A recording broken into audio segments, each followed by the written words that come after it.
Integrity Commission, $1,991.8 million. The Independent Fiscal Commission, which began on January 1st of 2025, $448.5 million for a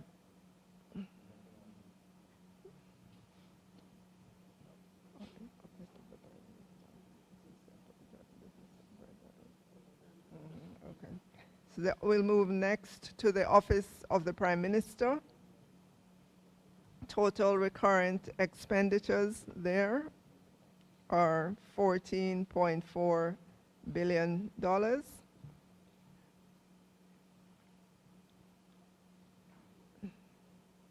The Registrar General's Department and Island Records Office, $944.3 million.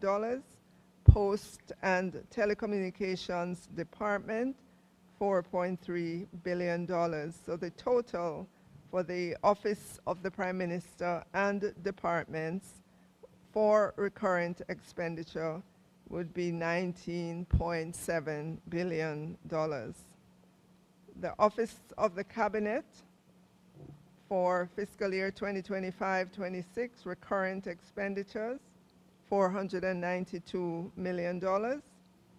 Additionally, we have the Management Institute for National Development, MIND, with $341 million. The total Office of the Cabinet and departments would be $834 million.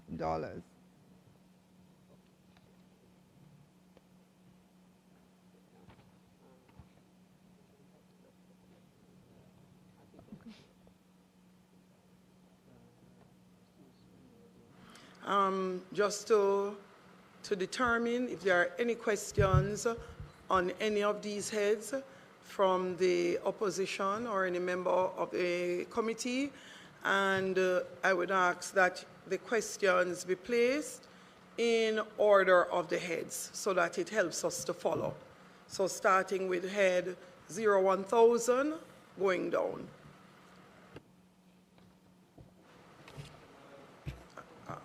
Madam Chair, for good order, the questions can now flow in respect of those heads that the Minister indicated a while ago.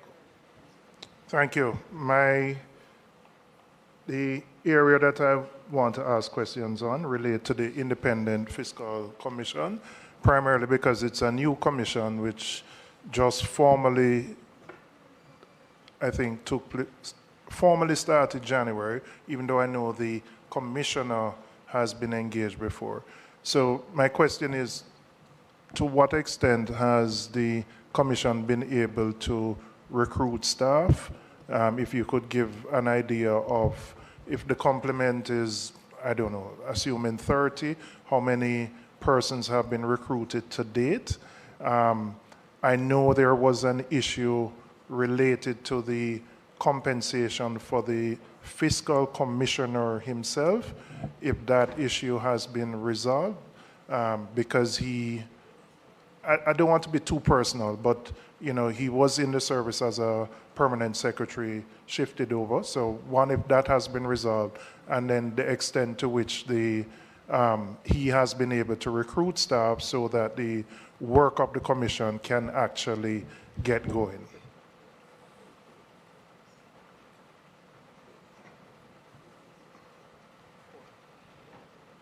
So, member, the Fiscal Commission has started.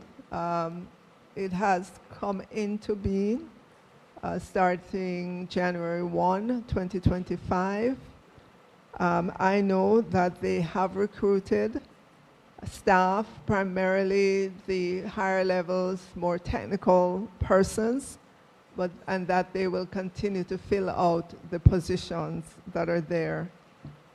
They've already generated their report, which I understand was sent to Parliament. In terms of the question for compensation for the Fiscal Commissioner, My understanding is that that has been settled. Just for clarity, and it may be better directed to the speaker, the report from the Fiscal Commissioner, which would be from the Commission, which would be the first one we're receiving in the new budget cycle. You said it's been sent to Parliament. When would we be in possession of that, Madam Speaker? The report was just sent to the Parliament. In terms of housekeeping, I would want to have a discussion with Minister before just tabling reports of that nature sent to the Speaker and to the Commission, which would include Speaker, the House Leader, the Opposition, President of the Senate, and the Minister of Finance would normally meet, and then the report is accepted and tabled. We are just in receipt. I remember seeing an email coming to that effect. So we will update you in the morning.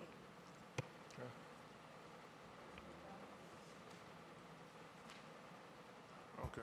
I'm okay for these headings. I don't have colleagues. I have colleagues. Member Guy has a question. Thank you very much, Madam Chairman. Minister, I've perused the estimates as you have indicated, but I do not see anything there for needs.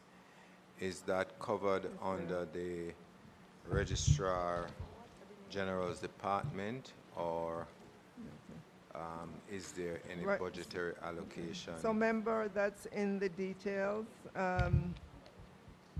under Office of the Prime Minister. If you go to page 1500.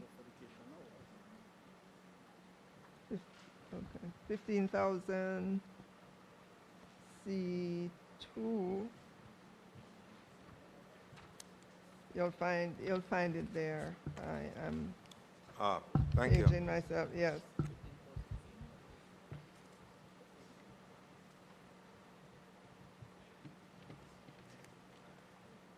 Huh?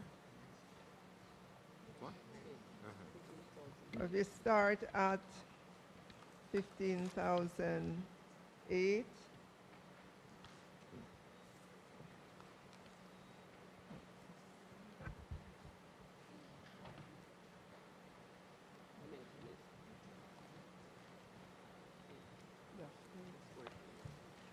Okay, I got it. Okay, some member, do you have a question?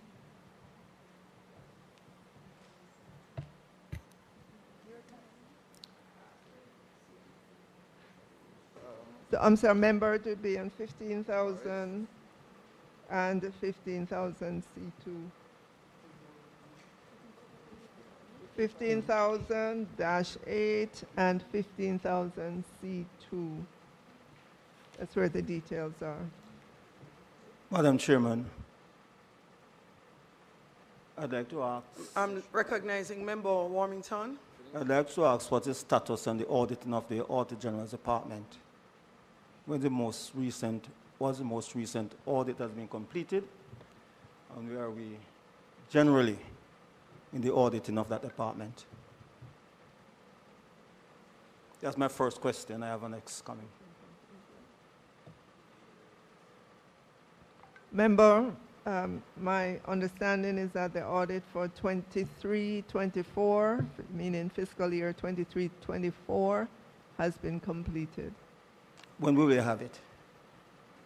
Any idea? Shortly, member. Thank you. The other question has to do with the Integrity Commission. I requested earlier in the House that an audit report be presented in this House before any more funds be allocated to that department. I was taken to task by the chairman of the commission, and what they present is a financial statement of the IC's financial transaction. What I demand is a full compliance value for money audit of the Integrity Commission to audit and examine its management and administrative control security controls and information technology control, external and internal control, human resources practices, policies and procedures, and oversight procedure of the Integrity Commission. A financial statement audit and a value for money audit differ in their objective focus and approach. This is completely different from financial statement. I see that this year the amount to the Integrity Commission is increased by 164 million, but yet I have not seen any auditing of that department or a financial report from the department. This year they're getting almost $2 billion, and that's taxpayer money, and there must be accountability. Just as it is required that these reports be laid in the House, I think this department also, our commission, needs to have that laid in the House. They mentioned that in their report they have financial what have you. What they have, there was just financial statement, and that's not what is required. It's required that all agency department, statute and whatever you have audited report laid in this House. And I stated then that I cannot support any more funds being made available to this commission without some accountability. And I'm maintaining my position today.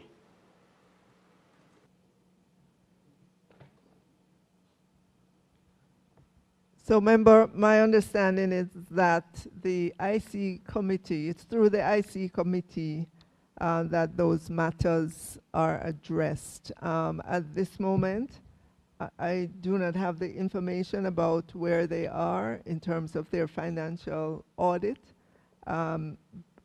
This is something I could inquire into, but again, my understanding is that those matters would go through the IC committee for them to interrogate and address.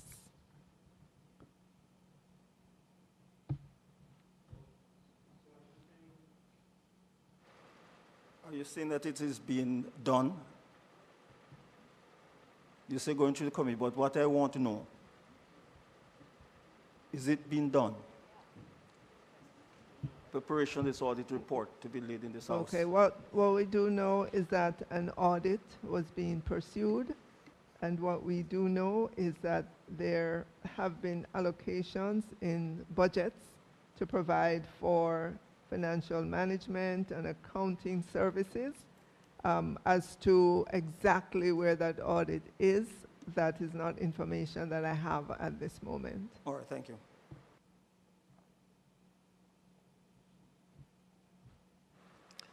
If there are no questions, Minister, I believe, if I'm hearing you properly, you have read out all the way down to 16049. If I'm correct, I would like to put the relevant heads. You have a question, member? Member Hilton. Thank you, Chairman. Minister, I've not seen anything in respect of the NIDS, the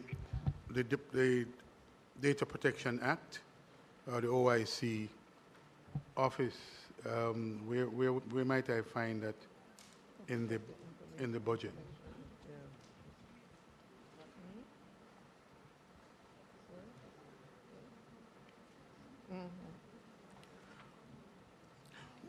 While they're looking, Minister. Member, the Office of the Information Commission is under the Ministry of Science, Energy, MSET, Ministry of Science, Energy, Technology, Okay, that's right, and okay. Transportation. Okay. That's where it's. I thought it was OPM. No. I was looking for it. Let me ask questions on the post and telecommunication. At 1539, for postal operation and courier services, there has been a consistent allocation of around $3-point-something billion for the last few years. Where, and specifically, where have we where are we on the build-out of the postal agency, and could I get an update as to exactly what is being pursued under that heading? What are the specific activities that are being pursued under that heading and the allocation of $3.something billion?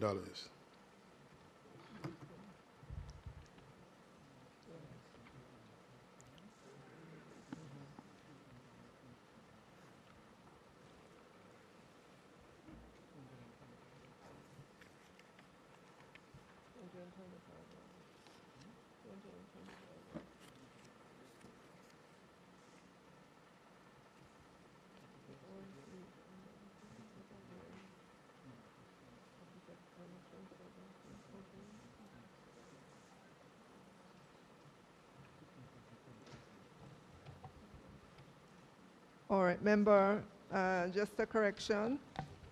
I'm being told that the Office of the Information Commissioner I'm not was hearing transferred. you. I'm not back. hearing you. I am just being told that the Office of the Information Commissioner has been transferred back to OPM. So we will answer the questions that you have. Oh, okay, okay, all right.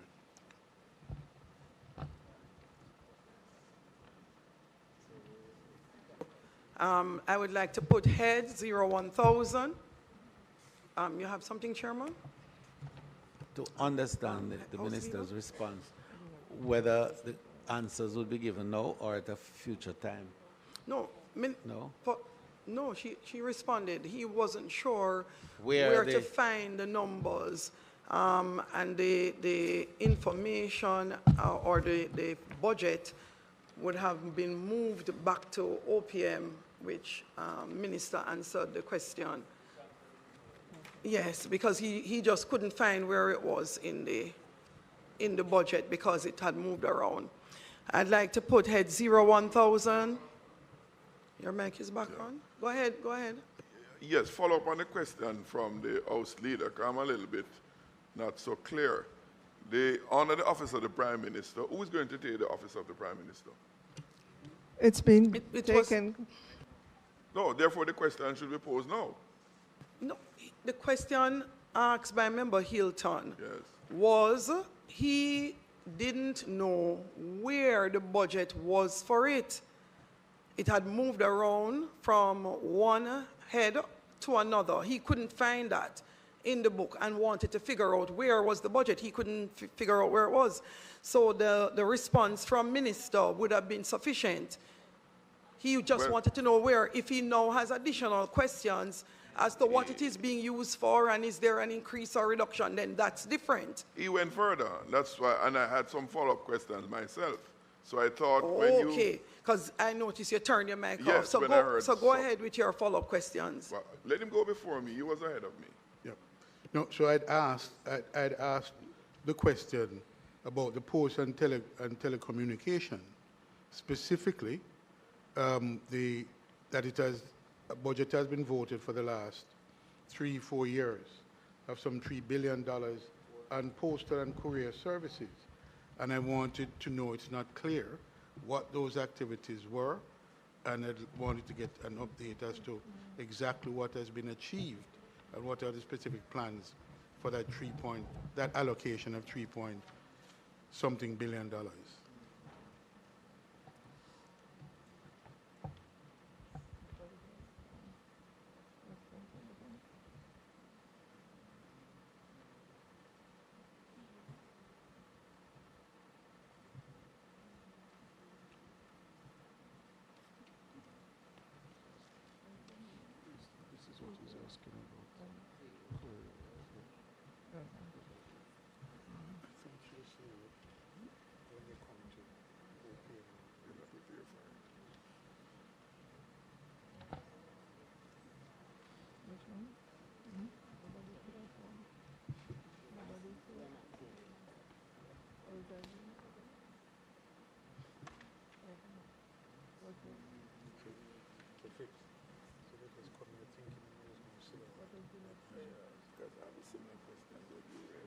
With the courier.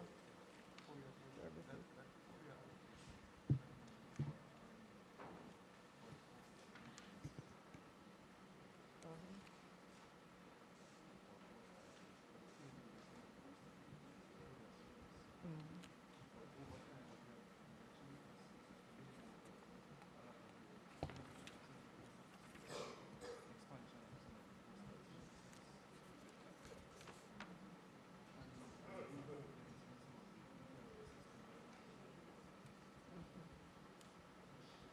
All right, member. For postal operations and courier service, as you pointed out, the budget there is $3.5 billion for fiscal year 2025-26. Yeah.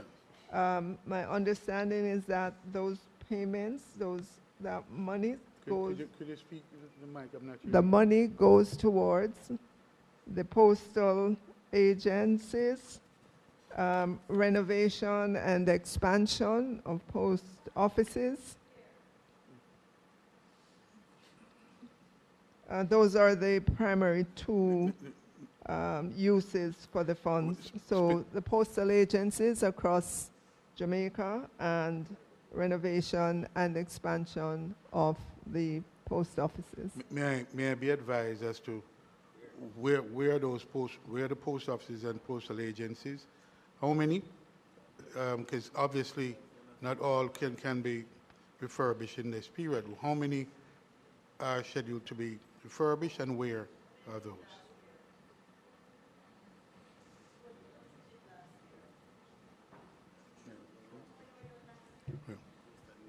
While at it, how many was completed last year? And what's the schedule for this year? What's the scope of work that was done?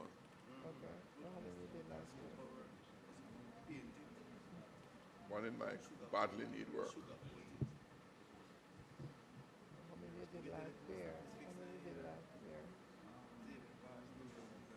No man, you don't use post office, it's on the internet. Everything.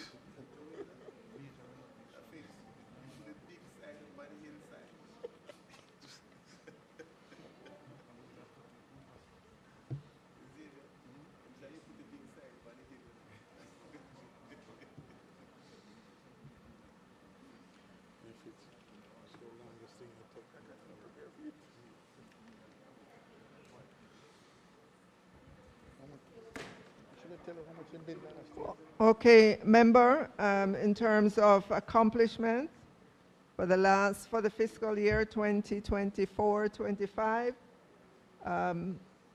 the post office is reporting that they would have completed major renovation on 5 locations and 15 minor renovation on 15 locations. In addition, they have been installing AC units and PBS systems in select post offices. Where are For they? the upcoming fiscal year 2025-26, the plan is to do major renovation at 6 post offices and minor renovation at 15 post offices.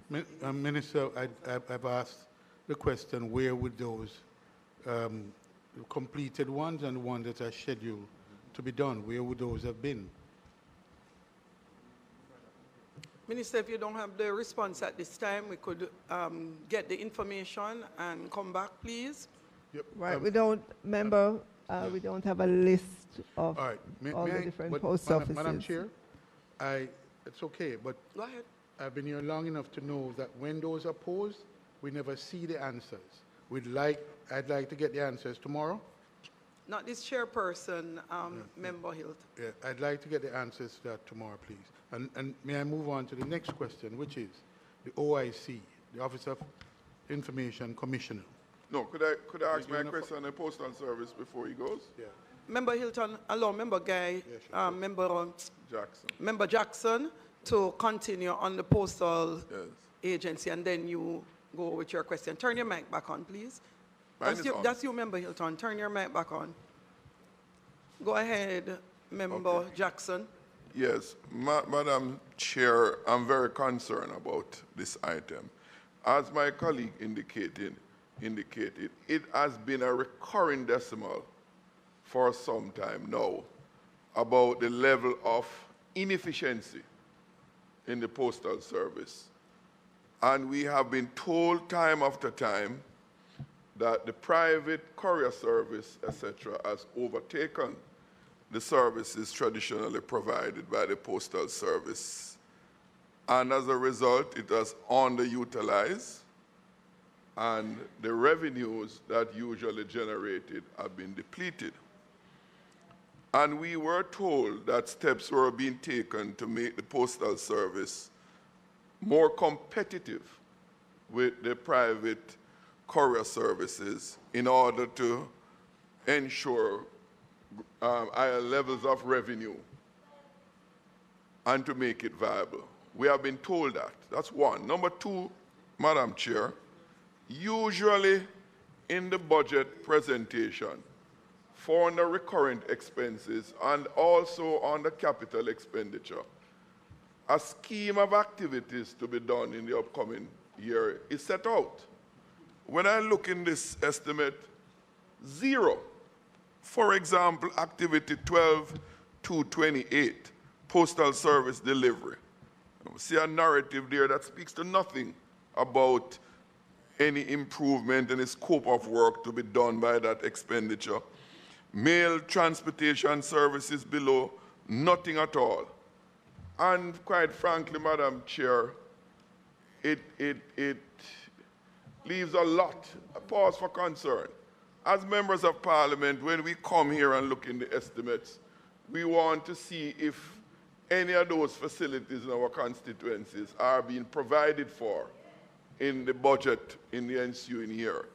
I have a post office in my constituency, for example, that is in badly need of repairs. Every time I go by there, the staff complain to me about the condition. I see nothing in this estimate that can redress that situation. And I don't know any other members of Parliament might find themselves in a similar situation. Thirdly, Madam Speaker, I went up to one of the post office at Constant Spring. And I mentioned that in particular because we were told that that facility, being a relatively large one, a major utilization program would be put in place. I went and I saw some AC units being installed, and I quietly made some inquiry of the staff. What is going to be done here? Knowing very well what was said in this house about what will take place in facilities like that. They couldn't tell me anything. So I thought that since I'm a member of this house, I'll come here and get something. But regrettably, nothing is in here about what is going to be spent in fiscal 25-26 by the Postal Service. There are no blue pages here on it. None. Member, if you look at page 15,039-4 towards the bottom, activity 10,159, rehabilitation, maintenance, and repairs, you will see that the expenditure there supports the engineering services unit, which seeks to ensure that electrical and mechanical facilities at the central sorting office and post offices island-wide function properly. The provision includes $134.6 million to repair 6 post offices, namely St. Anne's Bay, Negril, Montego Bay, Sandy Bay, Stony Hill, and Halfway Tree. Additionally, they are to procure 2 elevators and upgrade the fire suppression system for the central sorting office. Well, thanks for that bit of information, Minister. I now see that nothing is there for Greater Portmore Post Office, and I see nothing is there for the one I referenced at Constant Spring, and all here are some other areas, but at least that provides a little bit more as it relates to. But remember, remember, I also said that what was reported to me is that there will be minor renovations at 15 post offices. I don't have that list, but in addition to the major renovation, there'll be minor renovations as well. I hear you, Madam Minister. But again, when we come here, we are not provided with global vague descriptions like those. because there's a program of activities to be done. There are specific locations across the country, and if there's any planning whatsoever, the department can say from its inventory of facilities, these are what we are planning to do. So even if it is not provided here, we can go back to our constituents to tell them what is to come, if there is a plan to deal with it. There is nothing from what you have indicated. That sounds like All right, just a so feeble utterance. member,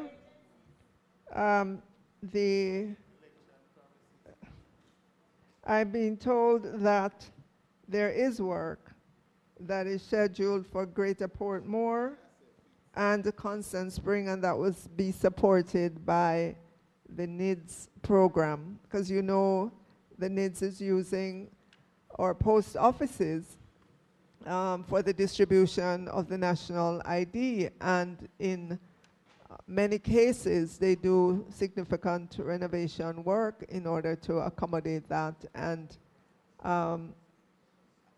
again, I was just being told that the Greater Portmore and Constant Spring offices will be supported by the NIDS. Madam Chair, with all due respect, that response is begging of a response. Because to tell me that something is going to be done at Greater Portmore and can't tell me what is going to be done, something is going to be done at Constant Spring. What that something is, nobody have a clue, but yet that something is being planned. What specifically is being planned?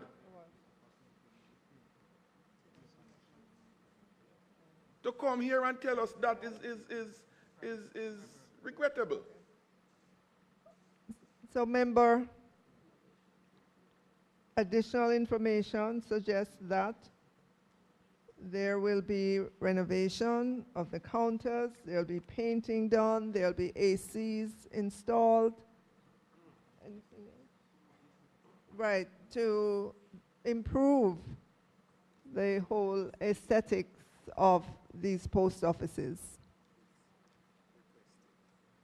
Madam Chair, through you, I'm going to ask the Minister if by the Minister of Finance is not going to be here for the rest of the day, and given that there are specific plans, as is indicated just now, that before this committee rise, a list of the scope of work to be provided, and those two post offices mentioned be provided to us before we rise. Respectfully, member, that has never been done to any minister who sits in front of the committee. Never have been done. That is inappropriate. No, it is. It is inappropriate. It has never been done. The minister, yes, has to be able to give you responses that take you down to an element of detail. However, the scope of work for jobs normally would never come to this parliament for presentation in any committee. And if you would like to have that information, respectfully, member, minister, it needs to be requested from the ministry directly, not necessarily from the Minister of Finance, even though the Minister of Finance speaks globally on all budget matters. That level of nitty-gritty, it's unfair and unreasonable to come here and do that to the minister. Madam Chair. I have spoken. No, and I can't respond to you, Madam Chair. I wish to respond to you. You can go ahead.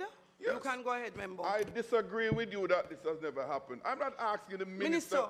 No, if you allow me, minister, if you allow me, Madam Chair. Minister, what you would be required to do in respect of this head is to provide details as to the list of post offices or postal agencies and what is the budget for repairs or renovation, and that would be sufficient information for this session.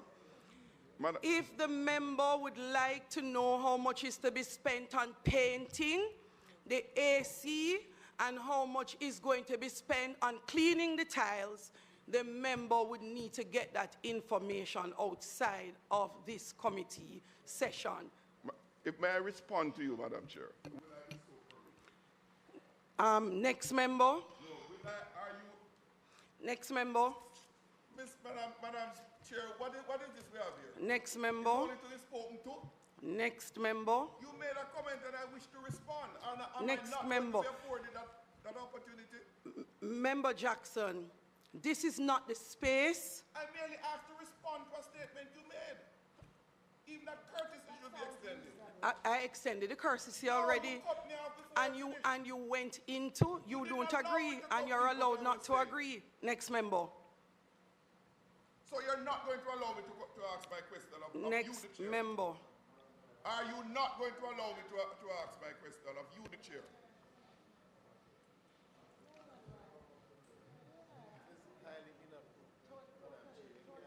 It's very Sure. inappropriate. You make I'm not comments and you are sure. I'm not even sure what your extending the intention is courtesy. here, Member Jackson. You know? No, he doesn't have a question to ask. Member Jackson, if you have a question, you can ask your question. My point remains, as it relates to the level of details you're asking for, that's not appropriate, and that is the decision. That's what I wish to just say something to you on. Go ahead, member. I was making the point, Madam Speaker. I was not asking the minister to present that to me today. I'm simply saying, if you will allow me, Madam Speaker, because every time I open mouth, you want to stop me. All I was asking, she got the information, she wouldn't have it. I didn't expect the minister to have it. It comes from the relevant department. And I was simply making the request for her to have from the department to provide it. I couldn't expect a minister to come here to give me detail on something that I asked for here. That has never happened before. And that is not what I was requesting of the minister. It is because the minister is representing the department. I am channeling my request through her. Thank you very much, member. Thank you very much. Thanks for that clarity. Member Hilton.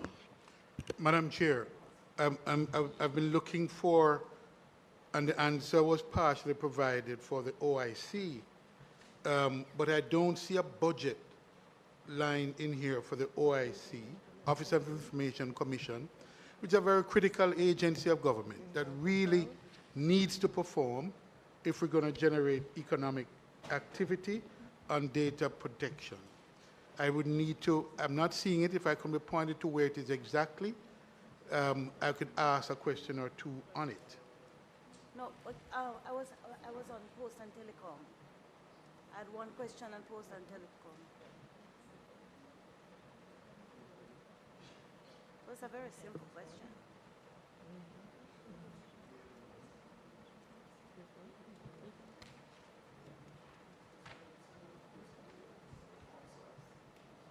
It's a very important office, But then I'll finish very the first important commission. Member, if you turn to page 15,012, and Page? 15,012, and about midway down the page, 15,012. yes,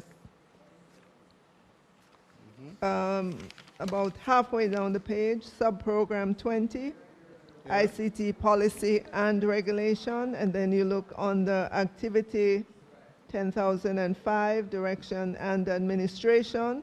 You will see the budget there for the Office of the Information Commissioner, projected to be $225.5 million. Thank you, Madam. Thank you, Minister, for pointing me. It's very obscure for what is a very critical agency.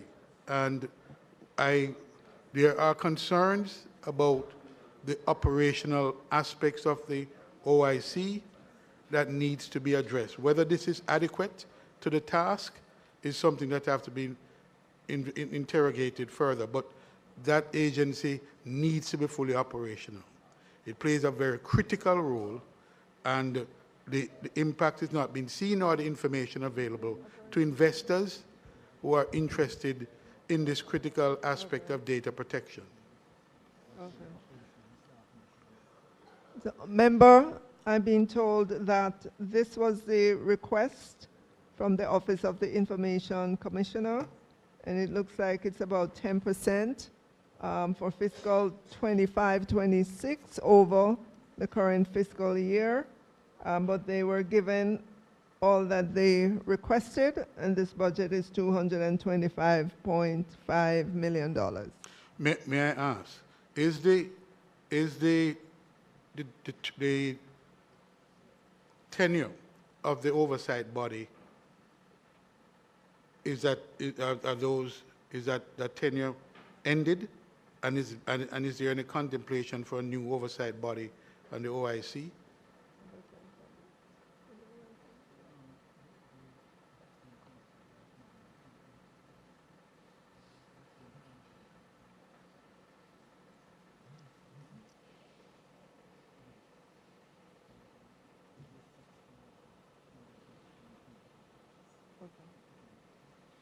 All right, member, I understand that the oversight body is being actively treated with right now.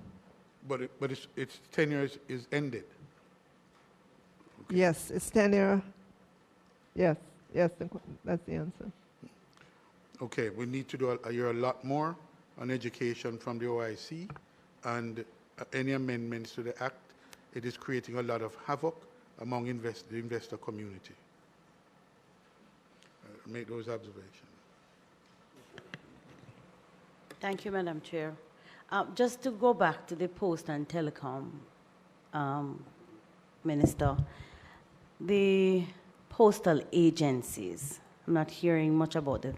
I've heard you say quite a bit about the post offices, but the postal agencies which facilitate our elderly and people in primarily the deep rural communities. Many of those agencies are currently in a very, very deplorable state. One, what is the direction of the ministry as it relates to our postal agencies? I've made requests time and time again for upgrade of many of them. Many of them, the roofs are leaking.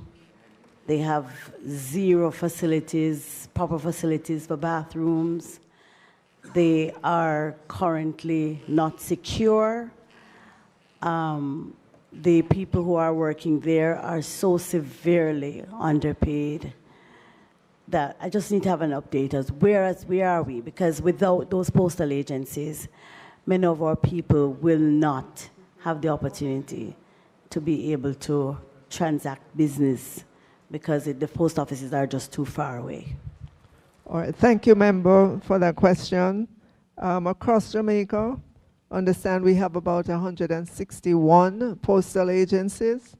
In terms of how they are financed, the postal agencies get a retainer fee to support the services and the rental of space at those locations. I understand as well that the decision with regards to rental is that the rental of space is that of the postal agent.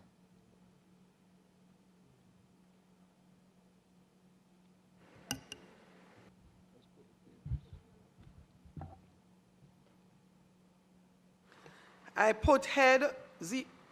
You have another person? Member, you're not right, you're in? Okay, member. I put head 1000 pages 1 through 4. Those in favor? Aye. Those against? The ayes have it. I put head 2000 pages 1 through 6. Those in agreement? Ayes? Nay? Ayes have it. I now put head 3000 pages 1 through 4. Those in favor? Those against? Ayes have it. Head 5000 pages 1 through 4. Those in favor? Those against? The ayes have it. Head 06,000. Those in favor, pages 1 through 5. Those against? The ayes have it. Head 7,000, pages 1 through 5. Those in favor?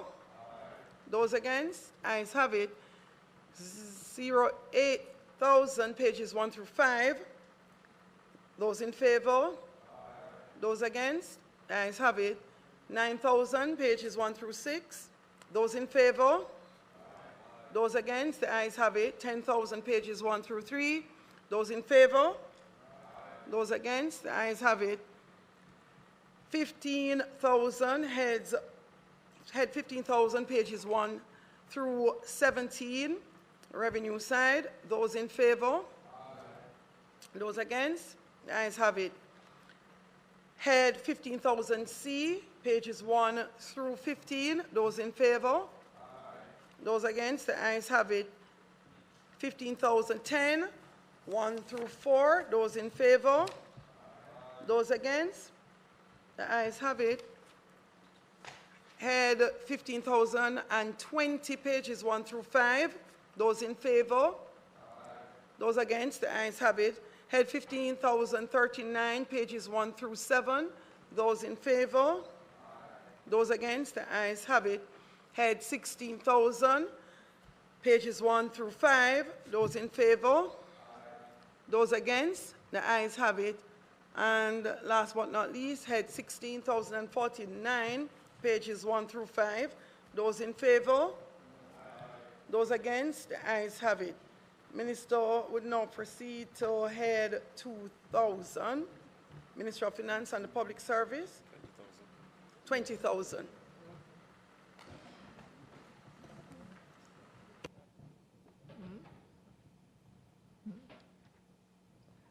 Thank you, Madam Chair. Specifically with regards to the Ministry of Finance and the Public Service, the budget for 2025-26 is $73 billion. The ministry also includes the Accountant General's Department, Jamaica Customs Agency, and we also ensure that the debt is serviced and that any amortization is done in a timely manner. The Ministry of Finance is also responsible for pensions, tax administration, the Financial Investigation Division, and the Revenue Protection Division. In terms of the budget for the Accountant General's Department, that's $1.85 billion. For the budget for pensions for this upcoming fiscal year is $46.1 billion. For tax administration, Jamaica, $23.3 billion. The Financial Investigation Division, $1.4 billion. And the Revenue Protection Division, $494 million. With regards to the debt, we are forecasting that public debt servicing of interest payments will be $177.5 billion. And with regards to amortization, that means the debt that's coming due for the fiscal year 2025-26, that's $162.7 billion.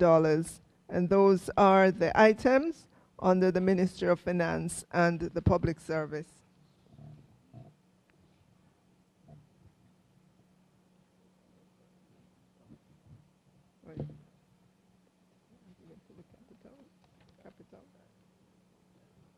Minister, just confirming if you're through. Right, just wanted to say those are the recurrent expenditure.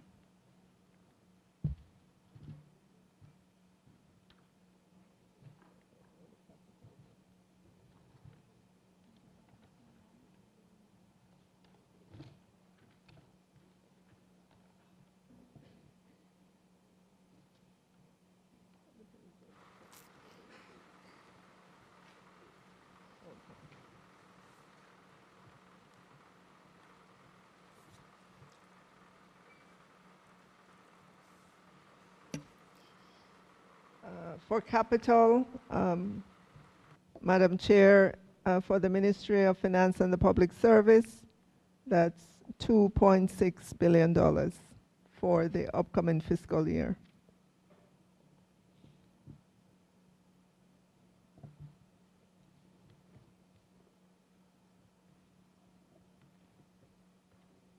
You will now take questions, Minister? Yes. Member Robinson? Thank you. The most significant feature of this budget is the significant reduction in debt payment, about $340 billion. The amortization is down almost 50%, $162 billion, and the interest. The question I have for you in relation to amortization, is the reduction primarily around an issue of the timing of maturity of debt versus an overall reduction? Because when I look at the overall debt number has actually increased at a nominal level. So is the significant reduction in amortization primarily due to timing of maturities that have not become due for payment in this fiscal year coming? The answer is yes. There's less in terms of debt that's coming due in this upcoming So if I fiscal year. extrapolate, I would assume then going forward, this reduction, which I think everybody is happy about, but we would not enjoy this type of reduction in amortization going forward based on the timing of the repayment of the maturities. Member, if you look at the recurrent page 2 on the public debt amortization, you will see the projection for the next 3 years beyond the 2025-26 budget year. For example, fiscal 2026-27, that will be $174 billion. 27-28 will be $220.6 billion, and 28-29 that will be $309.8 billion in amortization. So it's going back up, right? In relation to the reduction in interest expense on the debt, is that primarily driven by a reduction in interest rates that have contributed to that? It's marginal. I mean, over last year, it's only about 3%. So is that we're benefiting from the global reduction in interest rates? Right. So yes, the reduction in interest rates would have accounted for some of that. And that would be more heavily weighted to the international component of the debt versus the local component of the debt, because we haven't seen much movement on the local side. Domestic. Huh? Domestic, local. You are saying it is more domestic than more international? weighted towards the domestic debt than international. You're seeing more of a reduction on the domestic side than on the international side? Yes. Okay, all right. All right, I have some more questions for you, Minister.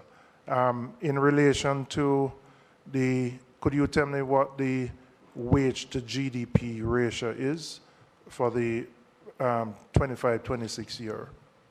Sure.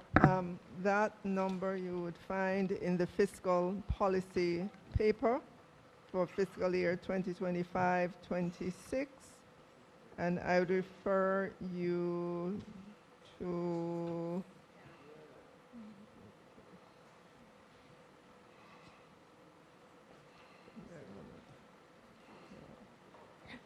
the number is 13.3, but I was just trying to refer you to the page.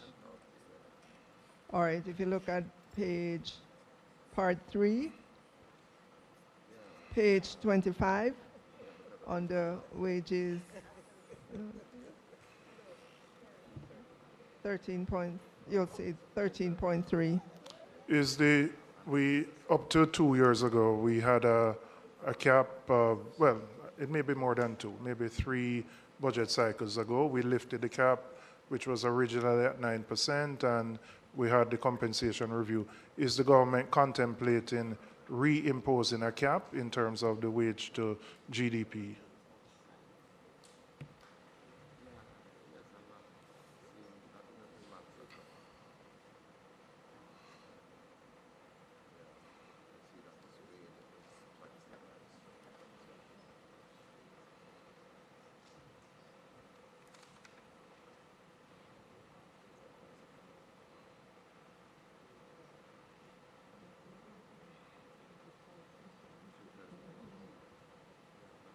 Okay. All right, member, to answer your question specifically, it is not contemplated at this time. Okay. All right. I'm going to shift focus to your revenue projections. And I'm looking at the revenue estimates. On page 2, you contemplate an increase in income tax for individuals for the 25-26 year of $32 billion. When I calculate that as a percentage of what you would have done in 24-25, we're talking about close to a 25% increase, maybe more, actually. My question would be, what would account for such a large projection in the increase in personal income tax? It's certainly above your growth rate. And are there settlements or programmed wage adjustments that are expected in 25-26 that would account for such a large increase in personal income tax for individuals?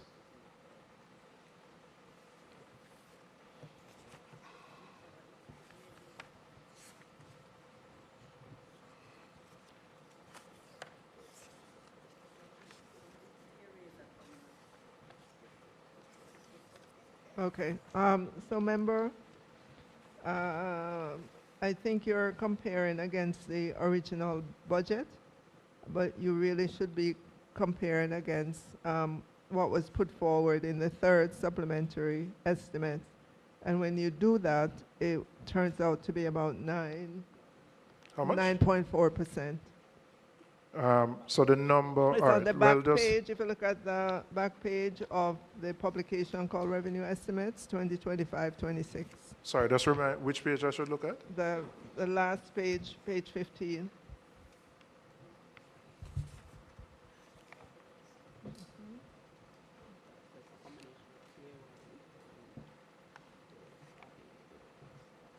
Just direct me to, I'm on page 15. I just want to find the number for personal income tax. Where is that one number? That would be the PAYE and that is- other individuals. Okay, so the figure I should be comparing with is the 145 billion. So you're saying your movement from 145 to 170. Because you're estimating 170 for the next fiscal year. That's about 25 billion more, 25 over 145. That's 16%. So, I mean, you're somewhere in about 16%. Again, above your growth rate. So you believe that this is doable given your own projected growth rate? No, I understand it's about a 9. That's why I asked you to direct me, because I look on PAYE and I see 145. And other individuals. You have to add those two numbers. Oh, okay. The 145.6 and the 37. So it would be 145 plus 9. Yeah. Okay, so that's 154. So. Oh, sorry, 9.87. Sorry, repeat? No, I said 145.6 plus 9. 0.8, which gives you, all right, call it 10, 155. So, okay, so 15, all right, 10%, all right. So there's no anticipation then of any outside the norm public sector wage adjustment then. So the 10% roughly that you're projecting in personal income tax, you anticipate to get that from the normal growth in the economy. There's no anticipation of a wage adjustment that would take account of this or any outstanding salaries emoluments due to public sector workers. Right, so the expectations with regards to any movement in wages would have been incorporated in those numbers. So it is incorporated into those numbers? Yes. Okay, all right. All right, I'm still on the revenue estimates. GCT has a couple of headings, if you look immediately under contractor levy, there is a projected reduction in that GCT, and I don't know how you break out the GCTs, of about 7 billion, and then in the subheading under it, you have a projected increase of 14 billion. Can you explain what those two GCT headings are and what would account for the reduction of about 7 and then the increase of 14?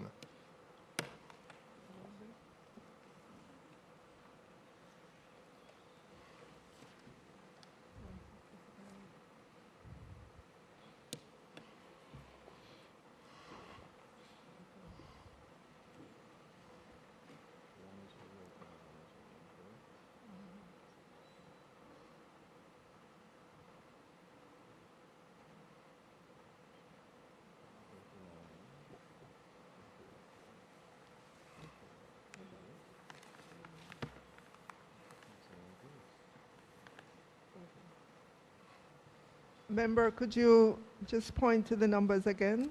All right, if Because I'm on page 2 of your revenue estimates. So on the GCT, General Consumption Tax, Yeah. which is immediately below the contractor levy, you will see a reduction of 6.95, almost 7 billion.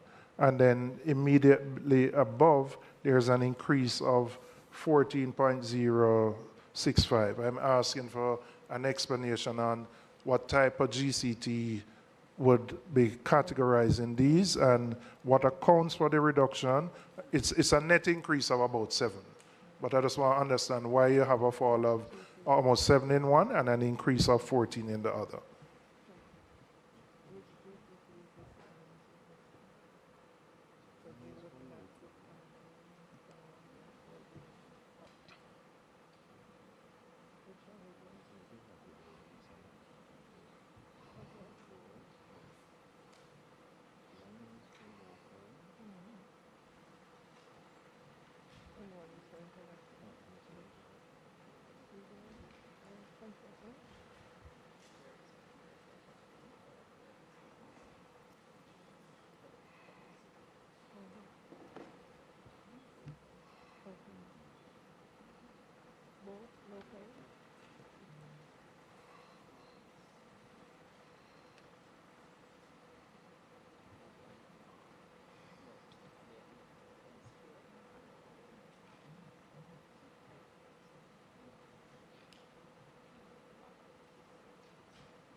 All right, member, with regards to those two items, the one that's registering a decline of 6.9, call it 7 billion, that's local GCT, and then the other one that's registering an increase of 14 billion, that would be international. Okay. So our projection then, all right, you're projecting, in essence, a decline or contraction in your collection locally for the next fiscal year.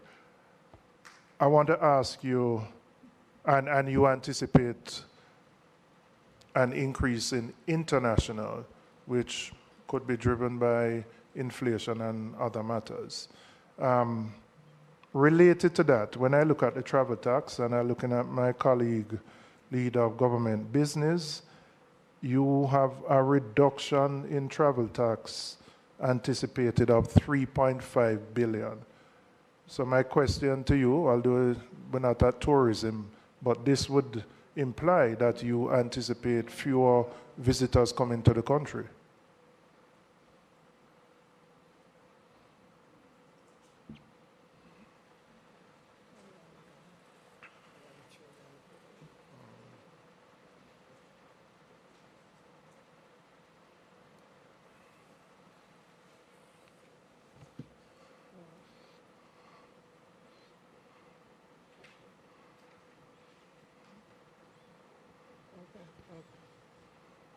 All right. Member, it all relates to our compliance activity with regards to the collection of travel taxes, where we've been more aggressive for this fiscal year 2024-25. And so you would have seen kind of more robust revenues in this year. For the upcoming fiscal year, then if you compare both, that's where you're seeing the 3.5 billion. So you're suggesting you're not number. going to be as robust in your collection this year? We will be, but there were outstanding amounts. So what percentage of what you Right, collected so we in... would have collected the arrears. We were really aggressive in terms of going So after. what percentage of what you collected in 24-25 would have represented outstanding arrears? Because you look at the numbers, you're projecting a decline of 3.5 billion, which would imply fewer people coming here. Now, if you're saying you went out hard in 24-25 to collect outstanding amounts, what percentage of the, let me find the figure here, of the of the 24 billion would have represented arrears? 24.8 billion. If you're saying that the arrears account for a significant part of it, and so you're normalizing now. So you have completed all your arrears and you're back to steady state. All right, member, I don't have that specific figure right here at this point in time. So if I follow you, you're not projecting a downturn in visitor arrivals. No, we're not making that projection at all.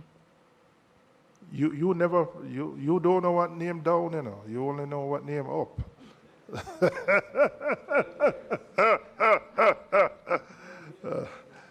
All right, Minister, I'm in fiscal policy paper, part 3, page 4. And I just want to ask you to explain under the heading income and profits. There's a line that I want you to explain for me. It says PAYE collections were impacted by the lower than programmed reverse income tax credit disbursements during the third quarter of the fiscal year. I just wonder if you could explain why the PAYE numbers would be lower than projected because of the reverse income tax credit. That's part 3, page 4, fiscal policy paper.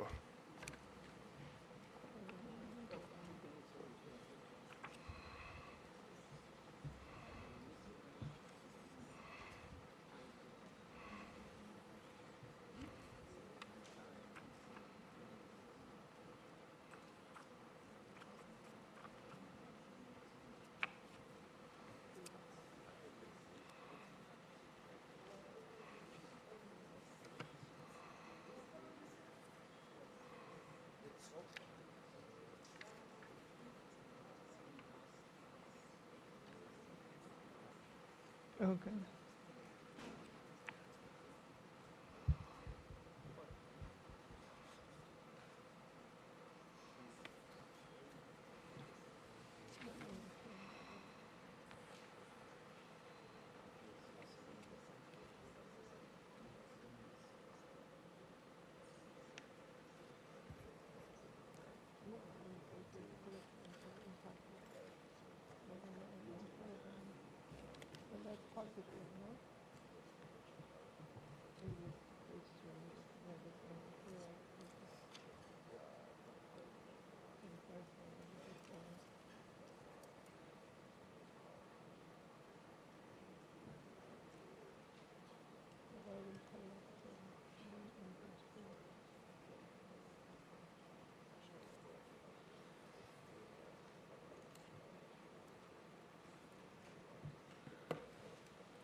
All right, member, that sentence may have been written awkwardly, but let me try to explain.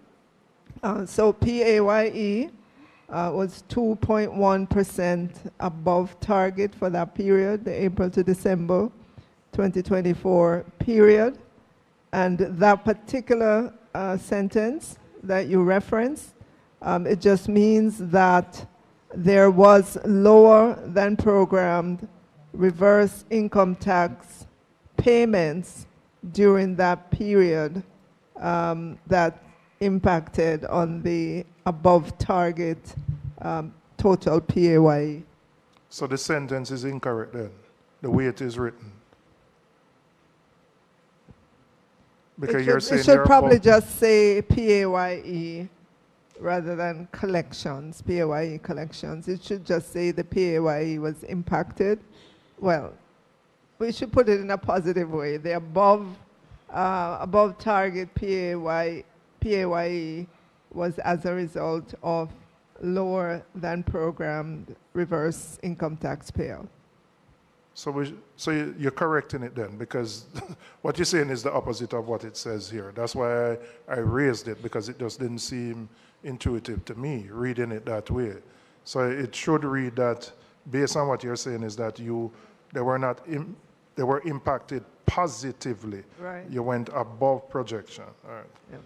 I want to come back to the revenue estimates.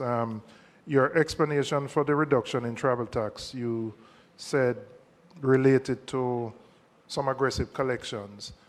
But when I look at passenger levy as well, and I mean, I use these as a gauge of your activity within the sector, your passenger levy is projected to be down by 1.3 billion, and there's another figure below of about 690 million.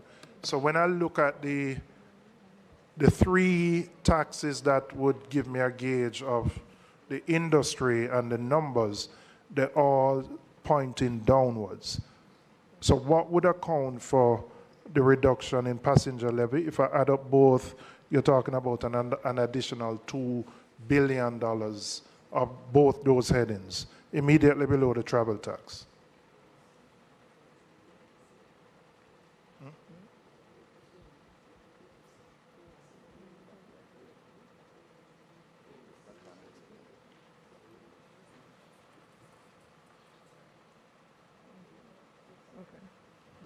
A member, those two are related, travel tax and passenger levy, and we collect them from the same source. So you're saying the explanation for For the both, reduction yes. is that you were Yeah. more aggressive in 24, Collecting, 25, collecting it, and now you're normalizing. Yes. Okay, all right. Mr. Tourism can talk. Yeah, He can ask a question. With respect to the minister's correct response, an addition for your guidance is that passenger levy relates now to not just tourism in the international tourist definition, but it also includes local passenger arrivals. So if there's a reduction in local passenger traffic, for example, it will be reflected overall in the passenger levy collection. So I don't have the projections for the next 3 fiscal years, but you are anticipating that this, I would call it an anomaly, would only exist for this fiscal year. Is that correct, Minister? Yes, I would say so. Okay. And to my question, I mean, the minister does not understand, but to what extent has I know the travel advisories have impacted us, right?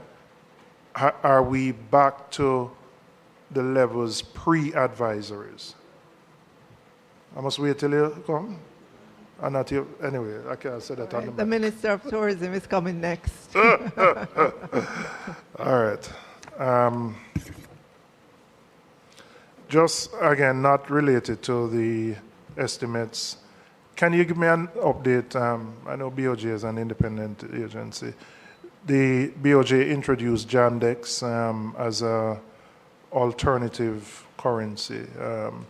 I don't know if it is still being pursued by the government of Jamaica, and if you could give me an update as to whether we're going that route, whether we have stopped, whether we have paused, whether we're pursuing an alternative. If you can give me an update on that. Okay. Member, as far as I know, we are still pursuing it. Obviously, it will take some resources to onboard persons, to onboard financial institutions, and to onboard businesses. The last time I heard the governor speak on this, onboarding the businesses was going a little bit slower than anticipated, but I know that they have identified some of the issues, and they have been working and will continue to work on ensuring that there is smooth onboarding of businesses, because that's a key component of being able to see widespread adoption of the Jamdex.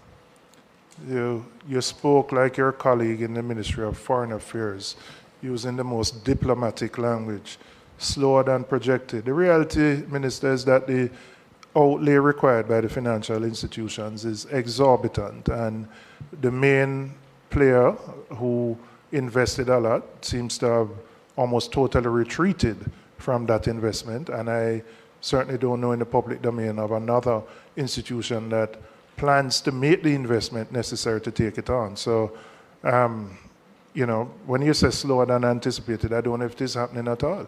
I must tell you the truth. I participated in pilots, and I think some of us in this house did, and tried to get people on board, but, you know, it was difficult. But I certainly don't see any activity right now being done by any player in the sector to try and bring people on board. So I don't know who is pursuing it. It sounds dead to me, quite frankly. So, member, it's not just the financial sector that's required to bring people on board. That's just one component of it. The other very significant component is getting businesses on to use it. Again, my understanding is that businesses would prefer for Jamdex to be used by to be able to be facilitated by their existing point of sale machines. So there is some work that would need to be done to have that kind of integration into the one point of sale machine that businesses use. They don't want to use two different machines. So that's where the work is being done right now to get that kind of seamless integration of Jamdex into point of sales machines. All right, I'm done. I don't know if my colleagues have any questions.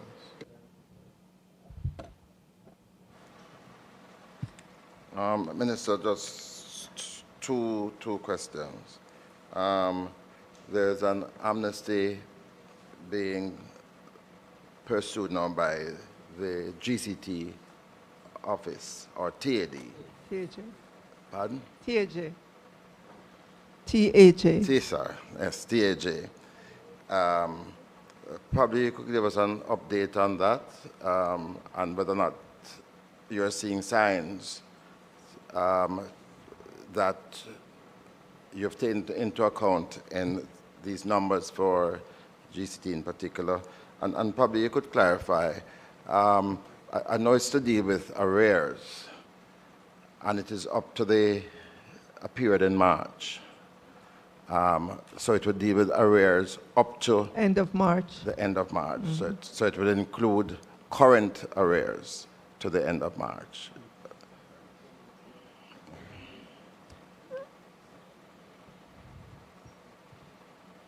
Right, so the expectation or the guidance is that current payments are expected. The special arrears program is for past payments. Past 2 months ago, a year ago, 3 years ago? Right, past would be for this year, beyond this year, beyond the current fiscal year. Well, I'm not too sure what past means. So if you have a payment that's due in this fiscal year, then that's a current payment. If you have a payment that's due fiscal 20, the last fiscal year. Yeah. Because there's some confusion. A calendar year, sorry. If you have a payment that's due Okay. in calendar year 2024, that's current.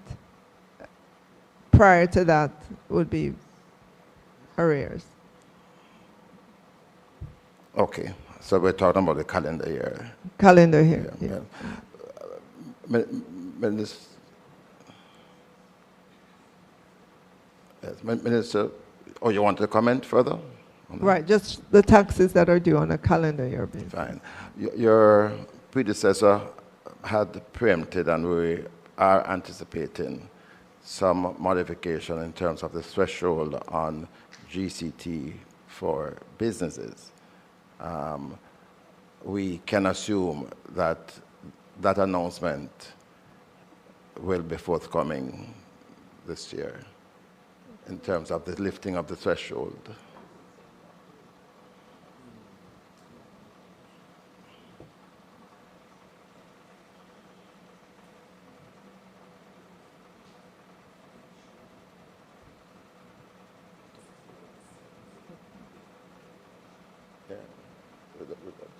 Yes, yes. So member, I think the details of that, if any, would be in the budget presentation when I make it on March 11th. You said if any. So the anticipation which has been created by your predecessor is not cast in stone. You're saying that that announcement is no longer, as we normally regard a minister's announcement, as sacrosanct.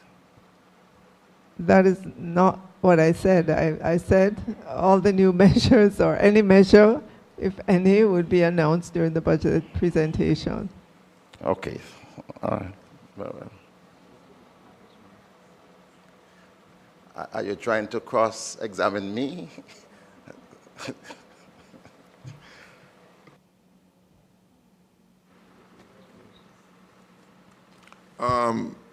Thanks, Chairman. Minister, I had a follow-up on the question by the spokesperson on finance regarding Jamdex. And I take note of the challenges that you made mention of. But Minister, you will recall that your predecessor had indicated to this House in his budget presentation that the Jamdex was the government's response to the high fees being charged by banks for transactions. And as an enticement for persons to open those accounts, there was some credits given to them on their account. Notwithstanding that, the result is as you described it. Against that background, Minister, is there an alternate proposal that you have in mind, given that that has failed to mitigate the fees that persons are being charged for bank transactions?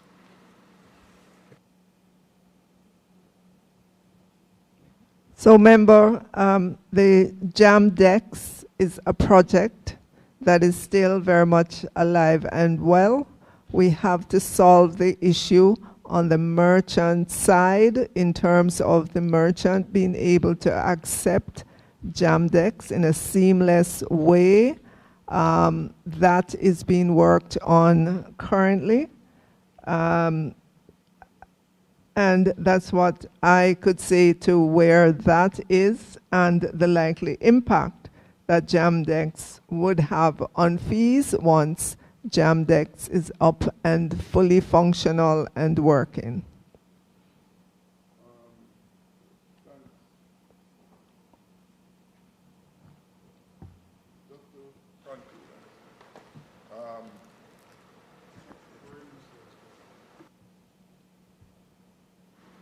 Yeah, thanks for that response, Minister.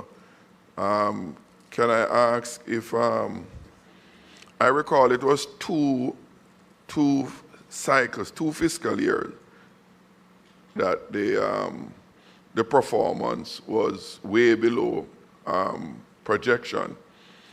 Could you say when you make your presentation next week, if you'll be able to advise on, one, what is the level of take-up in the last fiscal year under the Jamdex program, and what projections, if any, that the BOJ has, given that that was announced by your predecessor as a government response to mitigate the high bank fee charges that persons were experiencing.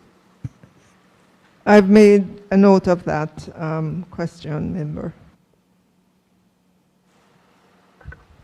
Thank you very much, Chairman. Minister, can you indicate where, and if so, what provisions have been made for the imminent salary negotiations with the public sector, especially teachers? We have heard that there have been complaints that they have not started the negotiations well from the ministry's perspective and others. Can you indicate in the budget what provisions have been made to accommodate such?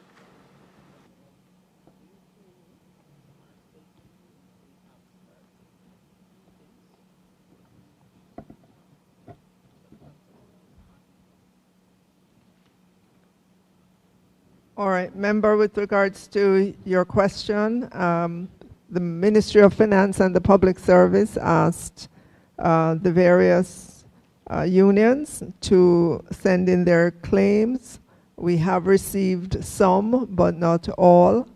Nevertheless, we have started meetings with the various unions to ask any questions, to clarify matters, and so that work has started.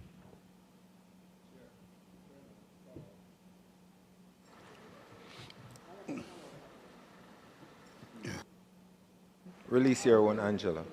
Oh, thank you very much. So, Minister, essentially you're saying that there's nothing in the budget for any provisions for those this year? For wage increase? Yes, this is quite my question because you haven't specifically answered it. All right. So the government's position is reflected in the budget.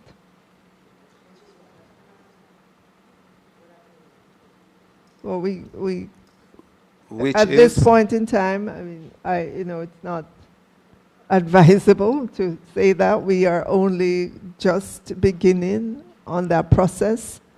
We speak to the various unions in terms of what it is that the government can afford. We listen to unions in terms of their expectations, and we try to come to a meeting point with the various entities.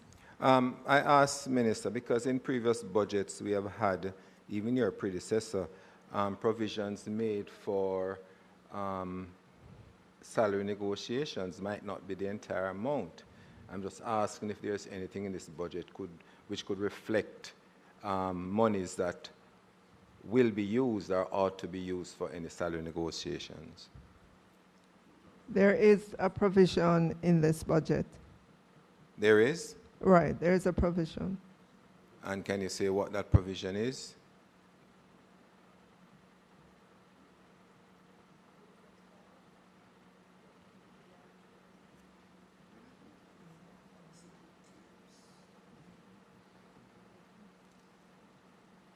member were not able to spell out what those assumptions are. But Minister, it's not an assumption. It's a provision.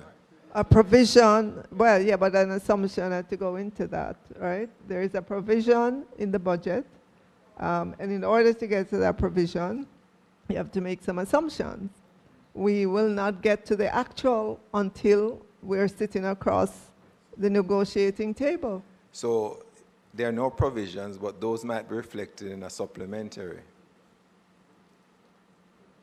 Minister.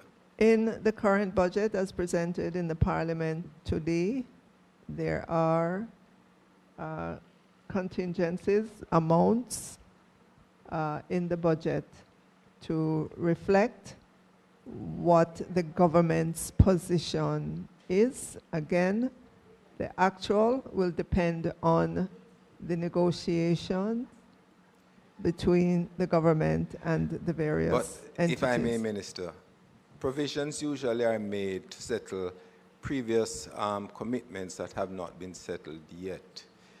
And we appreciate and understand those.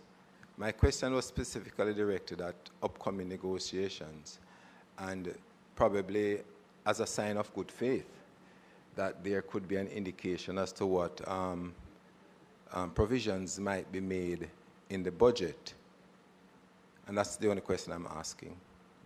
All right. In this budget, just to repeat, there are provisions for any one-time or retro payment that needs to be made. Additionally, there are provisions for what the government is expecting, to be agreed as a result of these negotiations. We, at this moment, we prefer not to say what those are. We know we have to meet each entity across the negotiating table, and it's only after that process that we'll be able to say what the actual amount is. Thank you, Minister.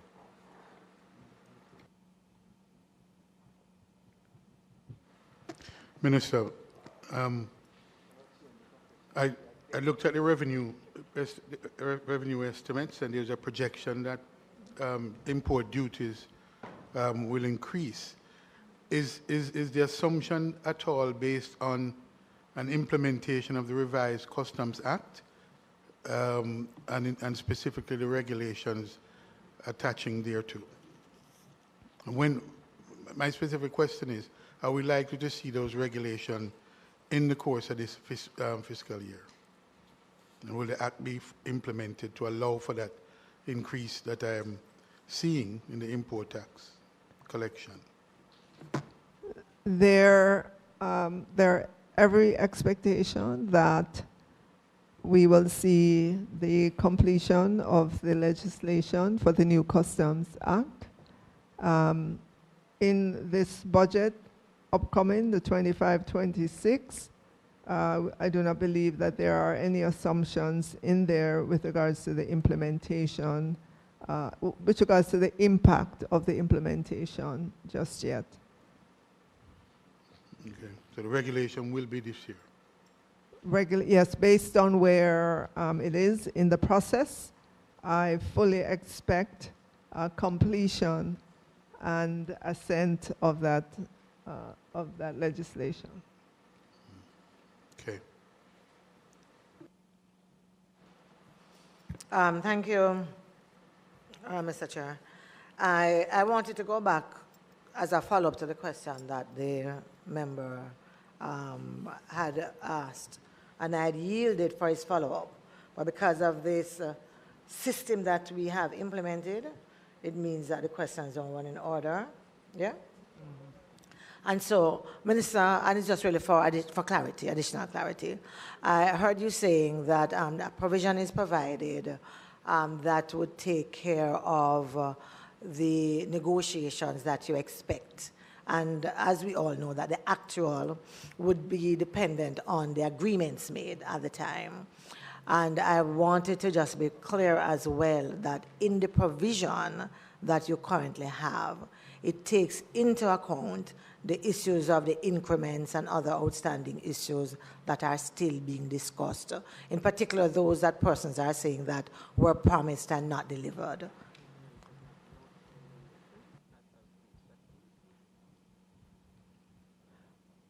In this budget, in terms of the contingencies that's in this budget, would be for items that were agreed and are owed, outstanding items. For the new round of negotiations, again, we can only make a provision based on our best sense and based on the budgets that we have. It's only when we get to the negotiating table that we will be better able to understand what the expectations are and then put those against what it is that government is in a position to offer based on the contours or the confines of the budget in which we have to operate. I'm not sure if I wasn't clear enough, because what you just repeated was what you said to the member, and that has to do with the negotiations to come. That wasn't my question. My question was the outstanding increments by teachers and others, which they said were already agreed on and were not paid, and that are still outstanding. And I'm asking in this budget if there is a provision to cover those. That's all I'm asking.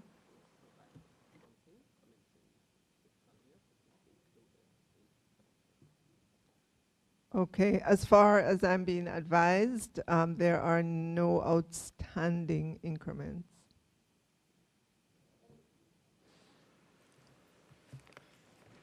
Minister, coming back to the revenue estimates, and I'm on the guest accommodation room tax, reduction of 662 million. Your explanation for the other taxes were, the explanation was that you aggressively were dealing with arrears. Is the same thing applicable in this one? Guest accommodation room tax?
Okay.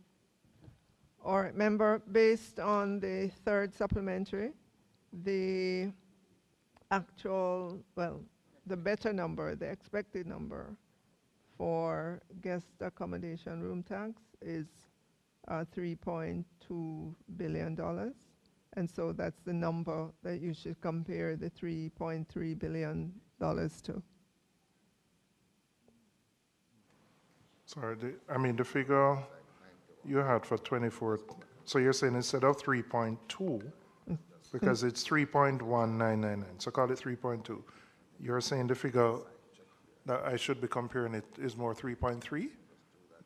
That would reflect a bit of... You should be comparing the 3.3 for fiscal 2025-26 with 3.2 for 2024-25. Sorry, I'm confused because your estimate for 25-26 is 2.7. No, it's not 2. Yeah, man, if Not you... 2.7. It's 3.3. 3.3. The 2.7 is for telephone call tax.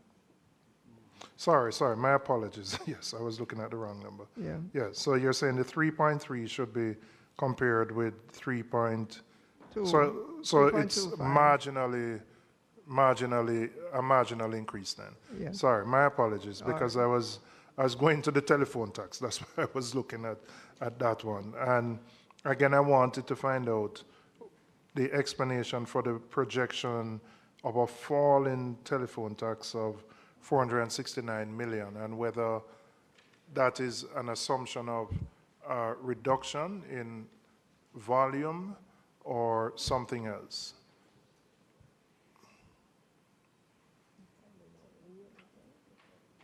Yes. So, member, as you know, voice calls have been falling over the years. Most of us use WhatsApp and we use other means.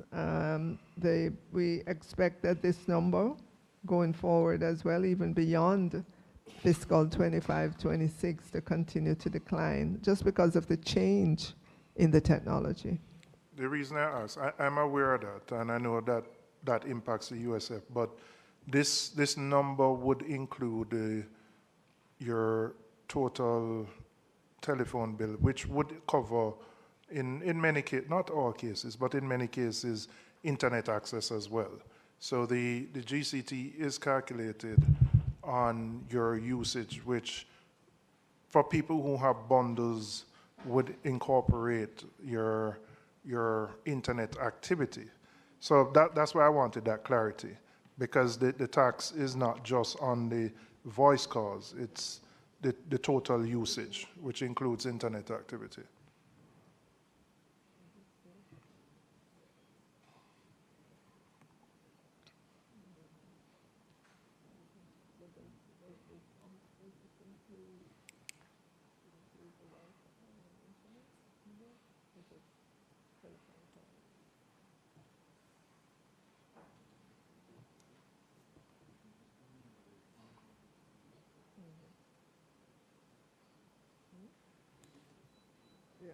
Okay, my technical persons are advising me that this is just telephone calls. It's just But we will- calls, yeah. not the totality of the bill. Okay, all right, fine.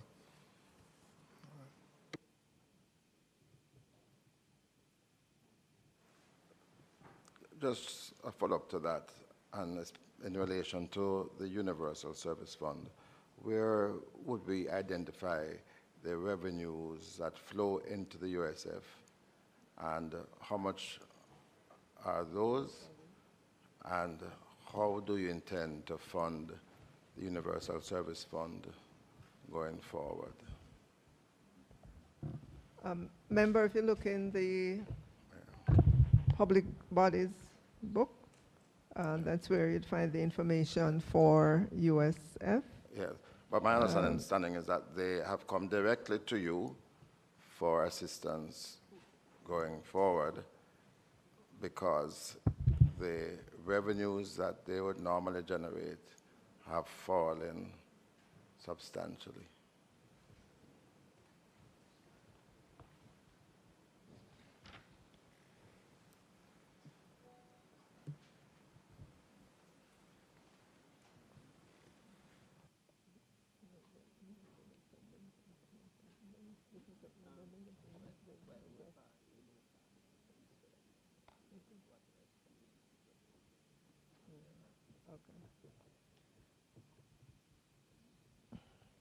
All right, member, for USF, whatever revenues come in, obviously that forms part of their total income.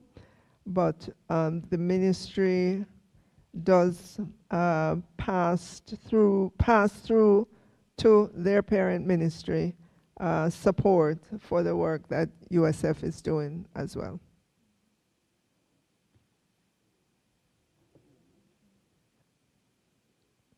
Well, is this the 1.3? What's this? What's this? What's this? What's this? What's this? Paid administration.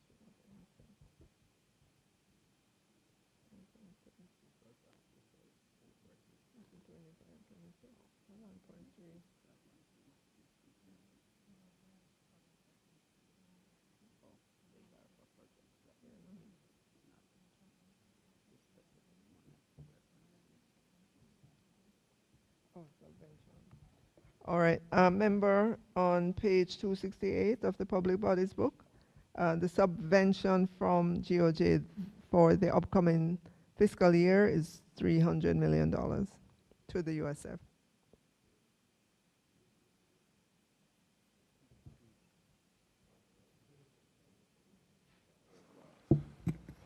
Coming back to this point, and I just want to make sure we all on the same page. I just pull up my last bill, and there are two GCTs on my charges.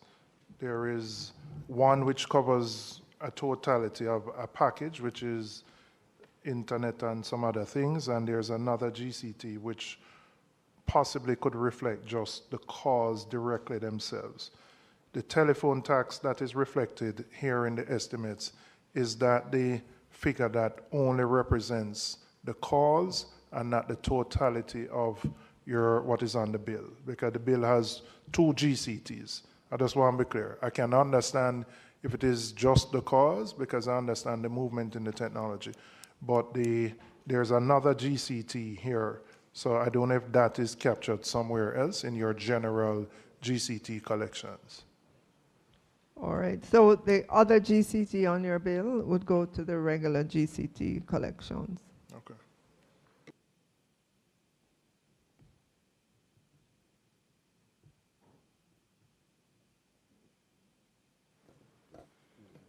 Accountant General Department, we move.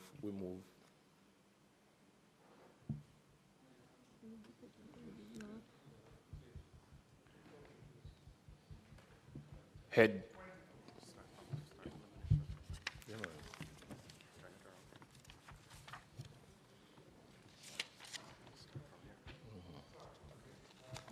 One more.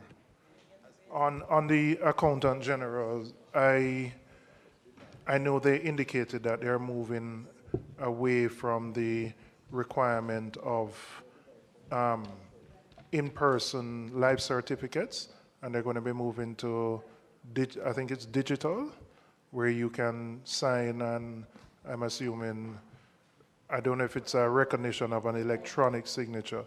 Could you, one, just indicate when that will take place in terms of the time frame, and whether that means that the electronic signature of the pensioner would be recognized on the form and when it is submitted, accepted?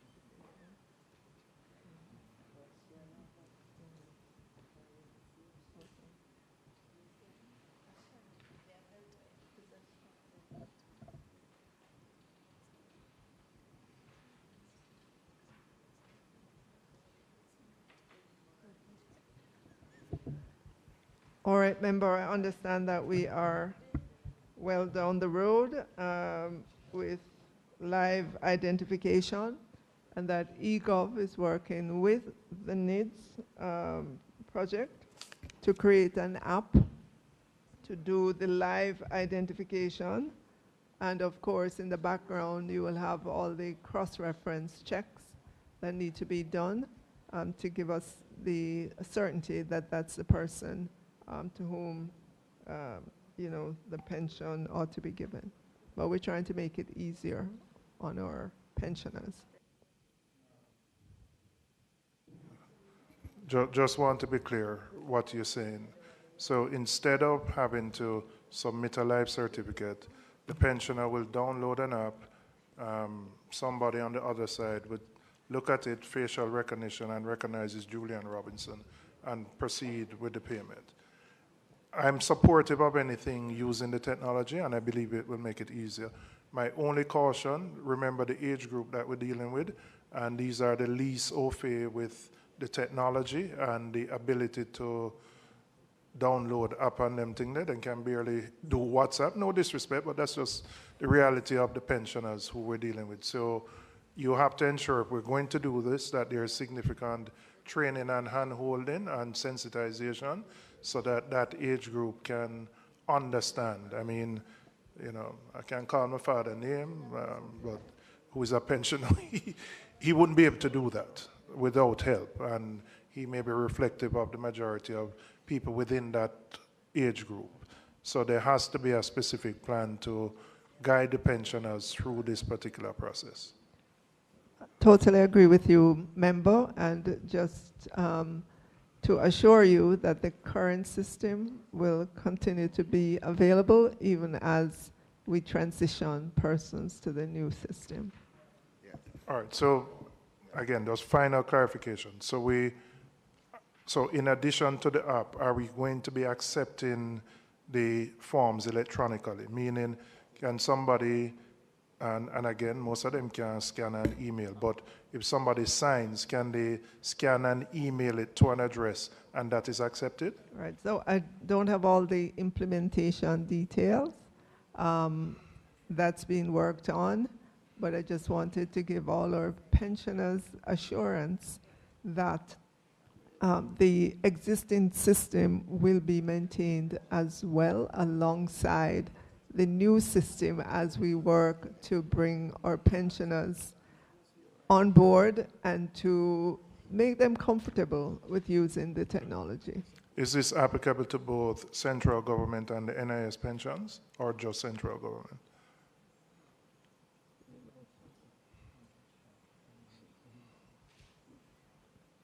Okay, I understand that it would cut across,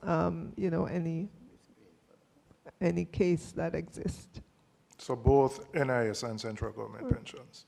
Right. Okay. But again, we recognize that this will take time. Adoption takes time, and we will ensure, or at least our commitment is to keep the existing system, even as we transition persons onto the new system. And finally, time frame for when you think you would start a rollout of this electronic system? I don't have that information. Okay. We now take 20,000, pages 1 to 24. Those in favor? Those against? The ayes have it. 20,000 C, pages 1 to 14. Those in favor? Those against? The ayes have it. Headed 20,011, page 1 to 4. Those in favor? Those against? The ayes have it. Page 20,012, pages 1 to 8. Those in favor? Those against? The ayes have it. Pages 20,017, pages 1 to 7. Those in favor? Those against? The ayes have it. Pages 20,000. Head 20,018, pages 1 to 9. Those in favor? Those against? The ayes have it. Head 20,019, pages 1 to 9. Those in favor?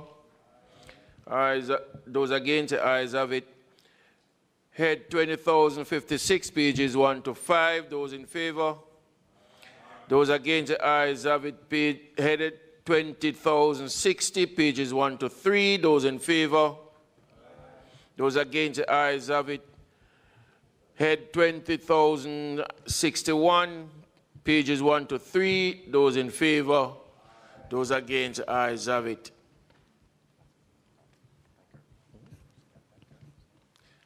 Madam Minister and your team, we do thank you for the time spent with us. Thank you so much, Mr. Chair.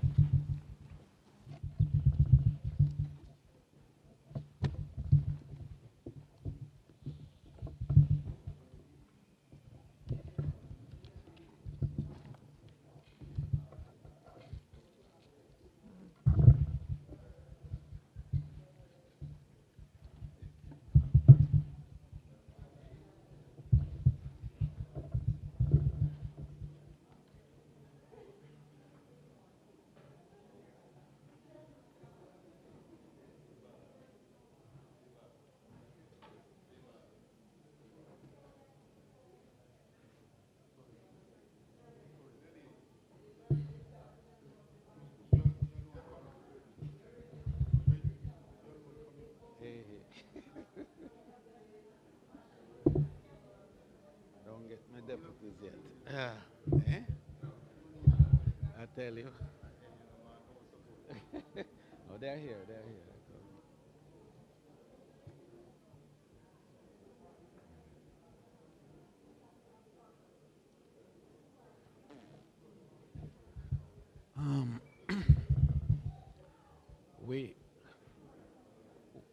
We know that there were some variables that impacted.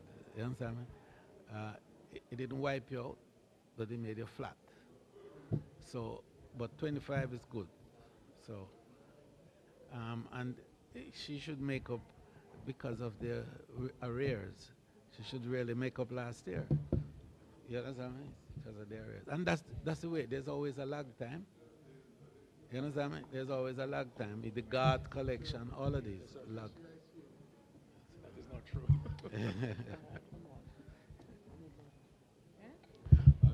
So if we get that figure, that could help.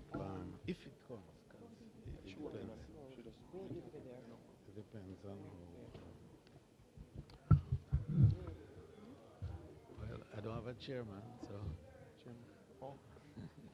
So we can start.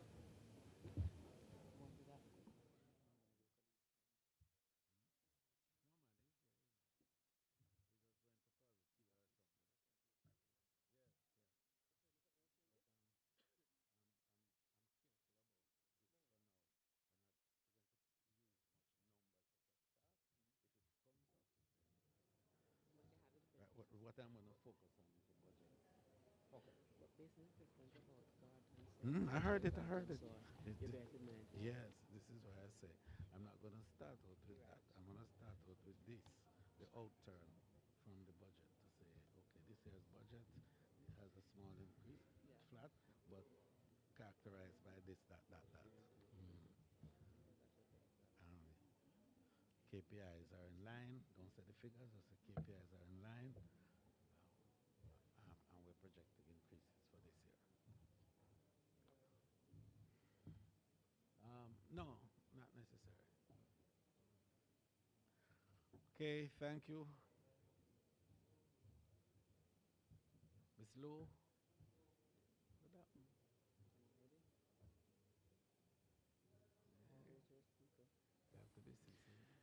Thank you very much.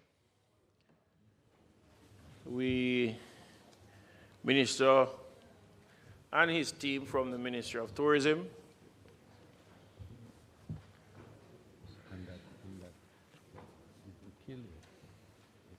Headed 17,000.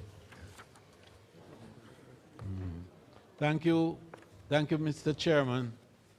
Our colleagues, our Ministry of Tourism aims, of course, to stimulate sustainable economic growth and development, generate additional employment, and contribute to reducing poverty and greater social inclusion in Jamaica by accelerating the expansion of the tourism sector.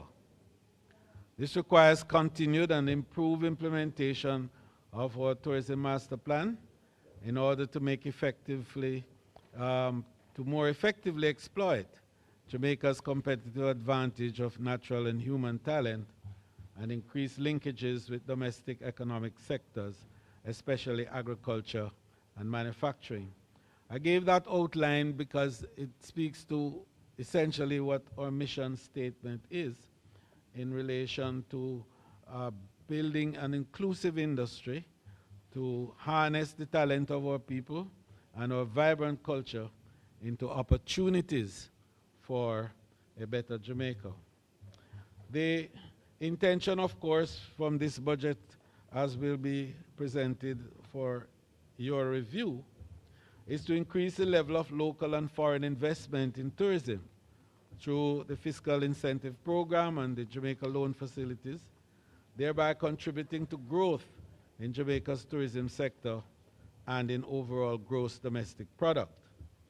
Secondly, to strengthen the existing and build local and international partnerships to position Jamaica as an internationally competitive destination, to increase the level of integration of the tourism value chain, which is critical, Mr. Chair, and stands at the center of the pivot that we will talk about later on, if not fully extensively in this interrogation, but definitely in my presentation at the budget debate later on. And to look at how to integrate that value chain into the wider economy by strengthening linkages with other productive sectors such as agriculture, manufacturing, entertainment and sports, and health and wellness. And finally, in terms of the strategic direction for this year, to develop and expand Jamaica's authentic tourism product through gastronomy, shopping, health and wellness, sports and entertainment and knowledge, so that the visitor's stay is more experiential and fulfilling and leads to longer visitor stays and increased visitor spend. Against that background, Mr. Chair, we are projecting this year a budget of $16,024,933,000,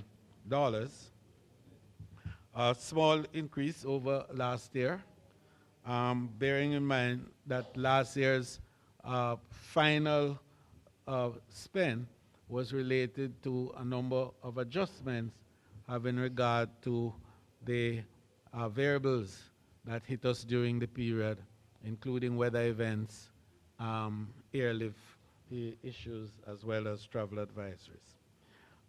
The intention this year then is to focus heavy on our marketing and to utilize new and more critical technological tools to enable more cost-effective implementation of our marketing strategies across a wider destination spread. The intention, of course, is to focus heavily on the North American market, Canada and the US, or legacy markets, of course, the UK, and to make a big push in South America. South America provides a new frontier for us. We now have a good level of airlift. We just had LATAM, which is regarded as the American Airlines of South America, to be included in the number of airline partners coming out of that era, in addition to COPA, which has served us well. And we are in conversation with a number of other airlines from Brazil and Colombia. We're looking also at increasing and improving our visa facilitation arrangements within the region, particularly in the Caribbean. And you would have noticed that a few days ago, we had a visa waiver on the Dominican Republic market, which is very important. DOMREP is the largest market in the Caribbean and has a potential for up to 3 million visitors overall. A percentage of that coming to Jamaica will certainly add to our outturn for 25-26. The Tourism Enhancement Fund, the budget there is pretty much the same as last year, and we'll look at significant projects, particularly in relation to our beach development and other areas of built environment. The tourism product, which is driven by the TPDCO, has a slight increase in that budget, and overall, so a little over $3 billion, $3.2 billion for that, an increase of 130 million. And the Spruce Up program this year will see a small increase, just about up to 5 million over this year. Last year, I think it was 4. So we will have a slight increase there. Destination assurance and the whole area of visitor safety and security will play a very critical role also in the budget application. And finally, the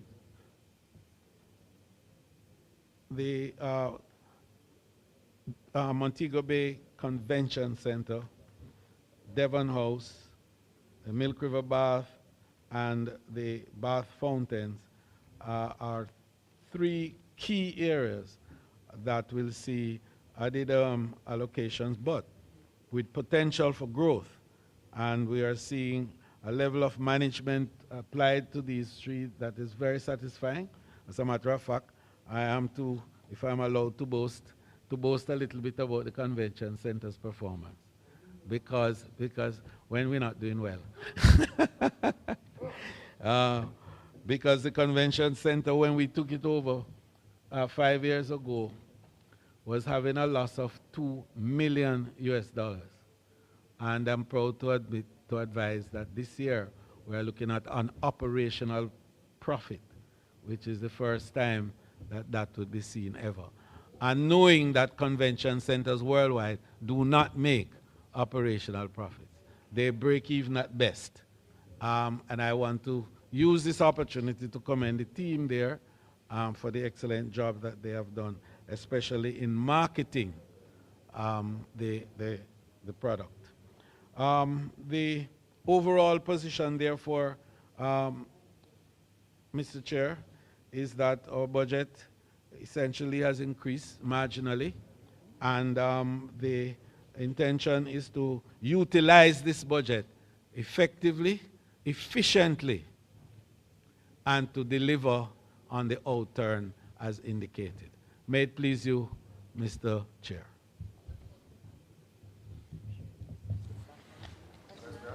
Yes. Thank you, Mr. Chair. Minister, I'm going to direct your attention to page 17,012.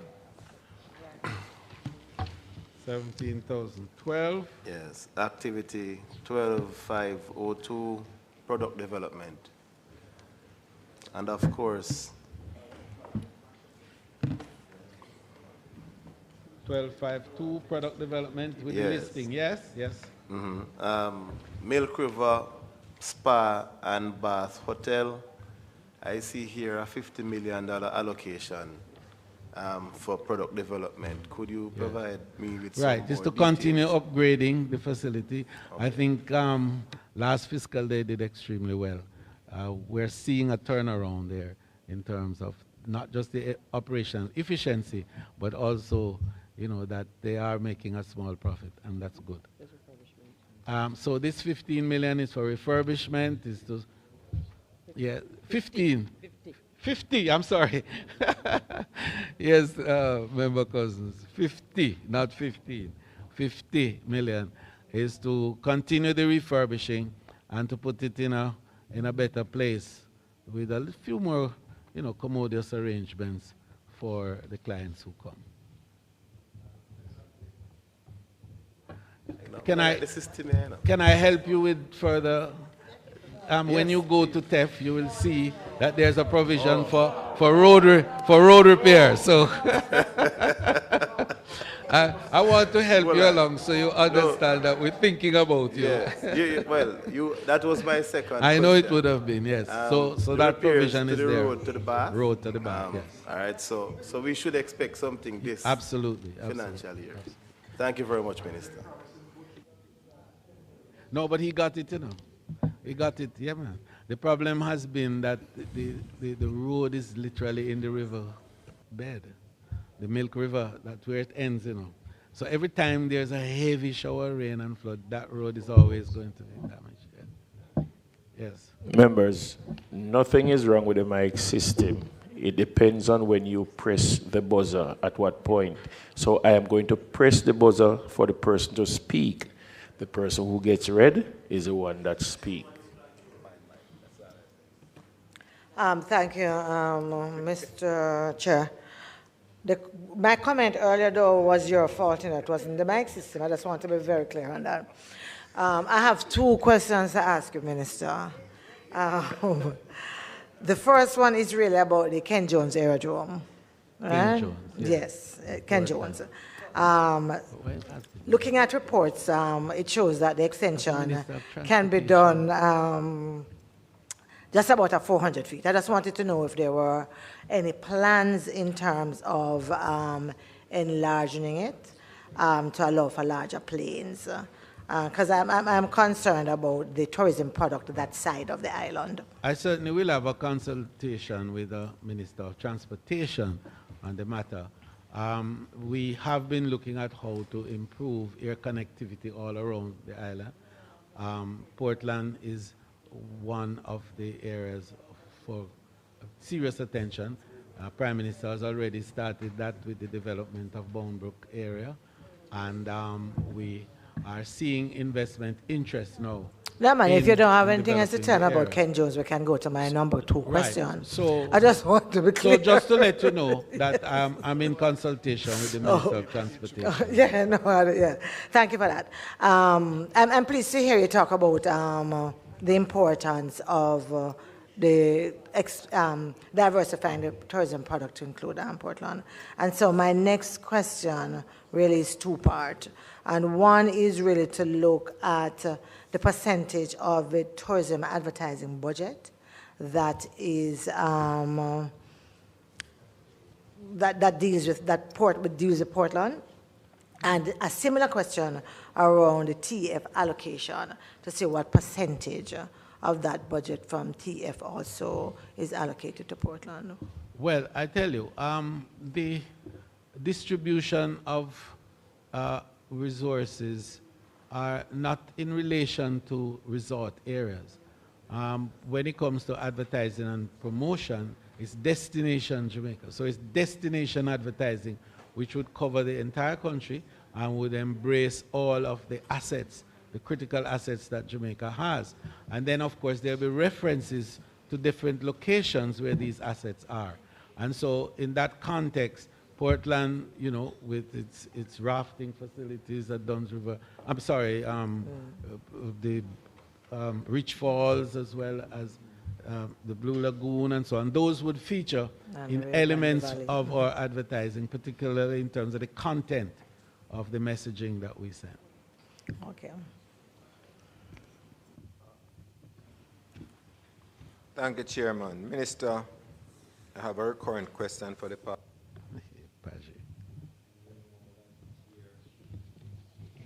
Yes. Page. Yes, each year, thank you, Chairman. Each year I have to ask it, and each year I'm told that Pachi coming up soon. I know we had a little sidebar before this committee meeting as to where Pachi is. But I also have constituents who I soon talked about the back road business member from Portmore. But we have constituents who want to know where on the agenda, development agenda, is the Pachi Beach. All right. And if I may, the second part, unless a member asks me expressly not to ask it as a member from back road, you know, I have a question I want to ask on his behalf. But deal with Pachi first, Minister. So member, I have been talking with you about Pachi for a while, and I think you are quite right to want this specific position that this project has in terms of implementation. Well, the good news is that there are 3 main beaches that we'll be doing this year that are currently in procurement for works, and Paget is one, $60 million for that development.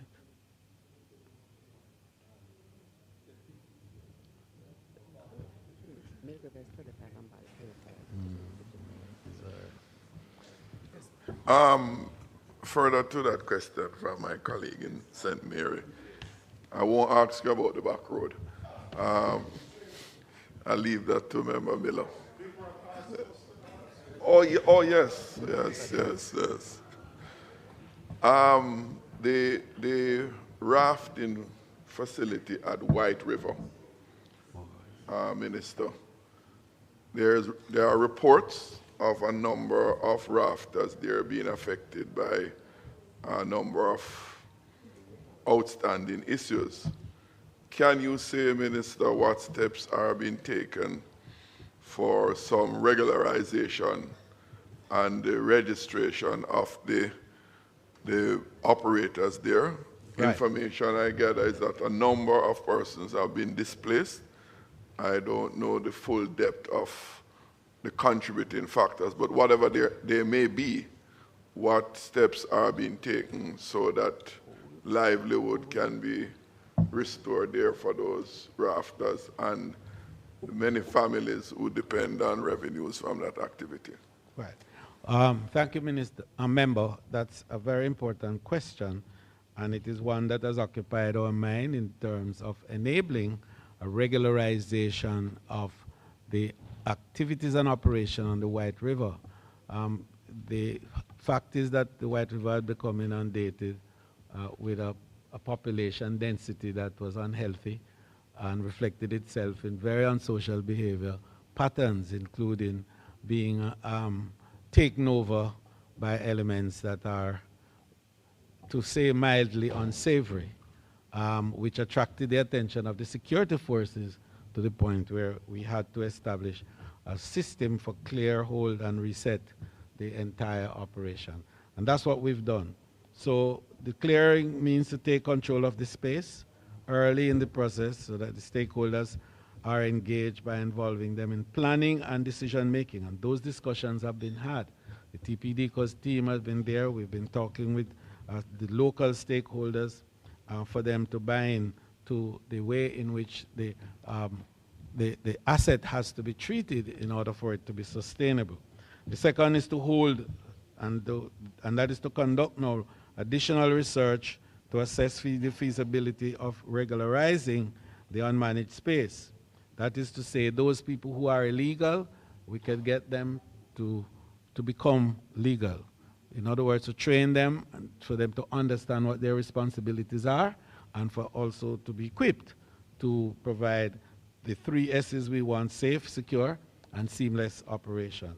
And finally, to reset. And this is to now regulate through collaboration with the Jamaica Constabulary Force and other relevant partners the resetting of the whole arrangement. Full training, full upskilling, and the enablement through business development guidance. That has been the strategy. So we have now gotten to this stage where we are ready for re-engagement, yes. Having been in the reset phase now, we're ready for re-engagement.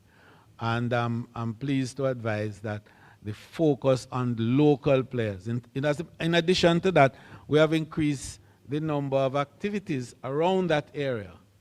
And we are looking at regularizing another river close by so as to enable, yes, well, there is another river that is now being looked at for regularization, near enough to enable others, yes.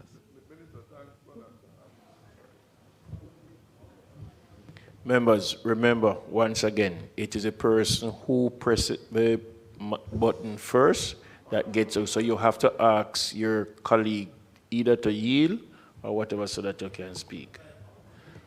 Yes, so yielded. Just a follow-up. Could you just indicate, Minister, which agency entity is playing the lead role in the engagement of the stakeholders? The Tourism Development Company, because they are responsible for destination assurance, which has to do with the safety and security of the spaces that are being utilized for touristic experiences. So any further inquiry I have, I could just engage TPP? Engage directly Mr. Wade Mars, who is right here with me, and he would be able to give you all the information that you require. Okay, Mr. Wade Murray will have a call from Mar. Thank you, Minister.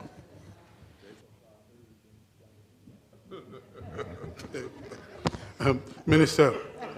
That's real high up. Minister, I know you're data-driven. Your planning is based on data, and so it shouldn't be difficult for you to just remind me. Yes, data-driven. It shouldn't be difficult for you to remind me what is the total input, supply, goods and services associated with the industry, the tourism sector, broadly? You know, broadly. I pride myself in, as you correctly say, data analytics, particularly as the driving force for decision making in the industry. Right. And the consumption pattern of the visitor, the tourist, which is 3 to 5 times that of the local, is really putting a little stress on us to properly quantify what that real demand is.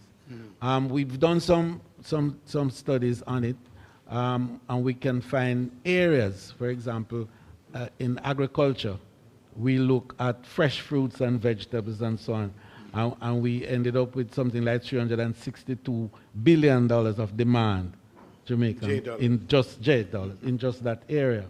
And then in manufacturing, we were something in the region, I think, of, what was the figure,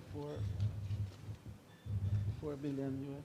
Somewhere in the region of about 4 billion US overall for the manufacturing side. Now, the manufacturing is really heavy, and part of the problem with us with that is a lot of the inputs are externally That's derived because of the problem with feedstock, with the base stock, as you'd call it in Jamaica. So for agriculture, it's much more than 362 billion Jamaican, but it's just for fresh fruits and vegetables and so on. So when you add meat and poultry, you know, and then you add eggs, it's huge. So we worked with Statin. In fact, we had provided some funding through TEF for Statin to do the satellite study, which would give us a more detailed breakdown now in where the demand is throughout the various sectors of the economy. We haven't been able to get that together. We work with the WTTC, that's the World Tourism Travel Council, and they do some work with Oxford Economics, but it's a simulation model they use, and that is accurate but not very accurate. So we have a sense overall of what it is, but to be frank with the nation, we don't have a detail, but we have enough to guide the manufacturing sector, the agriculture sector, the entertainment sector, the cultural industries in general, and the other services, banking and insurance and health and so on. So the question is well asked and is one that I have to undertake to enable us to do, because we must have that data, because it guides how investments will flow, particularly from our local investors in these areas. Yeah, so Minister, you appreciate my next question then. So at activity 10005 on Tourism Logistic Hub, yes. Could you tell me what that is and what that is intended to achieve, that spend? Right. So, and it's a good follow-up question to what you just asked about, that's why about the demand. because the tourism supply logistics hub is intended to focus on 3 key areas. One, to mobilize supplies for the industry, both local and international, so that we could bring in, for example, base stock and to have finished goods provided at the hub. We could then look at creating facilities for light industries, for sheets and bedding and pillowcase and blankets, and to make all those other things that are in great demand in the industry, which we are now importing. Then we could look at how to do processing, for example, of certain other types of agricultural supplies, which we don't have here, that we could bring in from elsewhere. So the second element, of course, is to build capacity now for procurement. So that's a new area of tourism value chain that we will introduce. Procurement. So Jamaica can procure for the region. We can procure for Trinidad, Barbados, for DOMREP, for everywhere else, and do nearshoring following from that. And finally, the whole business of accounting and logistics and so on, which is another big area that tourism can be involved in. So what the Logistics Supply Center is proposing to do is to broaden tourism's impact on the economy overall, and to enable a better appreciation of all the key areas of income generation that is involved with tourism, and to change the view that we are just about being, housekeepers and bartenders and so on. So Minister, and it's a whole new area of value added, and a new area for higher levels of earnings within the industry overall. So Minister, just a follow. So then, is it contemplated that beyond data, that it is the government that will do the procurement for these supplies? Or how No. The intention is to have that logistics center in your SEZ. So it will be in your free zone, in your SEZ. Okay. Right? So that it becomes part of, that wider area of building capacity for Jamaica to supply the world. What my question specifically is, in your contemplation, which I'm following, is it in your thinking? Government will not. Okay. I want to make it very clear. We do not want to be controlling or significantly influencing the commanding heights of the economy. Ours is to facilitate the development of various assets and economic activities. So all of what I'm doing there is to enable. So we are clear then. I think we're agreeing that the critical role for government is about data then. Yes. And evidence. Yes, among other things. Mm-hmm. Definitely data and evidence. And to look at best practices too, which is evidence. Mm-hmm. What has happened elsewhere and how best now we can, pivot to enable because Minister, it must be the case that we learn some lessons from COVID. Yeah. And the vulnerability of our supply chain. Absolutely. But something else we learned from COVID? We learned from COVID that we have a greater capacity locally to produce more for the industry. Because the supply chain disruptions across the world impacted local arrangements. And so the hotels have had to draw heavily, or more heavily, from local supply and local capacity. Okay. And you would see that if our satellite accounting was stronger, you would have seen the impact that it has had on the retention of the dollar in the economy. So we agreed, Minister, that data is critical. Indeed. Absolutely.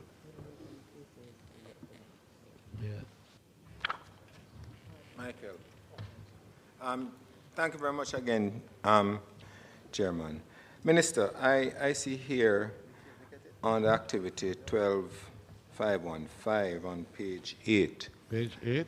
That you have what is known as cruise support. I don't think I've seen that in previous. I say seat risk support. Can you explain what that is for? That's my first question. Right. My second one, Minister, is this particular area I'm speaking to and of does not fall within your portfolio area, but it is a tourism destination. Mm-hmm. And it is something that you may seek to have, say, Dr. Wallace look at, Castleton Gardens. It's not in my constituency, but it's St. Mary, and at St. Mary we come from. Yes. The vending area, it is something that could be looked at from a tourism perspective because it kind of run down and wishy-washy right now. Yes. And also for parking, you know, maybe dialogue with the Minister of Agriculture to see how best that particular facility can be improved. And I'm just making mention of it here and suggesting to you that it is something that TF could look at. I see PS smiling. I think she loves Castleton Gardens, and it is something that we could look at, you know, as the MP from St. Mary. I'm requesting that. So I'll start with the last one, since that's the easy one. And the answer is yes, yes, yes. In fact, the Minister the Minister of State in Social Security and ourselves have been talking about that. We have, from time to time, provided support. No, from time to time we have provided support, but I do take your point that there's need for a bigger, broader look at the whole development of Castleton, not just Castleton Gardens, but Hope Gardens too, you know, and a number of botanicals, Bath in St. Thomas. These are very important areas, and they have great historic value. You know, a lot of people don't know that Bath was the first garden to be established outside of the UK. And in fact, it was named after a place in the UK called Bath. So we have assets there that can be developed. And there's provision in the TEF this year for heritage support.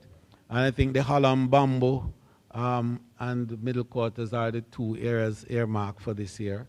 But we definitely take that point very well, Member, and we'll work with Agriculture and the Member of Parliament for it. The second question relates to a breakout now of how cruise and airlift activities have been. And this is something we've not done in the past. So this is the first year that we're actually breaking it out so you could see what we spend on seat risk support and also what we spend to enable what we call the shore excursion experience of the cruise visitors to be assured. So the minute they come off the ship, there is a greeting and a welcome and an experience that is provided for them there. And you heard me talk about coffee and the coffee experience, and something we're looking at to make sure every one of them get a little mini cup of coffee or something like Blue Mountain coffee, so that they get a taste of Jamaica and open an appetite for more of our products. So yes, and I think that this represents for me an opportunity for better reporting as to how our resources are utilized in the industry.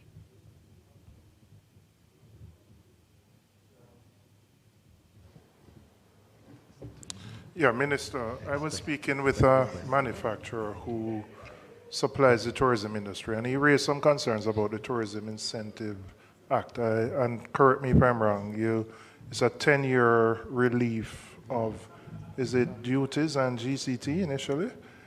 The concern he expressed, and he provides both locally and to the industry and has done so, but he expressed the concern that in spite of the act, there are players who circumvent and find ways to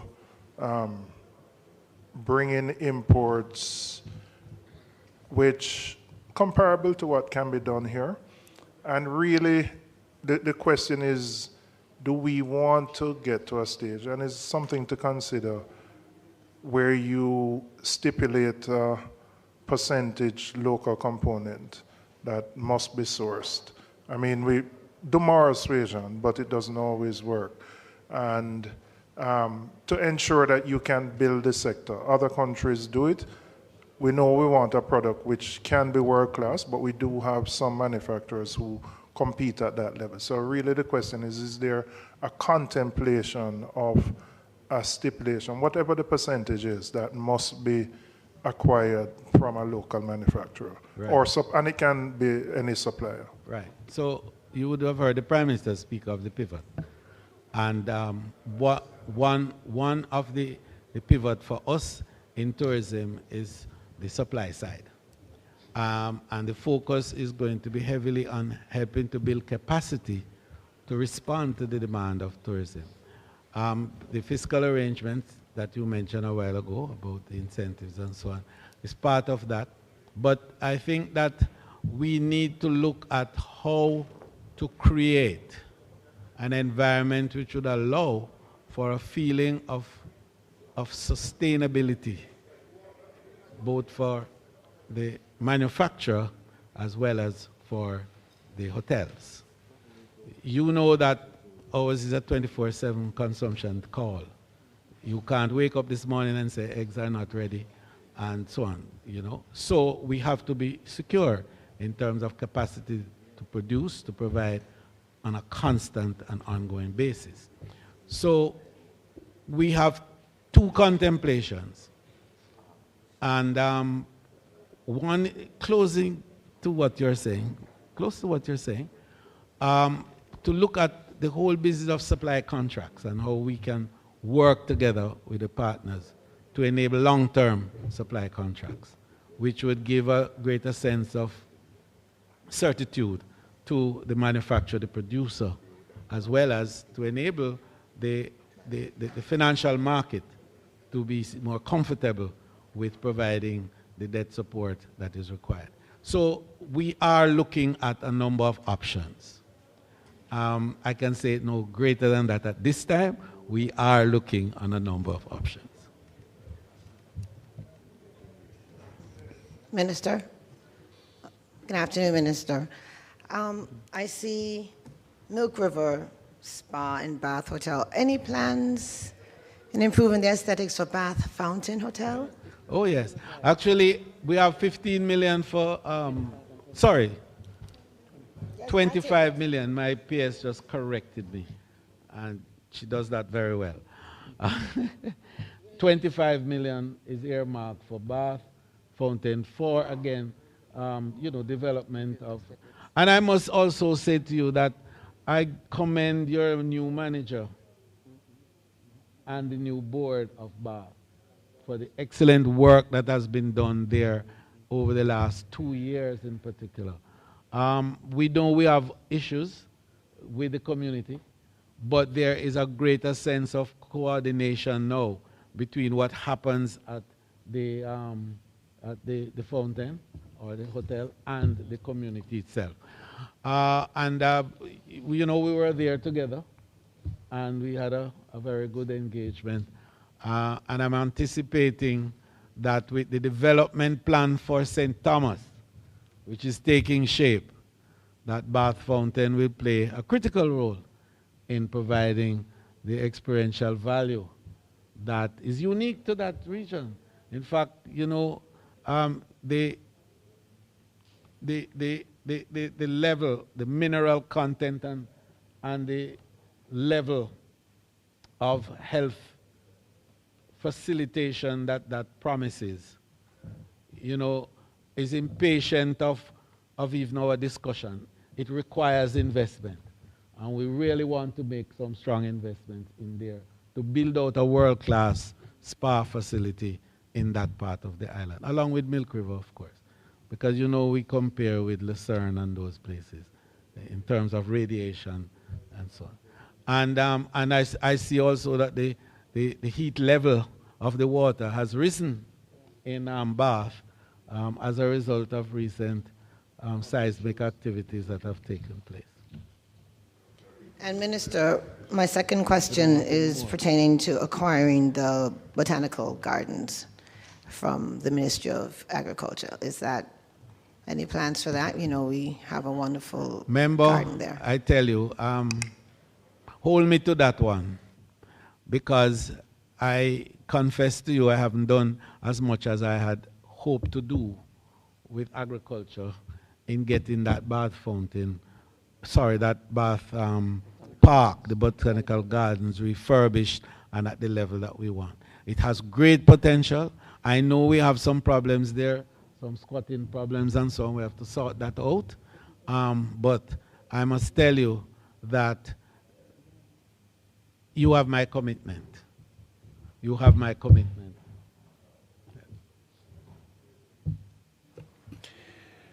Head 17,000, pages 1 to 14. Those in favor? Those against? The ayes have it. Minister, thank you, sir, along with your team. Thank you, Chairman. Thank you very much, Chairman. And thanks to the members for approving our budget.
For the electricity, I'll try and convince them to qualify. No,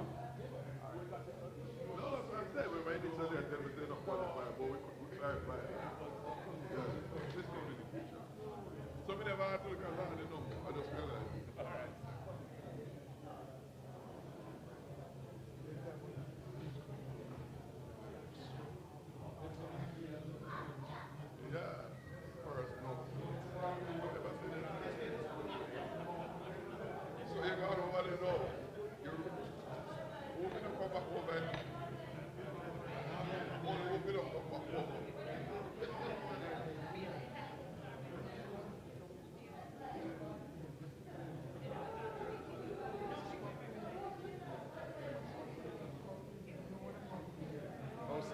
House leader, you ready?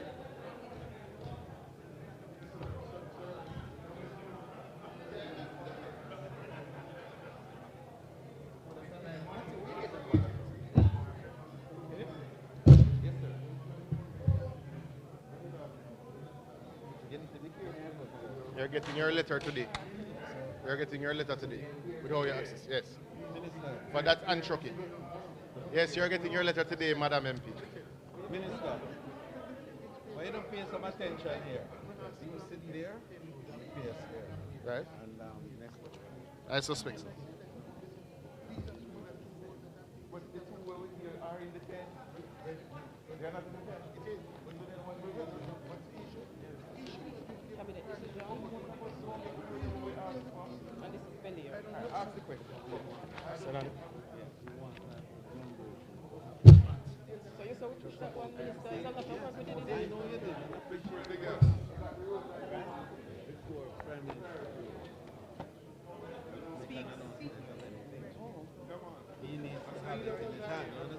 Agreed. This year for sure. That one? It's a massive one. Well,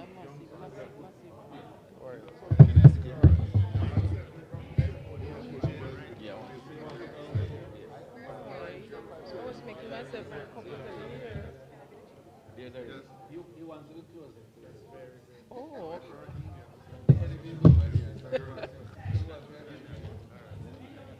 Matthew, who is that?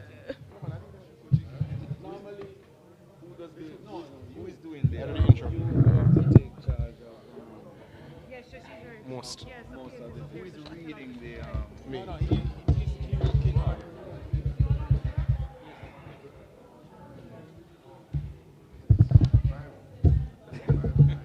I don't think you should.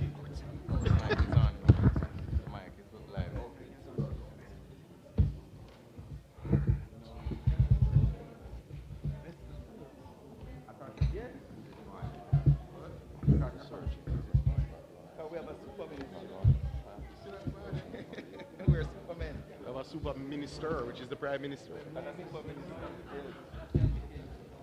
Mr. You have all the things? Making sure.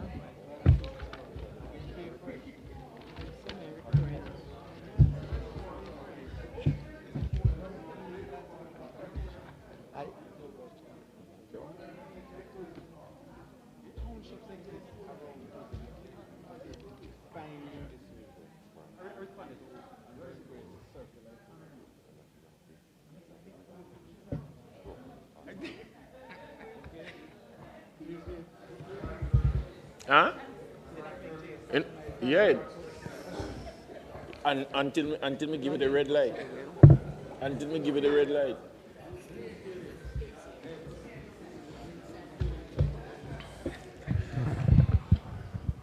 Let me take the time to welcome both ministers of state in the... No.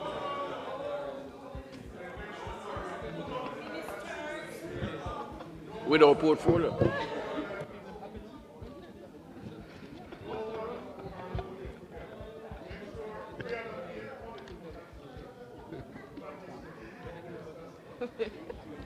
Just tell me what you need. So now that I have the attention of all, let me now welcome the ministers from the Ministry of Economic Growth and Job Creation, Minister Samuda and Minister Morgan, and your team.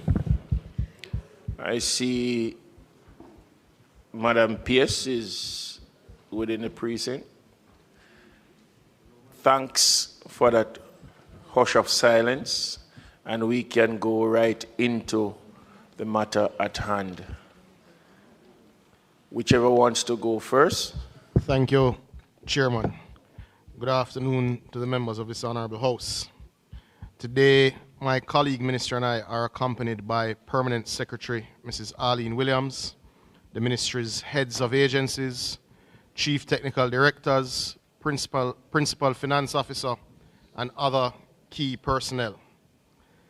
The Ministry of Economic Growth and Job Creation's portfolio areas of water, wastewater, works, ports, economic development, housing, urban renewal, environment, climate change, land, and physical planning provides a cohesive and interconnected approach to implementing the GOJ's medium-term strategic priorities. These are inclusive sustainable economic growth and job creation, and macroeconomic stability and fiscal sustainability. It is through the Ministry's 19,000 budget head.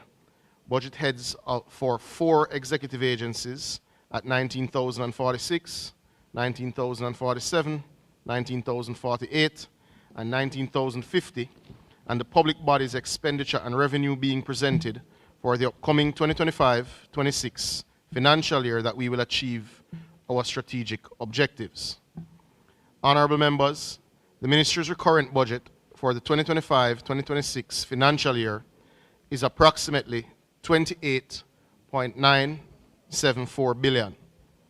This consists of 28.428 billion to be funded from the consolidated fund and 546.568 million to be funded in appropriations in aid. When compared to the 2024-2025 budget, the initial budget was 13.183 billion, which was increased to 25.421 billion through supplementary estimates. Overall, this represents a 14% increase in the allocation for the 2025-2026 financial year. The current budget also includes administrative budgetary allocations for agencies under the Ministry's purview: the Real Estate Board, Commission of Strata Corporations, Rural Water Supply Limited, Negril Green Island Local Planning Authority, and the Water Resources Authority.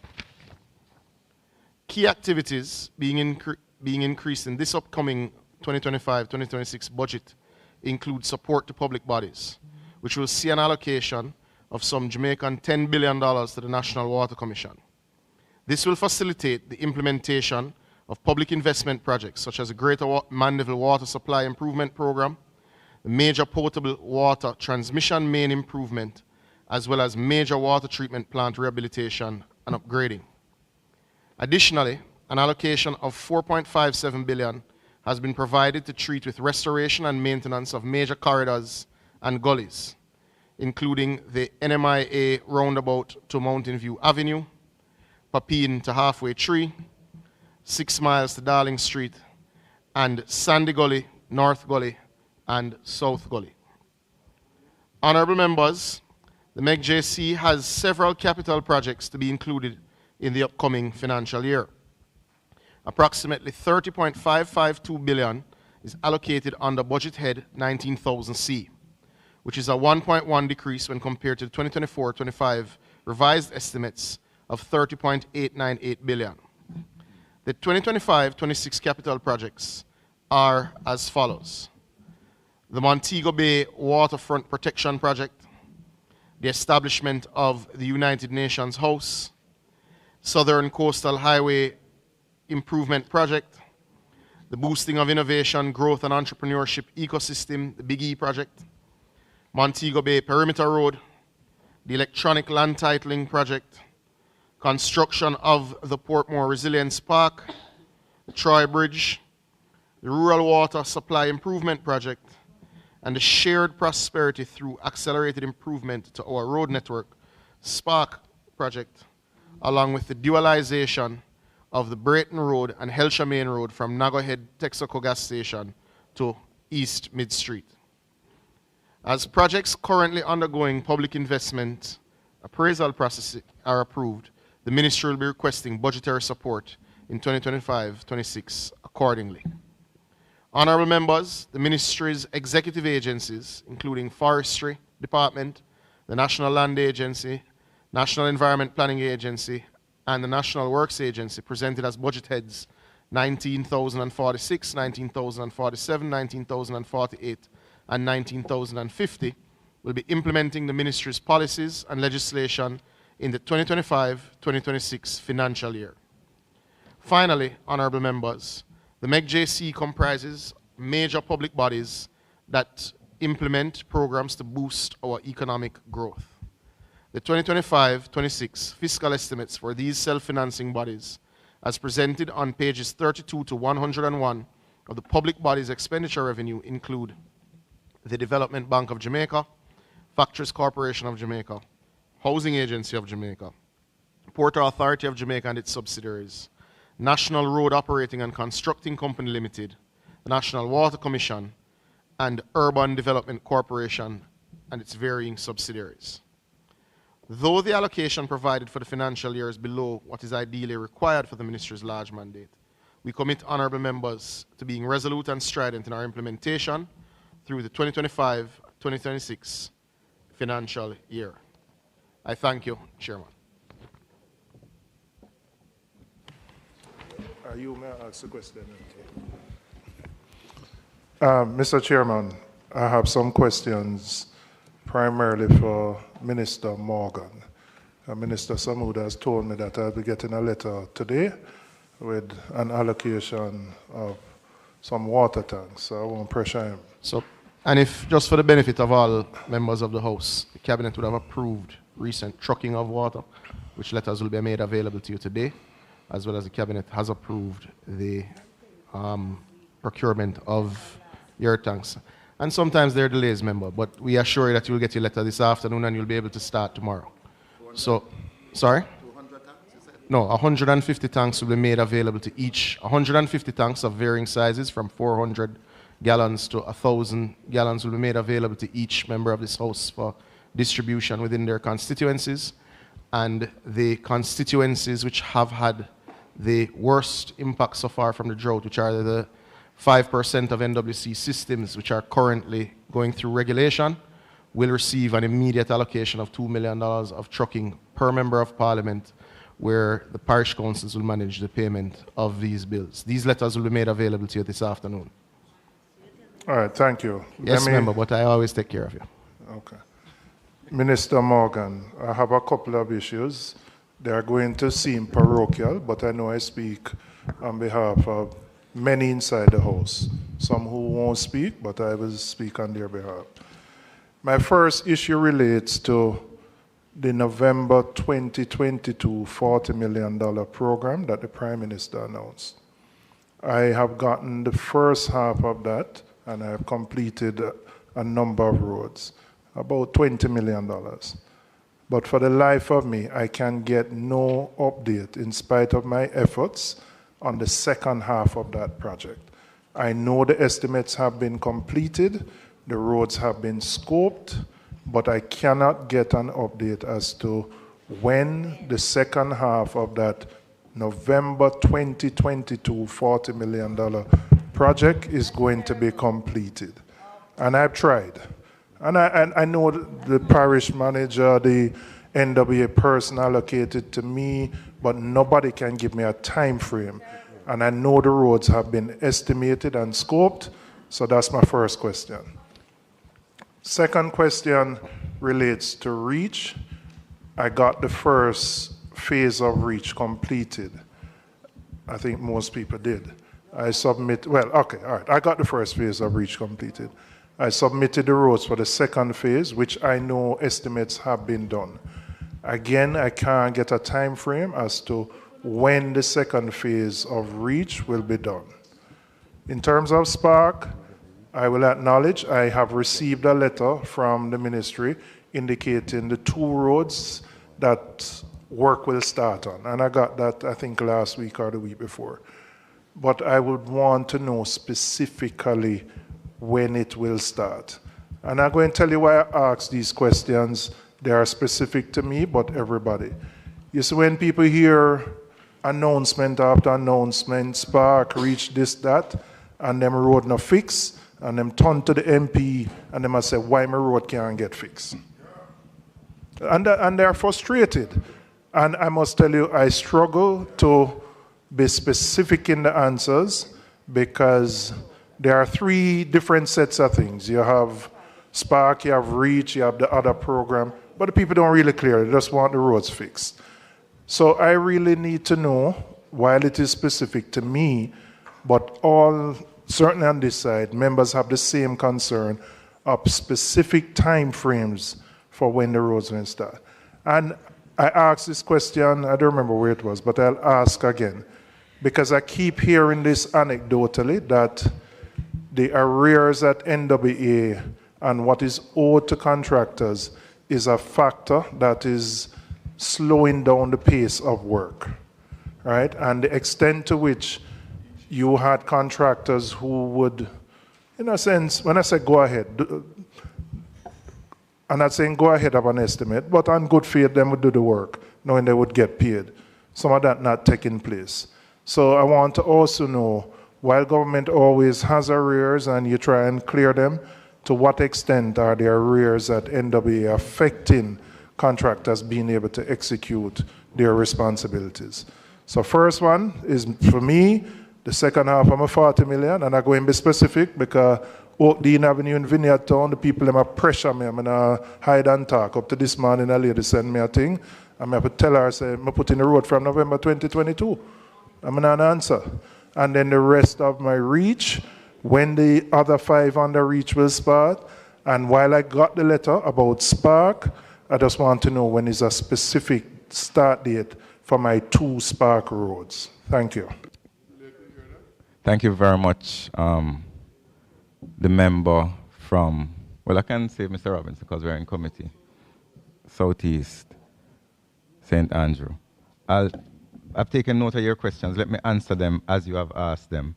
I will have to do some research on your November 22 allocation, as it is new to me, so I did not prepare for that one. But I commit to getting a detailed information from the NWA and communicate to you. The second question you asked about your second phase of reach. Those roads are in procurement. As you know, we are essentially, for most constituencies, would have chosen 5 roads for the REACH program. So that's 5 times 63.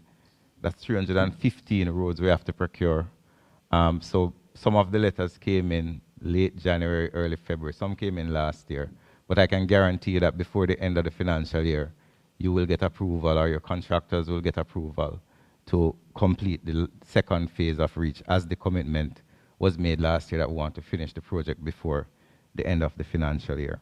As it relates to your question regarding the Spark program, we have so far issued 84 roads to be repaired in 2 work orders. The 3rd work order should come out next week, which will complete the 63 constituencies. So that would have been 126 roads would have been assigned to the contractor by next week. Now, let me use Richins Avenue as an example. So in many cases, when the contractor gets a road, the design of the road and the testing has not yet been totally completed. So in the case of Richins, the contractor would have gone and removed the asphalt layer and now scrape the road, and now he has to be soil, yes, milling. Then now he has to do the soil testing, go to the lab and see whether or not, because the base might be compromised. The base might be compromised, there may be soft spots based on the soil quality and so on. And I'm not an engineer, I'm just basically articulating the explanation I've been given. In relation to the other work orders, there are other processes that are taking place.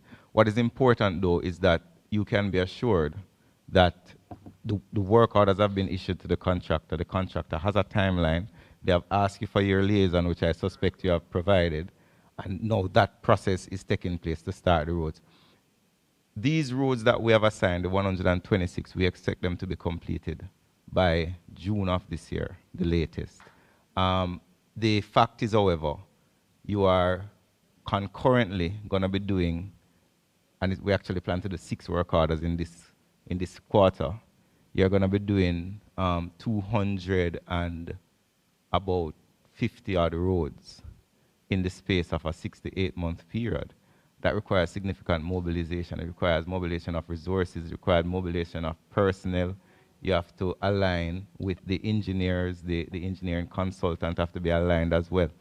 I was privy to a meeting by the consultants at the Pegasus recently where they were engaging the various stakeholders within the Spark program. So while I understand and appreciate that your constituents are very excited that the roads were chosen and they wanted to start now, right? The fact is that it is a process, and we are trying to make sure that the contractor fulfills his end of the bargain efficiently and effectively within budget. And we at the NWA and the Ministry of Economic Growth and Job Creation also have to do the same. So I'm assuring you that these roads will start very shortly. Some have already started because the actual digging up of the road, as you call it, is not the start. The start is the design, the start is the procuring of the material and so on. You asked a question about arrears. I'm always fascinated by this question because I've heard it several times. Since I've been minister, we have paid out approximately $9 billion from the NWA to local contractors. And I'm not counting the South Coast Highway Improvement Project. We run, what's the word you use? Accrual accounting at NWA, meaning that at any given time, there are arrears outstanding to contractors because works are completed consistently. A part of the challenge, though, is I think the public perception of how contractors are paid needs to be enhanced a bit. When a contractor completes a work, that does not trigger payment. What triggers payment is the validation that the work was done and it was done properly. In many cases I've seen where contractors have reached out to me saying that they're owed, the NWA would have had to go back into the workspace, identified flaws that the contractor would not have probably seen or acknowledged, and the contractor would have gone back and done correction. When those corrections are done, it essentially restarts in many cases the payment. It has to be validated at the parish office level if it's not a major project. It then has to go to the regional office. Then it has to come to the main office where it is assessed, and then it goes to account where approval is. We don't have an interest in owing contractors. For example, the emergency, reach emergency. The money to pay the reach emergency is at NWA. And NWA would have had to be calling contractors to say, aren't you submitting your bill? Yes. We have to call contractors and ask them, submit your bill, please, because we do not want that money to cross the end of the financial year.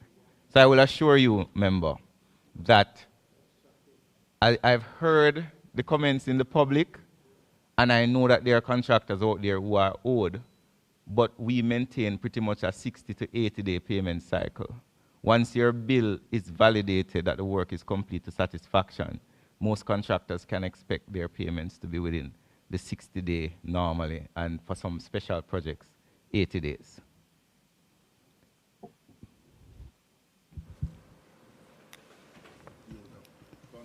All right. Thank you, Chairman. I don't know which minister, but I'll ask the first question will be directed to the Minister of Works, and that is as it relates to the alley bridge in southern Clarendon. We know that the approach to the alley bridge was significantly damaged, and that up to this morning I got a note from a resident highlighting the fact that there was a near miss on the bridge again because it is very dangerous. My question is whether or not there is a provision in this budget cycle for the repairs to be done to the alley bridge. That is the approach, not the bridge infrastructure itself, but the approach. Second. Will you allow me to answer that first? No problem. All right, so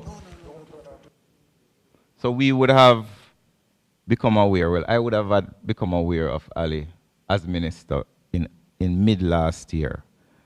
Now, it is not a simple process because the bridge is in a very peculiar low-lying area, as all of us from Clarendon will know. We had asked the National Works Agency to do an assessment of what the cost of the bridge would be. And I just want to give you, so we are about to undertake some short-term works on the entrance to the alley bridge, the approach, and that's going to cost us approximately about $45 million, thereabout. And that should be between now and about 6 months, thereabout. We also need to do a detailed engineering estimate on the bridge and the approach to the bridge. That's going to take us 12 months because it will have to be a capital project. Because the cost, or preliminary cost, to fix the problem is going to be a $1.2 billion problem. Because the bridge is in such a low-lying area. It's not like a river that runs deep. The river essentially is almost at land level because it's a floodplain. And it is a very important artery to southern Clarendon. So the solution to the alley bridge is not going to be in this financial year, but we will be doing some work on the entrance or the approach to the bridge this financial year.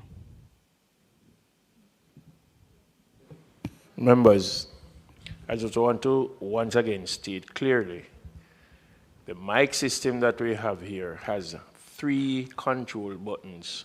One for me to speak directly, one for me to identify the speaker by pressing the button and that light will change, and one to turn any mic off.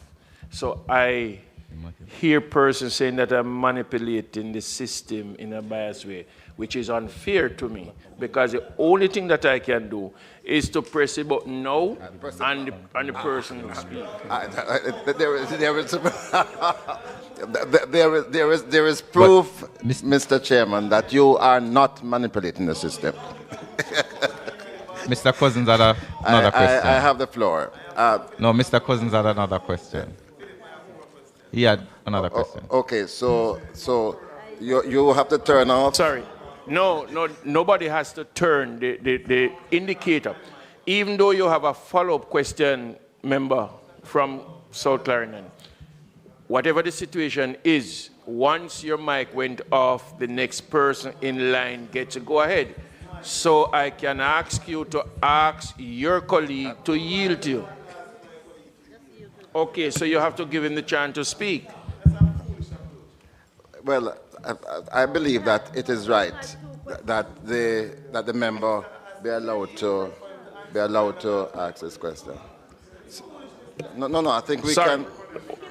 Sorry, and I'll explain that to you again. Once the mic, what you don't want to have is a handset to record something that you're saying sidebar that you don't want to be heard.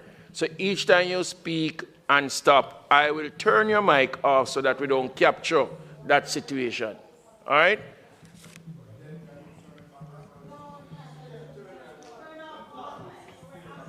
Turn your mic. I'm not going to turn my mic off. No, it's my time. Chairman, I'll just allow them to ask all the questions without any interruption so that we don't have that challenge. Ah, boy. Thank you, Chairman.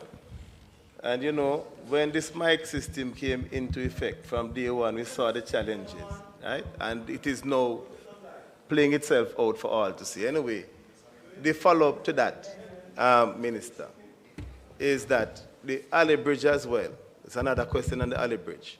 In terms of desilting, because if you look at the bridge, you realize that the bigger problem we're having is that as soon as it rains, because there's no desilting around the bridge itself, because it's low-lying, that the water basically rises very quickly. So perhaps I am suggesting that that could be considered by the technical team. The other question now, Minister, and I don't know if it is your responsibility, but I believe it falls under urban renewal. There is a project that was approved, went to tender in Lionel Town, the Lionel Town Community Park and Homework Center. I understand that a contract was awarded and no work has commenced as yet. I don't know what the status of that project is. I see the permanent secretary here. I wrote a letter to her a few weeks ago seeking an update. I have not received a response. So I'm taking this opportunity to find out if it is a part of this budget cycle or it is still a part of the previous budget cycle but to be implemented. And what is the stage of that project? So based on the information, and the PS assures me that a response has been forwarded to you. Maybe you have not yet received it, but she will double check on the response to ensure that it is properly forwarded to you. So that was tendered and the tender was approved and there was a contractor that was approved based on the tender, but the contractor communicated to the ministry that they're no longer interested in the project. So we have to retender that project. You're welcome. Thank you, Chairman. I have a question dealing with climate change, so I will allow, I want to allow Minister Morgan to deal with his questions, and I do have one for him, and then we can come back to climate change. So, Minister, I have one matter on my mind that has been ongoing since 2017. Every time we sit here to discuss the budget of this ministry, I have raised it. I even 2 years ago decided that I would no longer participate in constituency debate because this matter has not received the attention of the government, even though the Prime Minister has given me certain assurances. And the ministers over time have given me certain assurances. This has to do with a project that the World Bank did called the Mosaic project in the community that adjoins my constituency and the member from East Rural St. Andrew. A drainage system was to have been established to solve some of the flooding problem of the past. It wasn't done properly. At the time when the project was being developed, the decision was taken that they didn't want politicians to be involved in the development of the project. And it wasn't until they ran into problems that I was consulted, the previous councillor was consulted. It was badly done to the point where for the last 7 years, if there's a drop of rainfall in that community, wherever I am in the world, I am notified, and there has been this constant fear that people's homes are going to be washed away. Indeed, a tremendous amount of damage has already been done to a whole slew of houses on Harbour Drive. If we get any significant flooding going forward, that entire area will become a disaster zone. Not only will homes be washed away, but people are going to die. And I am always very calm-spirited when I raise these matters. And sometimes my constituents believe that I'm too calm about it, and I probably need to take up the mace one day and go outside. It's not in my nature. Minister, for the umpteenth time, I need a specific commitment, including a start time for this project, because we have heard funds have been allocated every year. Recently, in Port Royal, where the Prime Minister was present, I got another commitment that is going to be dealt with. I don't think we have time on our hands. And I would love to get a commitment that we're going to start this work in this new financial year. Thank you very much, Member. So I can assure you that under the Spark program, the main road component that this project, the corrective works to be done there will be done. We are now in the process of finalizing the roads for the main road component of Spark, which is going to be next financial year. So that will be done under the Spark main road component.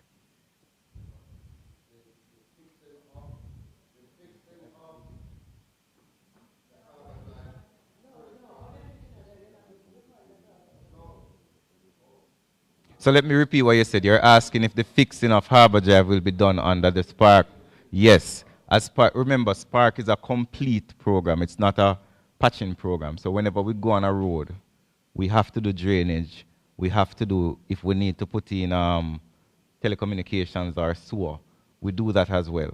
So that road is a part of the project. And as part of the project, the drainage will have to be fixed under the Spark main road, the main road component of Spark, which is going to be next financial year. Mm-hmm. Yeah. Mr. Chairman. We can the NWA assures me that they can show you evidence of that whenever you're available to see it. Mr. Chairman. So we do care just as you about your constituents as well.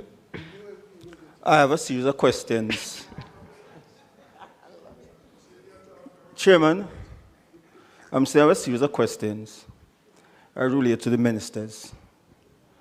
But it's regrettable that there was a part of this ministry, and through frustration, I have to bring certain issue here to see if I can get some answers and results. Because I've tried relentlessly, and I cannot get action or answers from this ministry.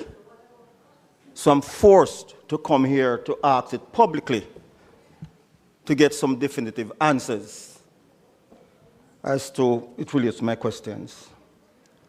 One has to deal with Burksfield Meadows.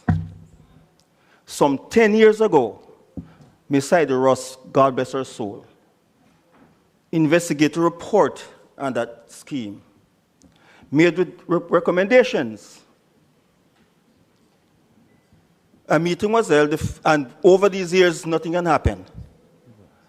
And late last year, a meeting was held with the highest level, the PS, the financial secretary, the managing director of who was in the agency, the chairman was in the agency, and we thought the issue was resolved. Of all the recommendations made then by the Ross, only 2 units were dealt with. We met in November, October last year, and the decision was that by February, the issue would have been dealt with. Whether eviction, notice, or what have you, for people occupied illegally. I've called the PS repeatedly, I've written, and to date, nothing has happened. I would like today to get a definitive answer as to when the decisions taken at the meeting we had late last year will be implemented or actions taken. I don't want to be told shortly or when. I've been trying repeatedly, and I can't get anything, and I'm forced to come publicly. I want today to get an answer as to when we're going to have actions taken and the issue resolved. Because decisions were taken by the highest authority with the chairman of the board. It will be dealt with by February last year. It's March this year. So it's well over a year from that meeting was held, and to date, nothing has happened. And I'd like to get a definitive answer as to when the issue, the decisions that were taken then, going to be implemented. Do you have another question, member? I have a series of questions, but answer this first. Okay. So I dictate the questions.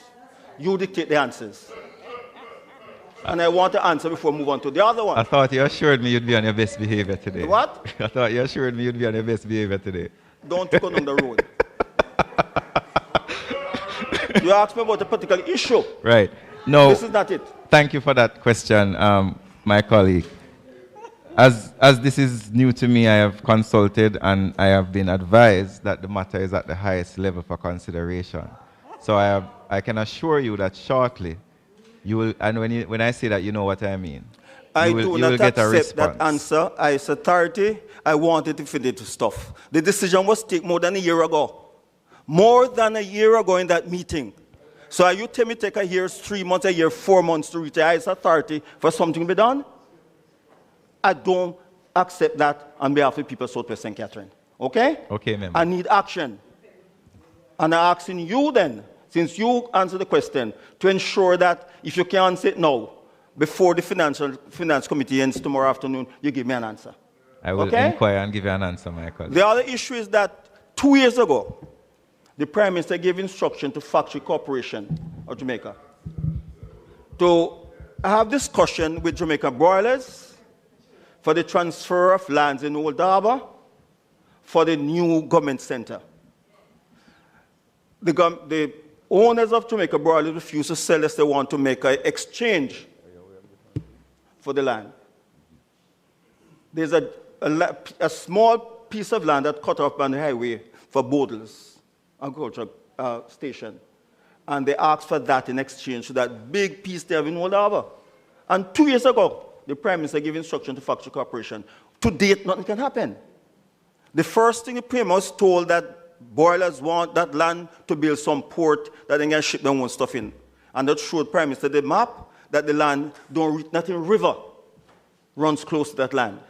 So he sees not there, so that was rubbish. Okay? The next time I heard that they can't do it because the land from the private sector costs more than 4 times the one from the government. So I say, you're talking nonsense. The issue is, if the private sector wants to give you a land, piece of land that is 4 times the value of the government land, what does the public objection the public have to that? If the government's land was 4 times the cost of the private sector land, then there would be an argument. So that don't hold nothing at all. The last thing they told the PM is that it will be in the budget this year. Factory Corporation, there's nothing there this year. 1 and 2, you don't need no money to deal with this stuff. What I'm concerned about is to institute the transfer. We're not talking about money now. It's to get the land before the people sell the land to somebody else. And we can't act on that. I've asked the ministry for a meeting with Factory Corporation and the Commissioner of Lands to institute the whole stuff. Up to today, I can't get a meeting. That's why I say it's regrettable that there was a minister in that ministry. And I can't get a response from that ministry. And through frustration, I have to come here to raise this issue. I would like an answer where Factory Corporation is concerned. When are they going to complete this arrangement? Member, thank you for your question. I have been assured by the ministry that the meeting that you requested will be scheduled in the shortest order. No. Short can be 1 year for somebody. It can be a day. Member, I am giving you my assurance that I will ensure it happens. You can't give me assurance about shortest order. Give me a date. Because I cannot give you a date now, member. I cannot give you a date immediately now. You have a phone and it's now technical. You go on the phone and give me a date. I'm not accepting that. I hear this 3 times or 4 times. Member. Look, in the interest of Southwest St. Catherine, I want an answer. Don't tell me shortest possible time. Can you meet with the ministry on Tuesday afternoon? The what? Can you meet with the ministry on Tuesday afternoon? Tuesday? Yes. Afternoon? Yes. Tuesday is my day for large, you know that. Set it for Monday or Wednesday. That's why you cannot negotiate a time here. That's why I said you cannot negotiate in the afternoon. What time Tuesday? After Parliament, if there is Parliament. Look, man, I don't have the meeting after Parliament on 1st and 3rd. Mr. Warmington, you cannot negotiate a time in committee. Tuesday? Yes. All right, what time? I will have the permanent secretary. So it's Tuesday? Yes. I don't want to hear nothing after that. All right, here are the other questions. And you'll get your updates then. No, you give me an update tomorrow. Here are the other questions I have now. Firstly, Minister Samuda mentioned Troy Bridge. You know about Spring Village Bridge? So Spring Village Bridge has started. No, it doesn't start. It has not started. Troy Bridge started too. In my consultation with the contractor, he has already started mobilizing. He mobilized but not start because of, look here, I'd advise you, don't say that. Mr. Warmington.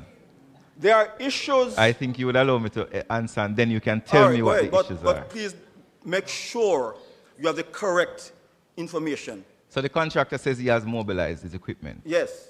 There is the issue of a pipe that needs to be removed. And the National Water Commission is in the process of planning the removal of a major pipeline. And that is the reason why the bridge has not literally, physically started. So when you say it hasn't started, that's actually not factually correct. No, you are contradicting me. The contradiction has been for 26 years, 56 years. Start is not that is not the reason. What is the reason? I wish you had left it alone. What's the reason? I wish you had left it alone. I didn't give that answer. The design that they gave is wrong. It's 3 times that bridge was designed. Tender 3 times somebody wanted it. And what they did at the last time was to change the box cover to a pre-stressed column, beams, and recommended that Stresscon will do it. Stresscon said nobody consulted them, they were not interested in it. They went back, NWA went back and spoke to Czech, and Czech agreed. Because of the design, the bridge moved from 130 million to 250 million. When the contractor went to drive the piles, it could not be driven because the beams that are supplied by Czech are 24 feet longer, wider than what is required. So don't, as told before, if you don't have it, don't. That's the reason why. Now they came back, the pipeline is, the pipe was there all along. There's a transmission line there. So now they're moving them. They're shifting the bridge further down to accommodate the stuff. Czech now agrees to facilitate by amending their stuff to get a beam that can fit. Okay? So what you said, that's not the reason. So remember, so in any process of construction, as you would know, there will be sometimes changes in design and so on. The National Works Agency is always reassessing the design to ensure that we can get the bridge. I am sure we both agree that the ultimate... Mr. Minister, don't go there. I did not interrupt you though. No, hold on. If you are going down road that is not correct. No, what I'm saying is... Hold on. Misleading. Yes. You mentioned while ago you're not an engineer, so don't mention that. I am trained engineer, architecture, yes, conserving, estimating, all the areas of construction. Don't say it, because they'll answer you. Don't. Okay, sir, you're right and I'm incorrect. Thank you. Okay? The reason I asked the first question is that Troy Bridge was mentioned as funds being provided for it. So I asked the question, I didn't hear Spring Village mentioned. Is it been abandoned? No, it's not been abandoned. All right, let me go to that one. CAPEX. I have some other smaller questions. But let me deal with the CAPEX program. This is a government business, on the party business this.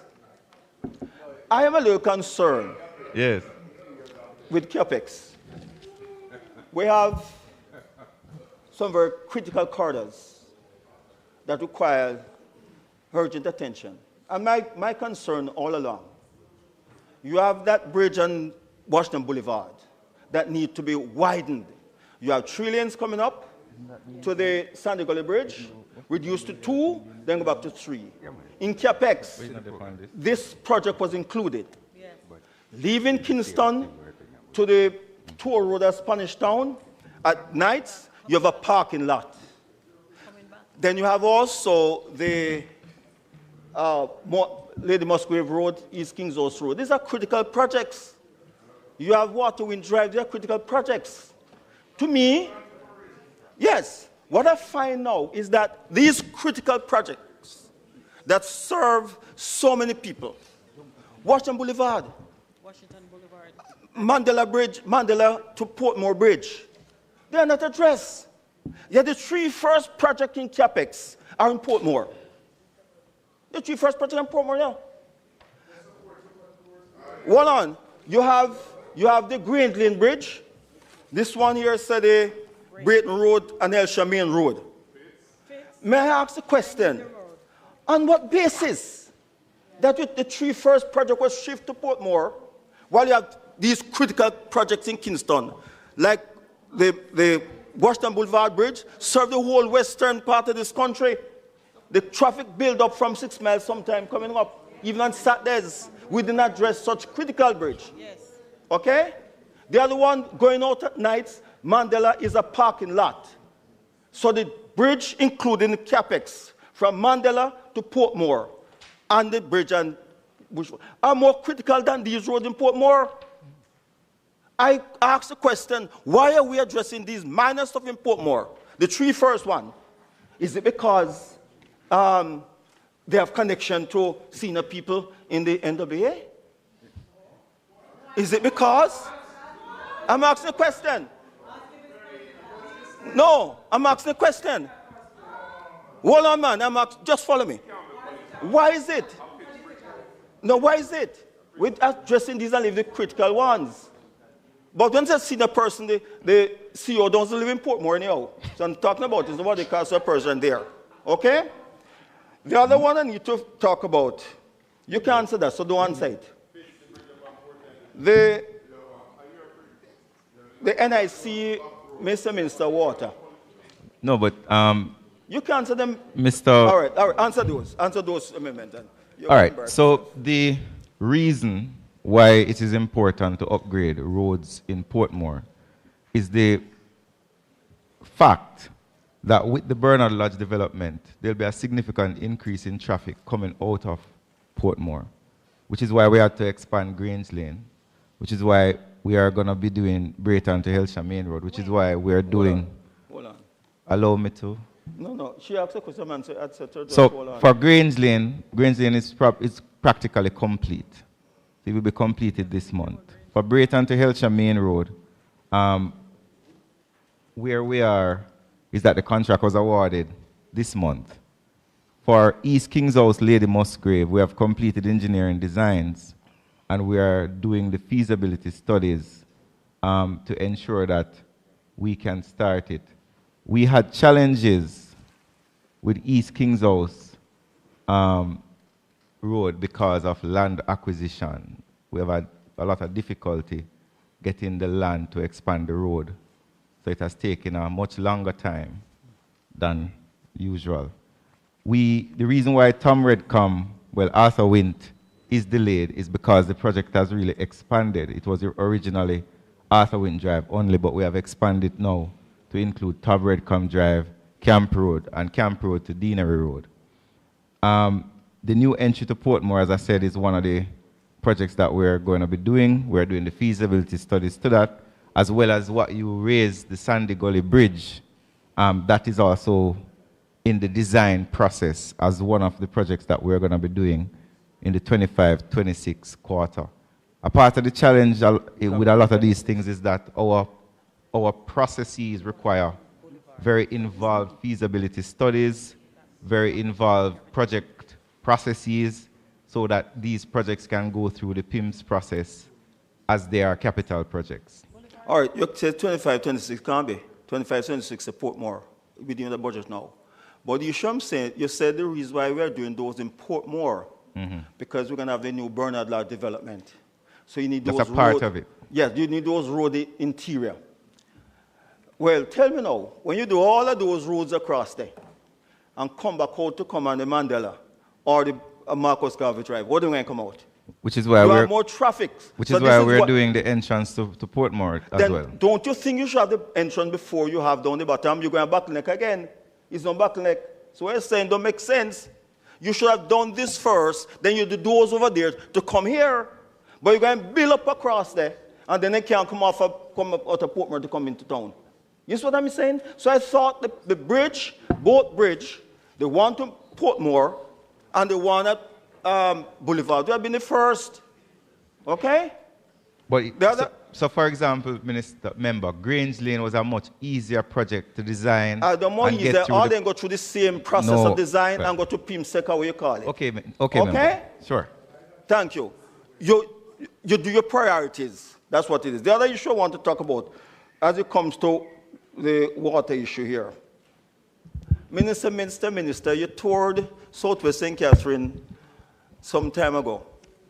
I think late 2023. And I thought when a person tours, something is left behind. We discussed the water issue. And to date, the issue of improving the situation with the Graham well, the Boys well, and all of those, to date, nothing has happened. The water from Colbeck to Plantersall, nothing has happened. The gold mine thing at 8 miles, nothing has happened. So I thought when the minister tours, it means that some improvement can happen. I am at a disadvantage when I tour the minister and people ask me, what happened down here? You come with a minister, you're a minister, and they don't address it at all. I can't say a word.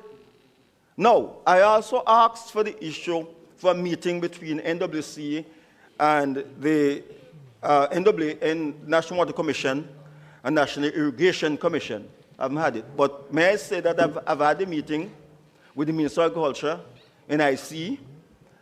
The issue was to have some of the wells. Mr. Fernandez did this report in 2008. Nothing has happened. And finally, what I can say to you and Water Commission is that the National Irrigation Commission now agrees to make available to the National Water Commission Thetford Well 1, the Machado Well at Colbeck 2. They are prepared to sell water from the St. Dorothy's irrigation well and from Thetford Well 4. So these are in place now for Water Commission to have discussion with them to put this in place. They wanted to sell water to the National Water Commission from the St. Dorothy's, which objected to. This is why now they agreed to provide 2 wells free And the Water Commission needs more water they can sell from 2 other wells. Because world are expanding. We need the water. And I've taken the initiative. But what is the issue as it relates to those small items that we look at?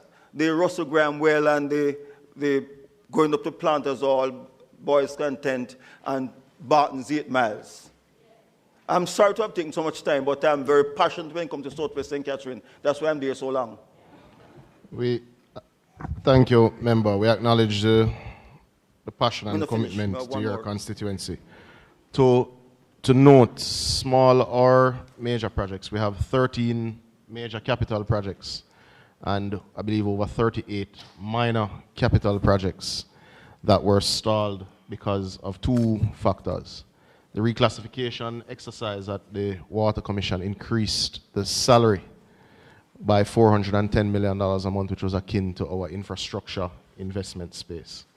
The other issue is that you had 7 weeks last year where the Water Commission sales plummeted related to Hurricane Beryl and Tropical Storm Raphael. So you had 7 weeks with very little revenue, in addition to an increase of over $400 million of staff costs. It is why, I remember, there has been a $10 billion allocation from the Consol Fund to NWC this year. And I assure you that I believe 2 of your 3 projects are in the minor projects list to be executed as the first warrant comes over. There are several projects that's included this year, though. But the minor ones are not listed in the heads memo. But I will write to you before the end of standing finance to confirm which one of the minor ones will be dealt with this year. All right, the other minister now. You toured also. You look at Big Pond and all of those. It was scoped. Will it be addressed this year? Not only was it scoped,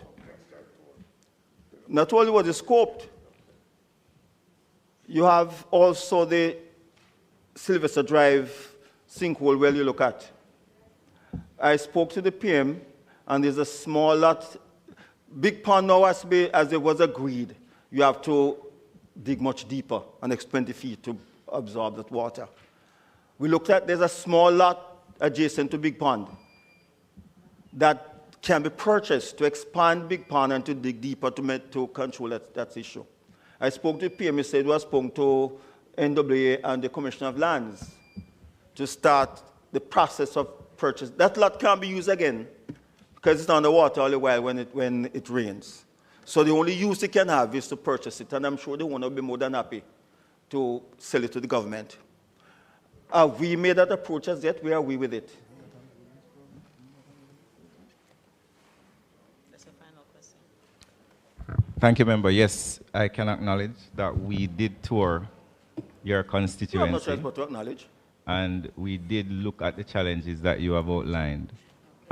We are in discussions with the NWA and also the Prime Minister to see if we could include that bridge in the accelerated bridge program. The lot.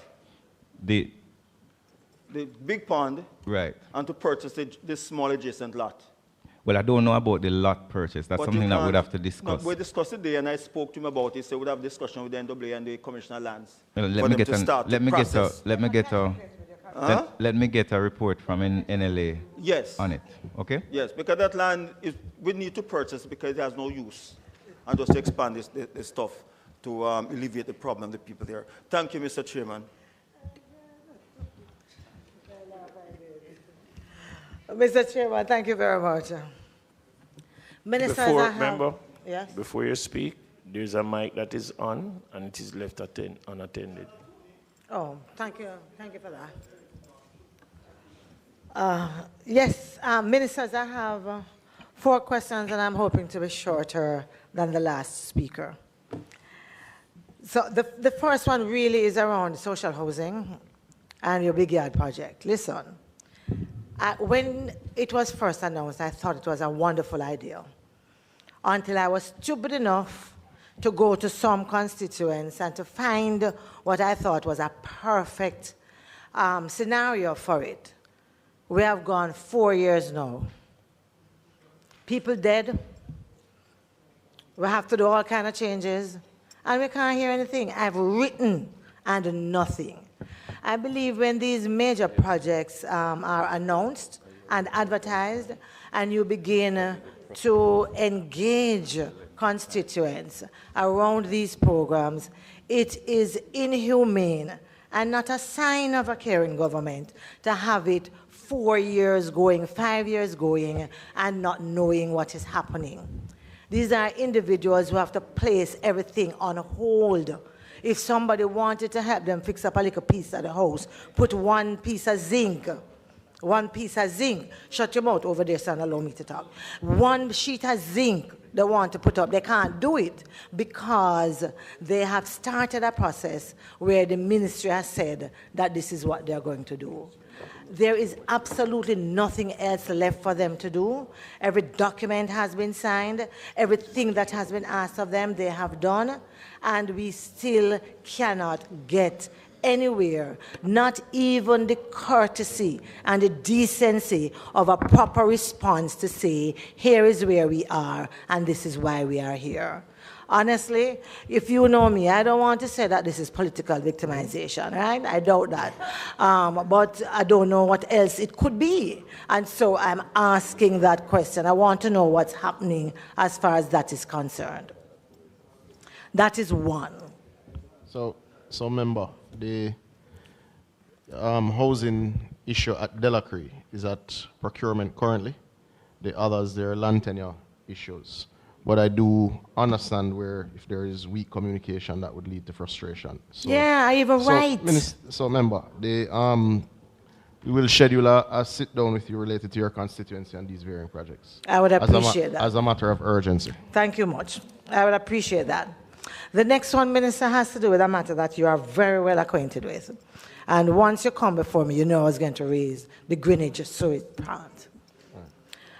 I believe, and I said it when you were there, I'll say it again, if the Greenwich sewage plant was located in Cherry Gardens or Beverly Hills, we wouldn't have the problems we have with it. Because you would have come down and you would have resolved it. Individuals at that school have to hold their breath. The teachers, the students have to stop. Persons get sick. And that is what happens when you put your nose in a people's business when you don't belong. I spoke at length with the minister. I have written. We have taken it to KSAC. We have had conversations with you. And every time I think we are nearing somewhere, it seems as if we are still back at square one. And honest to goodness, I believe that enough is enough. And so I want to know, again on the record here, where we are with that and what is to happen. I don't believe that the role of a member of parliament is to walk behind ministers and kiss people butt. I don't believe that. I believe that with the representation as we have done it, we should be able to get resolution. Yeah? And that is why I am placing it here once again. And it is a matter of record, public and private, that several $100 million have already been spent on the facility. The reality is there has to be an upgrade of the pre-treatment facility because it is the only space in Kingston and St. Andrew where cesspool trucks are able to enter. Now we have put in the fencing to deal with the illegal access to that space. Despite vandalism, we've repaired it twice. We've also upgraded the unloading bay of our trucks. And unfortunately, even in upgrading the security of the facility, many of the illegal truckers who were causing quite a bit of the issue in the community have now migrated to the Portmore facility, and that is what has caused part of the issue in Greater Portmore. But it is impatient of debate that the nation's sewage infrastructure is woefully inadequate. Much of it that exists is old, and the reality is its capacity is limited to what it needs to do. There is no part of the sewage network in Jamaica that doesn't require upgrade, regardless of which part of our geography it exists. And there is lobbying right across almost every constituency for sewage problems. So I assure you, it is not because of its location why it is not yet resolved, but rather because of the fiscal capacity of the Water Commission and to deal with the sewage issues for all of downtown into Portmore. I appreciate all the time you have taken to say all you did. I still don't hear a solution, which is really, honest to goodness, at this point, that's where I am. And the reason why I'm saying it is that you have individuals who are in here who don't understand representation, because representation takes place in many different ways. So I'm glad, Minister, that you were able to come and say that you are aware of it and that representation has been made, so that others who are sitting in front of me over there can keep quiet while you answer the question. But Minister, I don't know, what do I say? So I say to this next generation, this is not going to happen. No, I should say to this generation that if the JLP remains government, forget about being able to resolve that problem, because it's not going to be on the agenda for this generation. I want to ask. It sounds to me like that's what you're saying. So I want to be just clear on what it is that I should take from here in going back to my constituents. Member, all things related to the Water Commission, whether it is related to potable water or to wastewater management, are better under this administration than the previous. I say to you, and that is a statistic. That is a statistic. That is a statistic. That is a statistical. That must be a joke. Member, I didn't interrupt you, member. Member, the reality is, numerically, more people have access to potable water for longer per day. Numerically, there is greater storage capacity in the system. Numerically, we have laid more pipes than any other administration. Numerically, we have cut energy usage faster than any other space. We have also put in more into upgrading a creaking sewage system that we inherited. Remember, the reality is the Prime Minister will speak on March 20th, and the issues related to sewage, I would say for all of downtown, stretching straight to Soapberry, will be explained in that forum. Minister, when I come here to speak, I speak in two capacities. I speak as a member of the House on national issues, and I speak as member of Parliament for Southwest St. Andrew. All that pretty speaking that you just did a while ago, if you take that to Southwest St. Andrew, they'll tell you that you're a liar. That's what they would tell you. And they would be correct in saying that, because as you very well know, that when it comes that, no, Minister, you asked me to allow you to complete, and so I'm asking you to allow me to complete this idea that I have right here, which is that in terms of the water.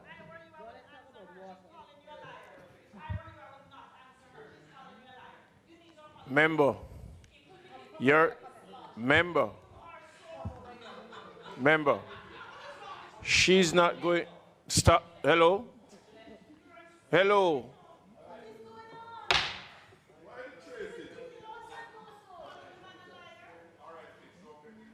Member, I am on the floor.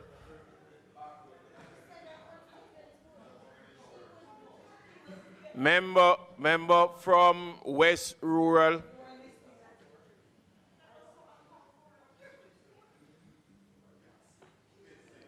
Member, we had given you the privilege to ask questions, and you went down a road that was uncalled for.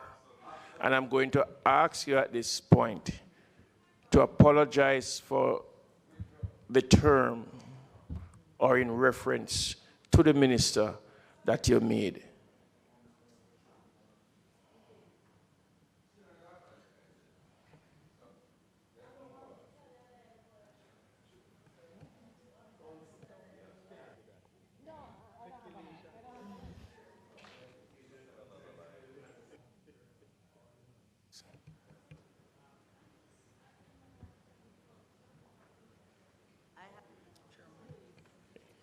Thank you.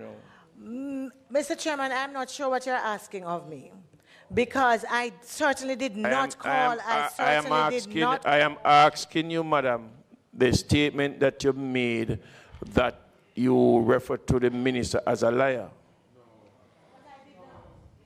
What did you do?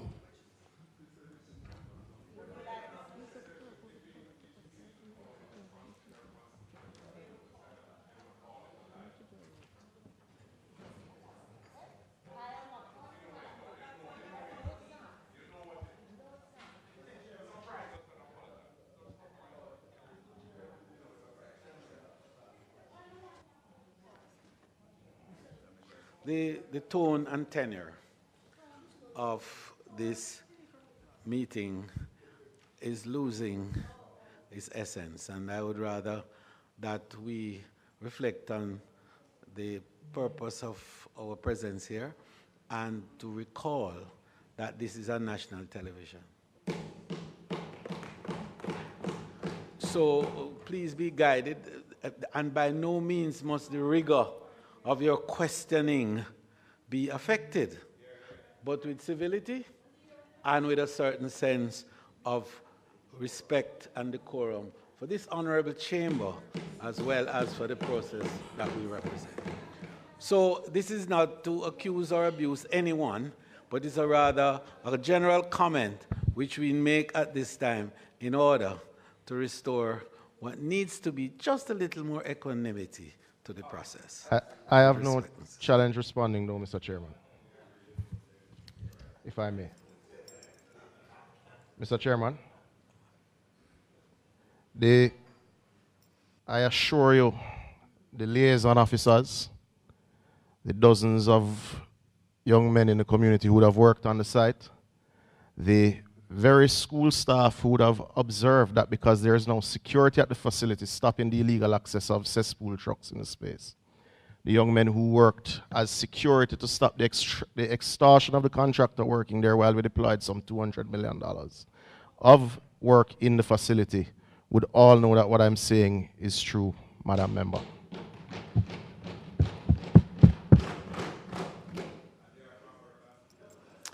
Mr. Chair, it seems as if when someone is saying things that you don't like to hear, persons don't listen. So I'm going to say once again, I certainly did not call the minister a liar. I did not. I did say in relation to the water and the claim of how much better water has been in the community, that if you came to Southwest St. Andrew, persons there would say you are a liar, because that is not their reality. No, hold on. Because that is not their reality. So the question that the minister just repeated, maybe I could have, but in terms of what I have said, I find no difficulty with it. I find absolutely no difficulty with it. The good thing with these things, they're no longer subjective. These matters are not subjective. No, but before on this point, and I'll respond to that last assertion. These matters in Kingston, St. Andrew, Portmore, and St. James are not subjective or open to opinion. We have digitized the distribution network. We know who gets water when, with what pressure, and for how many hours. So I would say to you that when we speak, especially related to these areas that have benefited from significant NRW work, it is not up to feeling. It is a statistical fact that these areas, especially because of the NRW work done in the area, have significant improvements in volume of customers getting water, in number of hours they get water, and in pressure of that water, because it is not up for discretion. Now, it doesn't mean that the rest of the country has not seen significant upgrades also, but the rest of the network may not yet be digitized to be able to say the same thing with the level of certainty that we are able to. I also don't say this to give the impression that you don't have significant areas of the country that still require significant upgrades. But in this case, this matter is not subjective and is a statistical fact. And anyone calling me or asserting that someone else could call me a liar is simply wrong.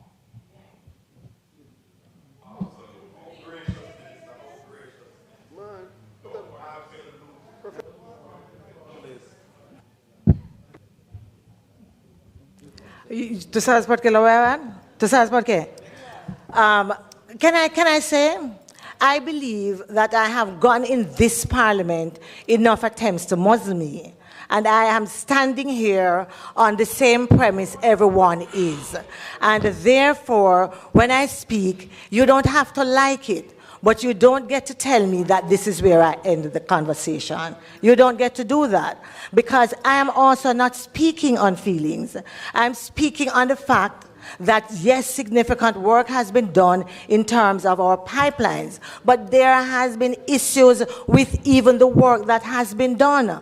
There are pipes that were put in, and this was not put in by individuals who come from the community. This was put in from the contractors that were engaged by the NWC and by JSIF, and the work was not done properly. And so persons are still not getting water. So I don't come here trying to make points that don't deserve to be made. I come here to represent the people of Southwest St. Andrew. And if you want to cuss me about it, go ahead, I'll take it. If you want to call me, whatever you want to call me, again, I will take it because I'm here on their behalf. I still have 2 questions I'd like to ask, Mr. Speaker. One has to do with I know that member from Southeast St. Andrew asked a question, but I was listening and I didn't hear the answers totally as completely.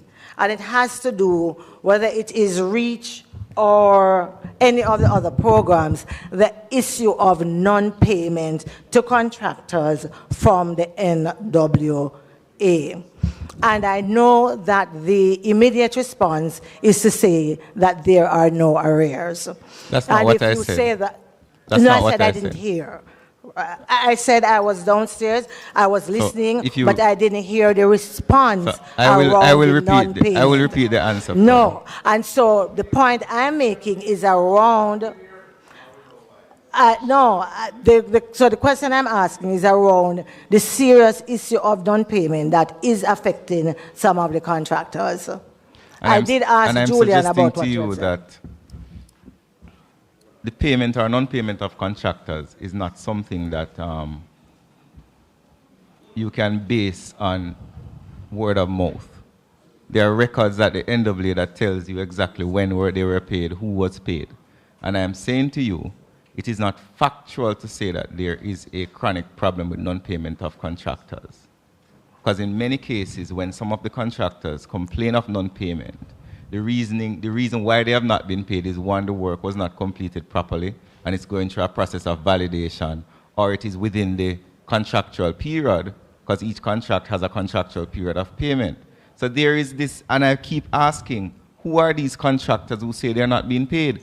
Tell me who they are so I can go to the CEO of NWA and say, CEO, why is this person not paid? And I'm yet to get a list from the opposition as to who is not paid. I see persons on television telling the whole nation that people are not paid, and I ask, who are these contractors who are not paid? Let us pay them.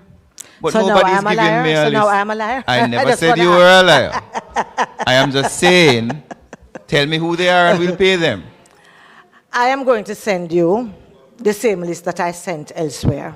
Well, send it to me and I'll ensure that they're paid. I will do that, because don't believe I come here to say this to you without having sent a list somewhere else. Don't believe that. The challenge I have, member, is that we have paid out over $9 billion since I have been minister at the National Works Agency. There were months when we were paying out $2.5 billion to local contractors for work done. And every contractor who has done work with the National Works Agency whose bills have been validated have been paid. There are some contractors who have ongoing work or they are in the process of validation that are yet to be paid, but they are still within the 60 to 80-day period. The challenge I'm having is when a contractor goes out there and does poor work, and the NWA says, we are not paying for this, and they go to the politician and complain, and the politician elevates that to the national level without the benefit of why the person wasn't paid. I am not going to, as minister with responsibility, preside over payments to contractors who have not given the taxpayers value for money. Minister, let us be very clear. Let us be very clear here that I am not for one single second asking you to make payments that have not been validated. And let us also be very clear that Angela Rosemary Brownberg is not sitting here before you asking you a question that I have not asked elsewhere and where I have not provided the information. And I can tell you that in that discourse, I did not get any report of non-validation, of issues with work, or any of that. And I want you to know that. Because if I bring it here before I bring it elsewhere, I have no difficulty in saying that that is what I'm doing. That is not what I'm doing now. So I want that to be clear, and I don't want what you have said to create any misunderstanding. Member Minister, I would like us to move on from this conversation because none of us as members of Parliament are at liberty to be having any discussions about payments for contractors. That is not our role and function, and it is actually improper to do so. Madam Speaker, they need to write to the NWA if they're having a problem. And I will have this discussion with those members of Parliament who do not appreciate this statement very well. It is a dangerous precedent for any member of Parliament to engage in any discussions, negotiations, resolution of bills for any contractor. And it's a definitive statement. If you choose to continue down this line, you do so at your own peril. Madam Speaker, I have no intention of continuing there except to say that all of us in here should be concerned about how bills are paid by the government, and every one of us. And I'm not talking about contractors. I'm not talking about contractors. I am saying that how government pays its bills should be important to all of us. That's what I'm saying. My final question is about Marcus Garvey Drive. My final question is about Marcus Garvey Drive. Marcus Garvey Drive is a major thoroughfare that has become a dangerous one for individuals who are living nearby. It is dangerous because of the issues of lighting, the same as Spanish Town Road. We seem to have done enough in terms of the flooding that takes place. I don't know if maybe it's because, no, we have done enough in terms of the flooding and what used to take place. It's not as bad as it used to be. But I believe that it is necessary to light it. I believe that pedestrians are totally unsafe there. Yes? And the truth is that it is a residential area as well as a commercial area. And I don't believe that we have taken into consideration the safety of the residents and pedestrians who are there. Thank you, Member. So there is a plan for Marcus Garvey Drive, but the plan encompasses a bigger plan for that entire region, that entire industrial belt. The Prime Minister, in his presentation, will give a very detailed outline of what that plan is. And I'm sure when you hear what he says in his presentation, some of your concerns will be assuaged. So before I move to the next member, this committee requires that a question is asked, question, not a statement, and that an answer is given, not a statement. Not a statement. So ministers,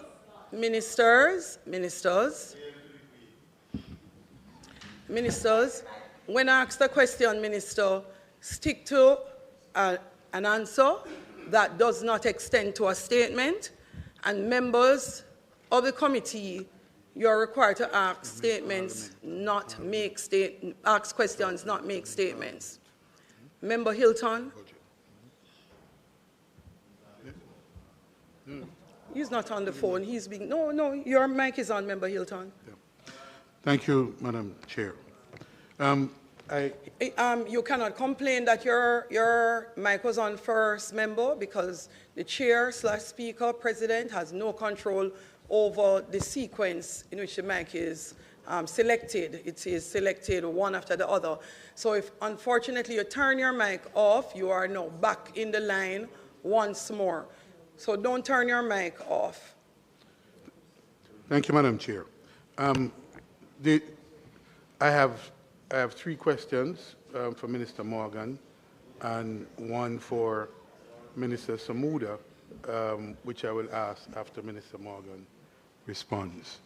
I too would like to place on record the issue of the November 2022 a 40 million allocation that, and I speak now jointly because myself and a member from West Rural, St. Andrew, made allocations out of that amount to fix the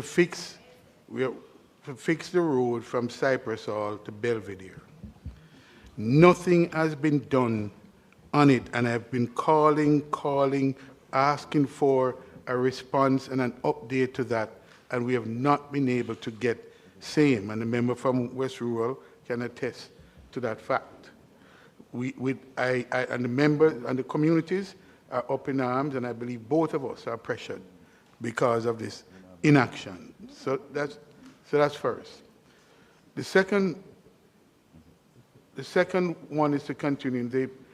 We have made representation that the Belvedere Road, the patching beyond Belvedere Square, all the way down, again straddling 2 or 3 constituencies, is really in urgent need, and we've asked, the citizens have asked for, we have supported it, and that patching, I gather it started one day, and we haven't seen the contractor for the next 2 weeks.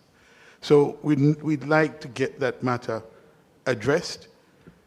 I have some issues on this park project, but I'm not going to continue here because I believe the response has been forthcoming, and I'm still working through those issues with the various agencies. But the concern is there, but I will resort to a discussion to finalize that with the agencies. The last point I wish to make is on river training.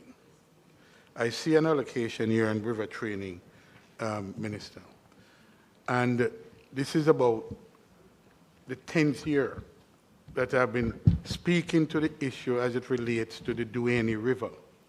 The Duane River is the only river that arises in Kingston and St. Andrew and runs through my constituency. And the absence of any desilting of that river has flooded entire areas. And the response so far has been that the people should relocate from the area and to give up their lands and houses so that the river can flow. That cannot be a reasonable response, and it should not stand. And I'm insisting that the ministry give a response to a long-standing problem that is just ceding more and more land to the river. And until the issue is addressed, that is going to continue, and people are going to lose their houses that they are not squatters on. They are formal residents, paid-up taxpayers in the New Haven area that needs to be addressed. Those are the issues of immediate concern to me, Minister. Thank you very much, Member. As it relates to your question regarding the November 2022 allocation, I have asked the NWA to engage with both you and the other member who raised it so that we can find a resolution quickly to it, and they'll have to report back to me on that. Also, the patching for Belvedere, we will look into that as well. I can't give you details on the Duane River because it's new to me. So if you'd allow me to look into the Duane River, it sounds like a very serious issue that requires discussion at the policy level. So please give me that time to do that. Thanks, Minister. Thank you. Next. Thank you, Member Madam Jackson. Chair. Yeah. Minister, the projects you mentioned for the widening of the Narrowhead to El Shamain Road, under that project. Question on that. You said a contractor, I heard, was already selected. Can you say if the land acquisition, if any is needed, has been completed? Residents along the corridors and entities, churches and others, have not had any communication with the NWA, and they are curious to know if their property would be disturbed to facilitate the expansion as they plan their other construction activities there. That's one. Second one, the member from Southwest, St. Catherine, alluded to it. For some time now, the corridor from Mandela Highway along Municipal Boulevard that would join a section of the road I just mentioned, going up along Elsha Main Road, was down to be done, along with the one that is being done at Grange Lane. I look to see if there's any provision. I don't know if it is being financed through any other mechanism, but if you could just give us an update on the connection from Mandela Highway onto the Elsha Main Road, what stage that is, what portion of work, if any, will be done in this coming financial year. I'm aware that the designs have been completed through discussion with the NWA already, but where exactly it is now, because that should have started about 3 years ago, but nothing has happened. And in third, relating to that same project, the corridor from along Brayton Parkway, coming from Southborough roundabout through to the Brayton Main Road, has been identified as a major corridor handling the traffic through there. And I want to make the point, Minister, that particular corridor does not carry only local traffic, because it's a conduit from the toll road to connect to the bypass to western part of Jamaica. And so it carries both local traffic and traffic that use it as a conduit. So I would like to know what plans, if any, there is to incorporate the Brayton Parkway, which is a parking lot, in the peak hours, in the mornings and in the evenings. Just give it them. The other one, you did mention much in answering questions from other colleague about roads under the REACH program and the SPARK program.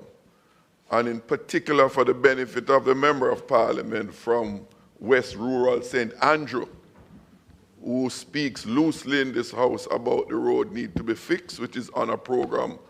It will be useful if you indicate any set starting date and completion date for that stretch of road that the Member of Parliament refers to in this House from time to time. It will be useful, and that refers to the Dunby Olden Main Road, which again, it runs from part of this new road that was mentioned to be done from Nagoya to Elsha Road, through Old Brayton, through to Dunby Olden, connecting with a huge housing development in Phoenix Village, through to Spanish Town. Again, it is one of those roads that is, though it is there, is not a local road. It's a conduit to the other part of Jamaica and carries a large volume of traffic.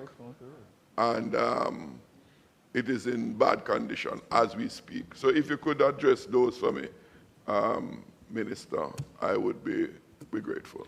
Thank you very much, Member. Just to say, let me start with your first question. Land acquisition is not done by the National Works Agency. Land acquisition is actually done by the Commissioner of Lands. I have been advised that for the Brayton-Helsha Main Road project, which we are going to be signing a contract for this month, that we're well down the wicket with a large portion of the land acquisition to take place. Some will be done later. That's the Brayton-Helsha Main Road. Remember, you know, the names of the projects are Grange Lane, Brayton-Helsha Main Road, and then the other one is new entry to Portmore Municipal Boulevard, which is the Mandela entrance. So for the Brayton-Helsha Main Road, we have completed designs, we have completed the feasibility studies, we have gotten approval from the Public Investment Management Committee, and we have also procured it, and procurement is complete, and now we're at the point of contract award. Once the contract is awarded, I'm sure that you will be advised who the contractor is.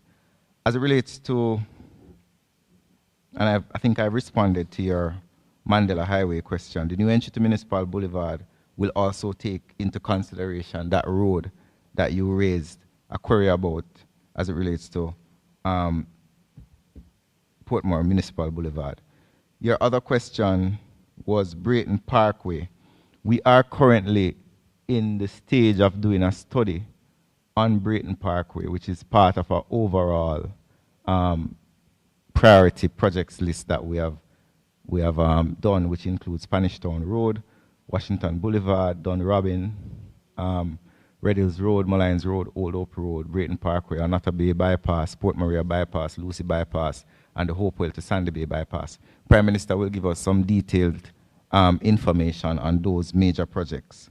Dunby Holden is not an NWA road, that's a parish council road. I suspect you may wish to speak to your colleagues in the Portmore Municipal.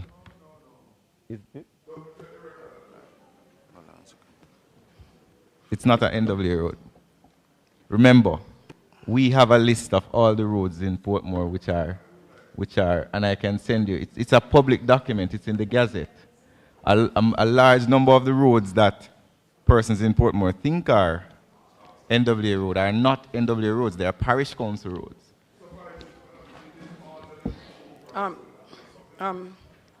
Member, Minister, you have another member, right, with questions.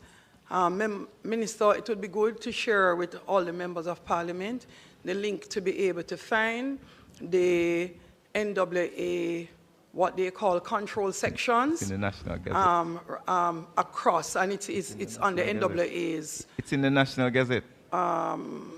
Website and Gazette. Member Wright. Thank you very much. Minister, I know we spoke several times on an issue there as it relates to a road that was recently rehabilitated. Thanks to my colleague from Southwest St. Catherine for that road. So there was a bridge we spoke about several times. And what happened is that because of the situation with the bridge, there's a new road there, and whenever time it rains, the bridge is blocked and causing the new road to be damaged. I'm asking, Minister, is there any update on it? I remember the last time I spoke to the then minister, he told me that there was a design for that bridge. It is the Shrewsbury-Logwood Thanks, road. Member. And Minister, I think you have the question there. Thank you Thanks, very Member. much. Next. Thank you very much, Chairman. That's something I'll have to look into. As you know, if you read the Yellow Book, you'll see not only do we have a bridge program, which is going to deal with about 50-odd bridges across the island, but we also do have a small allocation for bridge rehabilitation. So I'll engage with the NWA to find out specifically about that particular bridge. I just want to alert the House, Chairman, that Jamaica has over 800 bridges, and a large amount of these bridges have not gotten any rehabilitation, which is why we have had to come up with the bridge program to see if we could rehabilitate the 50 worst bridges on the island. There are other plans for bridges coming, and I'm sure the Prime Minister will speak about them in his budget presentation. Thank you, Chairman. Next will be Member Nita Garvey. Thank you. Thank you, Madam Chairman. Minister Morgan, recently we would have gotten patching announcement across the island as part of I suppose, either Spark or Reach. I'm not sure which one. However, when we were told of the patching that was going to be done on the main road from Tullow to Zion Hill and Zion Hill to Parks Road and Zion Hill via Glengoff, I really was very elated, and I was able to advise the residents that their road would have been patched and that they would have been in a position to have their vehicles not so badly destroyed every time they drive on that thoroughfare. So we were all looking forward. Minister, I think on one section, I think 1,800 or 1,700 square meters squared or whatever it is was allocated on a road that probably needed like 8,000. So we had a little drop in the bucket, and we say we have patched the road when less than a third would have been done. And you skip holes and patch another little section, and you skip more holes and patch a little. I don't know if it has happened to any other member of parliament, but it has certainly happened in mine, and I am not able to explain to them why it is that this job that they were expecting to have been something that they could be appreciative of, rather they're in a position now where they're quarreling, right? So I don't know what the plan is. I don't know if we should have or could have perhaps completely patched one and allow for that road to alleviate and people to use that route more because it would have been properly patched, rather than to be dropping a little sprinkling here and there to say we have patched several, when in fact it don't make one. Minister, I need to hear something about that, because that really for me, at this point, it really is a painstaking affair to drive in that road. I'll just ask you the other two while I'm on the floor, and then, sir, they're all questions, right? We'll have to explain. I have to explain what is happening there. Minister, the breakaway between Bogwalk and Natural Bridge, there's a breakaway that I am sure is going to cost life if we're not able to address it urgently. I wrote to the Prime Minister, no less a person, who advised me that he advised you that it was to have been dealt with urgently. And the many calls and the many text messages, and I'm understanding design was done and then contractor went and nothing. There's another member in this house who I know on the other side, on your side, who has also been advocating strongly because he also has property and lives in the same area. And to date, nothing. I'm begging you, tell me today, just like Mr. Warmington was asking, tell me today, when are we going to be able to fix that breakaway on the Riversdale Road? Number two. Number three, in the gorge, going from Bogwalk to Spanish Town through the Flatbridge area, someone months ago cut out some areas for patching, square them up, whole heap of square up all over the place. And for months, sometimes weeks and for months, and it's not just that road, several roads.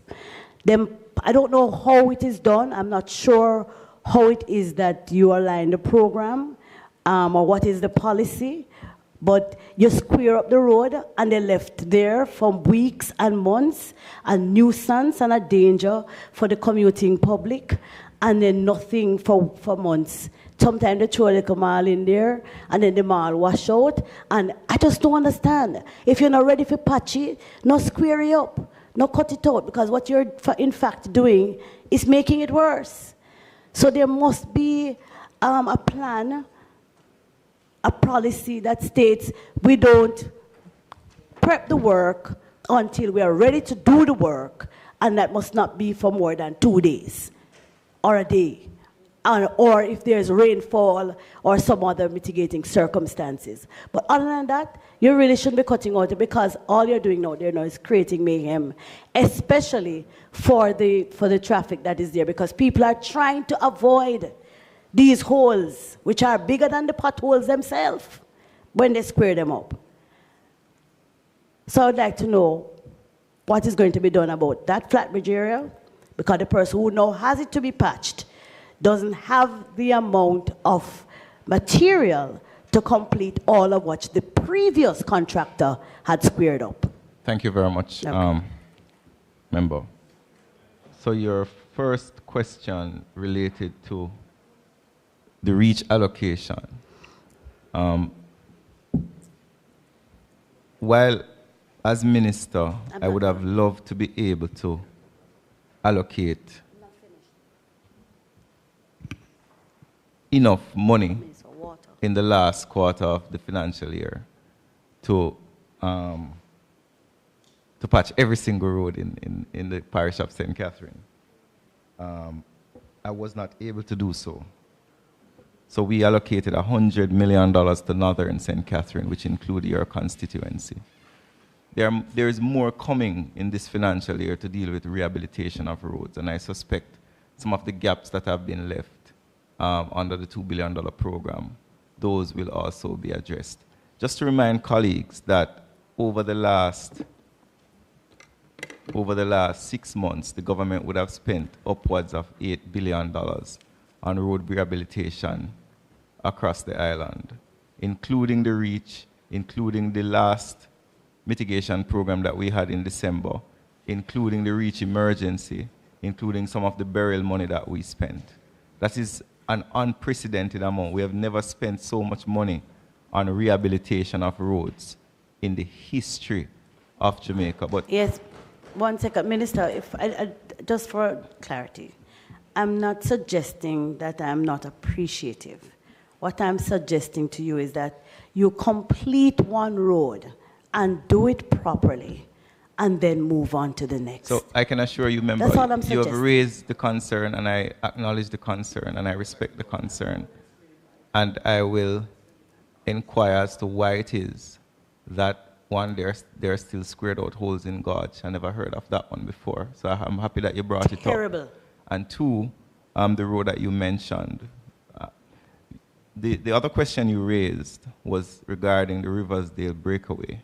I would have spoken to you last year, and I said it is approved to be repaired.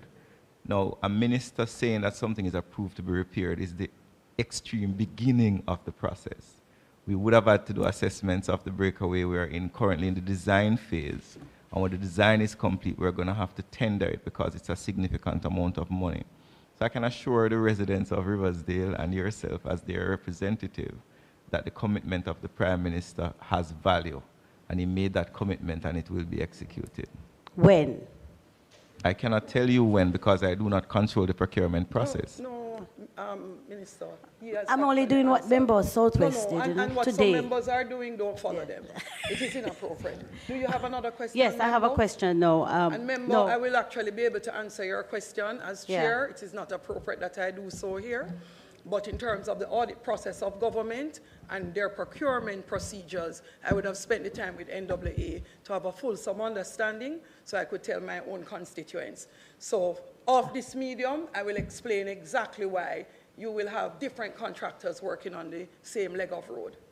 No, that was Your my last question, though. No, and leaving the holes for the next one and the next one and the next one. Go ahead. No, one contractor dig out the hole, and another contractor come and patch it? Yes. No, ridiculous. Yeah. I'll tell you why. Absolutely ridiculous. Minister Samudo, I want to start out by expressing to you my gratitude for your responsiveness. And I'm one who just taught my mind, right? You have facilitated me in a way that makes me feel that you do mean well. And that makes a difference to me and the people I represent. The matter relating to the truck water, I'm begging you, speed it up for me, because no, I don't get that letter yet. And the letters are here for my signature. So before I leave this afternoon, you'll have it in your possession. Yeah, man. I mean, that is a strong one for me. Minister, you know how tough it is on us. The Sligoville area, which is a mountainous side, which has no source, we still struggle with the supply, whether it is the electricity from JPS, and we had those discussions before. And I won't go much further because you and I met, and some of those issues are being dealt with. But I think on a national level, the JPS must be in a position to take some dictate from the government as it relates to what is required for us to get water to our people.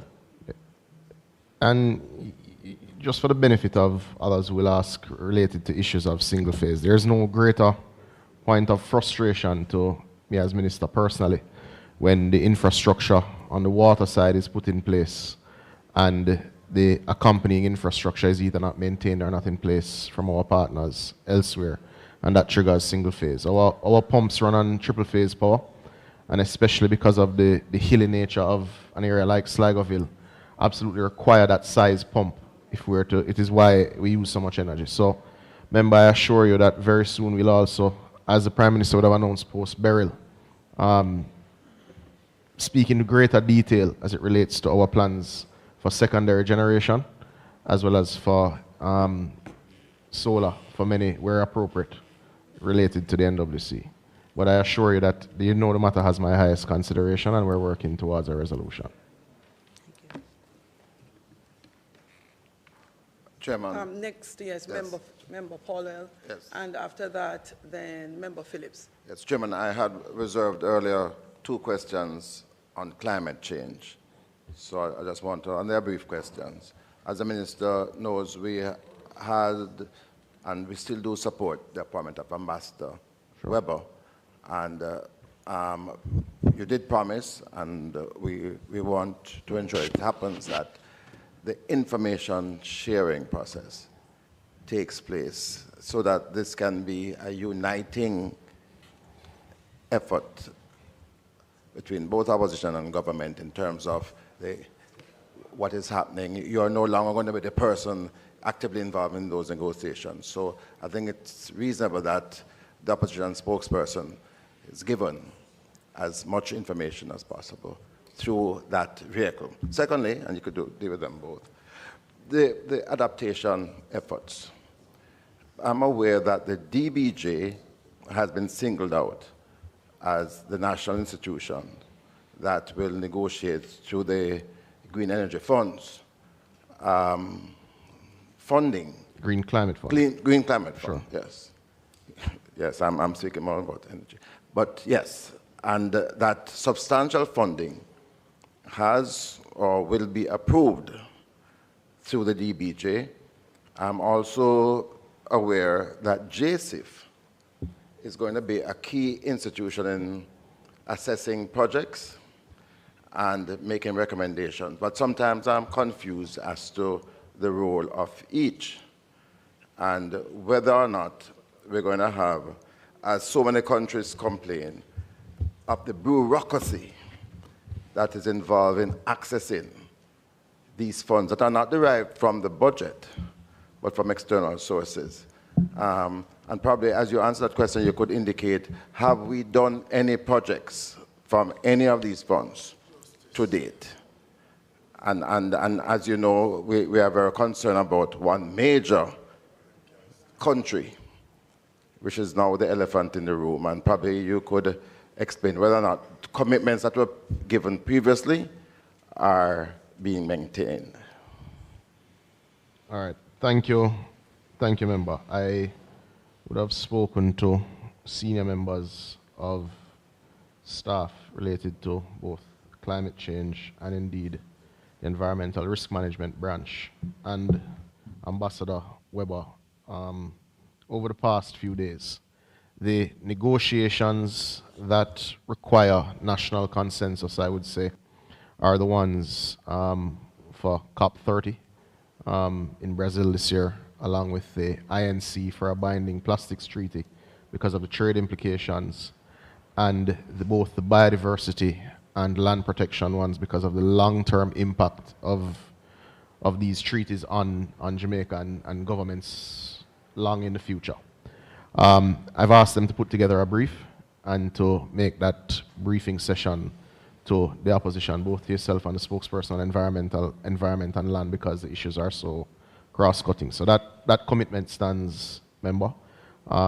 They would have just returned from a pre-session on the biodiversity and land use session, and I think some of the things coming out of that are worthy of national discourse and consensus, because it will bind us for some 30 to 40 years, we imagine.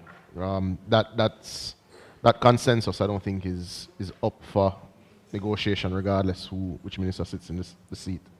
The political calendar obviously will see me in Jamaica more often than not for the course of the next few months, but we expect that I will lead that delegation. No, I expect to lead the delegation for COP30 in Brazil later this year. However, on the second matter, I don't want to conflate the philosophical policy overarching nature of adaptation as a subject area. Every single ministry of government has some activation, some budget for an activity that could be classified as climate adaptation.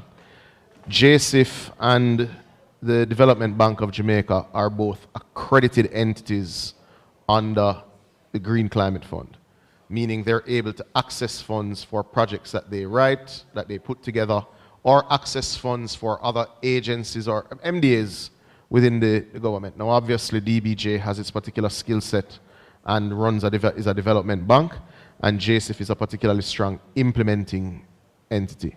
But I want to assure you that RADA has adaptation activities going on now. The National Works Agency has adaptation activities going on. The National Water Commission has adaptation activities going on to build in the redundancy for disruptions because of storms, etc. So I don't want it to be conflated to believe that these are the two agencies solely able to access funds for adaptation. The budget is littered with a myriad of adaptation activities that I think when we sit down for a briefing, we'll tie them together in a clearer picture. The other point to note is that the Adaptation Fund, which specifically deals with funding for adaptation activities for CCD, the focal point is actually the CCD, who then partners very closely with the PIOJ to access funds for any MDA who has an activity that qualifies for the Adaptation Fund. The GCF has approximately 80% of its funds towards mitigation activities, so it's not the prime financing space for adaptation activities. You'll find that the IMF, World Bank, and IDB have far more funds, more accessible at particular lending rates for adaptation activities than the GCF. The bureaucracy has not diminished at the GCF, and that's not our primary source of funding for adaptation financing, but rather we are looking at several mitigation projects. The DBJ's project, which we are moving up pace with, I think those updates will come very soon as it relates to the launch of a blue-green fund, because we're not going to make the mistake of others who launch and cut a ribbon and put up a building, but have no funds for the fund, as has happened in other territories. Member Phillips is in you can speak already? Member Phillips, and then after that will be Member Hilton. Thank you.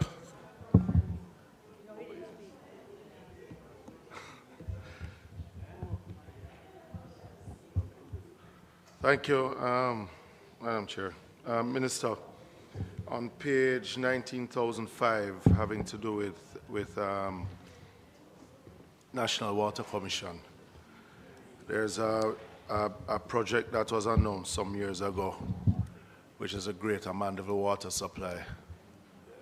Only one phase of that pipeline laying has been completed. It's about 2 years now that the what is supposed to have been the first phase, which is from Hatfield to Kingsland, and that has not yet started at all. Can you give us an update on, because it's again in the budget book here to be done? The major project being executed this year as a component of the Greater Mandeville Water Improvement Project is actually the supply line from Pepper to gutters into Mandeville. I will invite you to a tour to share with you the progress that is taking place here, because the current major issue in the space is actually the source water. Now, we do know of the distribution challenges. I suspect that the next phases will come next year, and it will probably be another 2 years before this project is completed.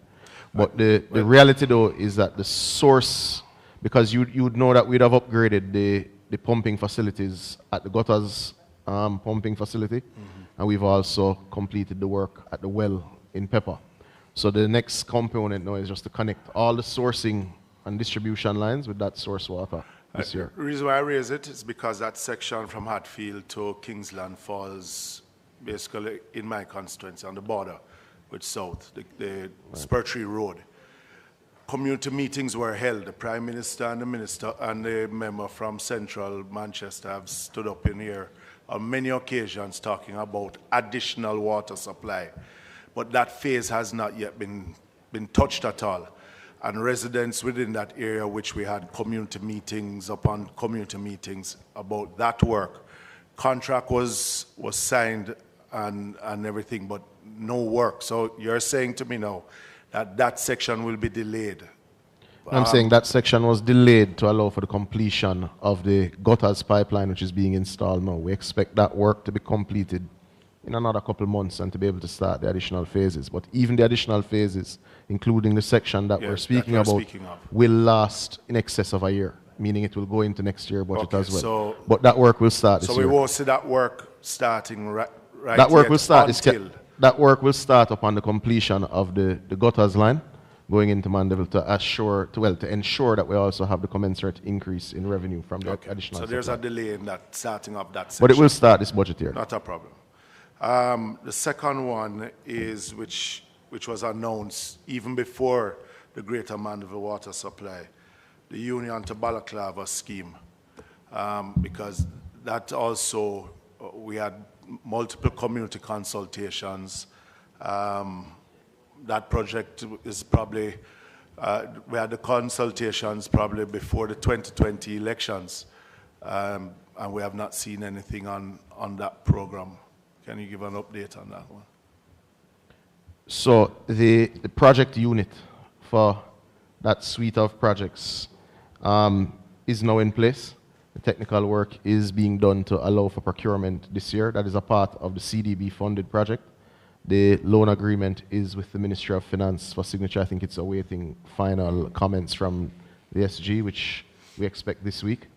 So I can't speak to it not being in the yellow book now, but I can assure you, member, that later this year we'll be in a better position at... Why a project like that has taken so long from conceptualizing and announcing to alignment of processes between us and CDB. I think we're in a better place now with alignment of those processes, but there are projects outside of water, roads, some electricity that have been hurt by the same misalignment of processes. The other element, as you know, over the last 10 years, we've been very careful to increase the debt stock. And I think those delays, as you've had ebbs and flows in revenue, have probably delayed the process at different stages. Because this project was discussed in 2009. So I can understand the deep frustration from constituents. But we're as close as we've ever been in the sense that the loan is about to be signed. The project unit is indeed in place at the Rural Water Limited, and we expect to move to procurement in a matter of months. All right, Minister Morgan. Thank you, Minister. I hope, because I've spoken to Mr. Hunter on a couple of occasions, a breakaway in Octim Betty. That is the roadway that would go towards the Troy Bridge, where the road is undermined. And a team from the NWA went there to take a look at the location. And the fear that I have is that if that breakaway takes away the roadway, those persons can't cross in Troy, nor would they be able to come through Oxford.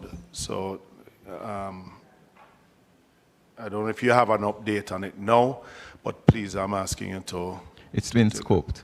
It's been scoped. Right. All right. Just an issue that I'm having in my own constituency, and we see it on our roadways, the issue of the concrete trucks and disposing of concrete matter on the roadway. I'm having an issue in my own constituency with a batching plant and quarry, and we are not able to even do any remedial work to the roadway because of the amount of concretes on it. Is there any plan, through your ministry and the NWA, and looking at the issue of just excess marl and sand and concrete on our roadways? Thank you very much. We have a policy that we are framing to look into how we deal with companies or individuals who, and I'm happy you raised it because it's a conversation we've been having in government for a while. What do I do on Balmoral where a car wash is releasing effluent on a newly patched road, which has detergents which destroys the road? I mean, these are questions that we have to ask. So it's a combination of the policy that we're working on, plus it's also a part of the question about who regulates our roadways, and is there an authority that has the power to intervene when these things happen? We've seen it right at Dunrobin, we've seen it on Red Hills Road, we've seen it all over the island, and it is indeed destroying our roads. I know that North Coast Bypass as well, I know that Minister Vaz would have written to a lot of the asphalt, the concrete producers recently. So we are taking it serious, and I know that the police are planning to do an operation at a date to be announced to charge some of these concrete trucks that are releasing concrete on the roads. Send them to Northwest Manchester first. Okay. In the budget, the amount that we have for road rehabilitation, are we going to go back, even with the other programs that will be announced, I would imagine, by the Prime Minister and those that we have had, are we going to go back to the regular quarterly patching program that would have established before? I don't know if I can tie the government to that. What I can say to you, and you have seen the trend over the last 8 to 9 months, is where we see that the need arises for road rehabilitation, we're going to find the resources. Remember, last financial year, or this financial year, the allocation to the National Works Agency was similar to the $4.2 billion that you see in here, but we spent almost $10 billion on roads because of the, the post-burial rains, and burial itself caused a significant challenge to our roads. So what I will say to you is that the Minister of Finance has assured me, as well as the Prime Minister, that where the need arises for more resources to give relief to our motorists and our traveling public, the government will make those allocations. Well, why I ask the question, Minister, is, and I hear you, but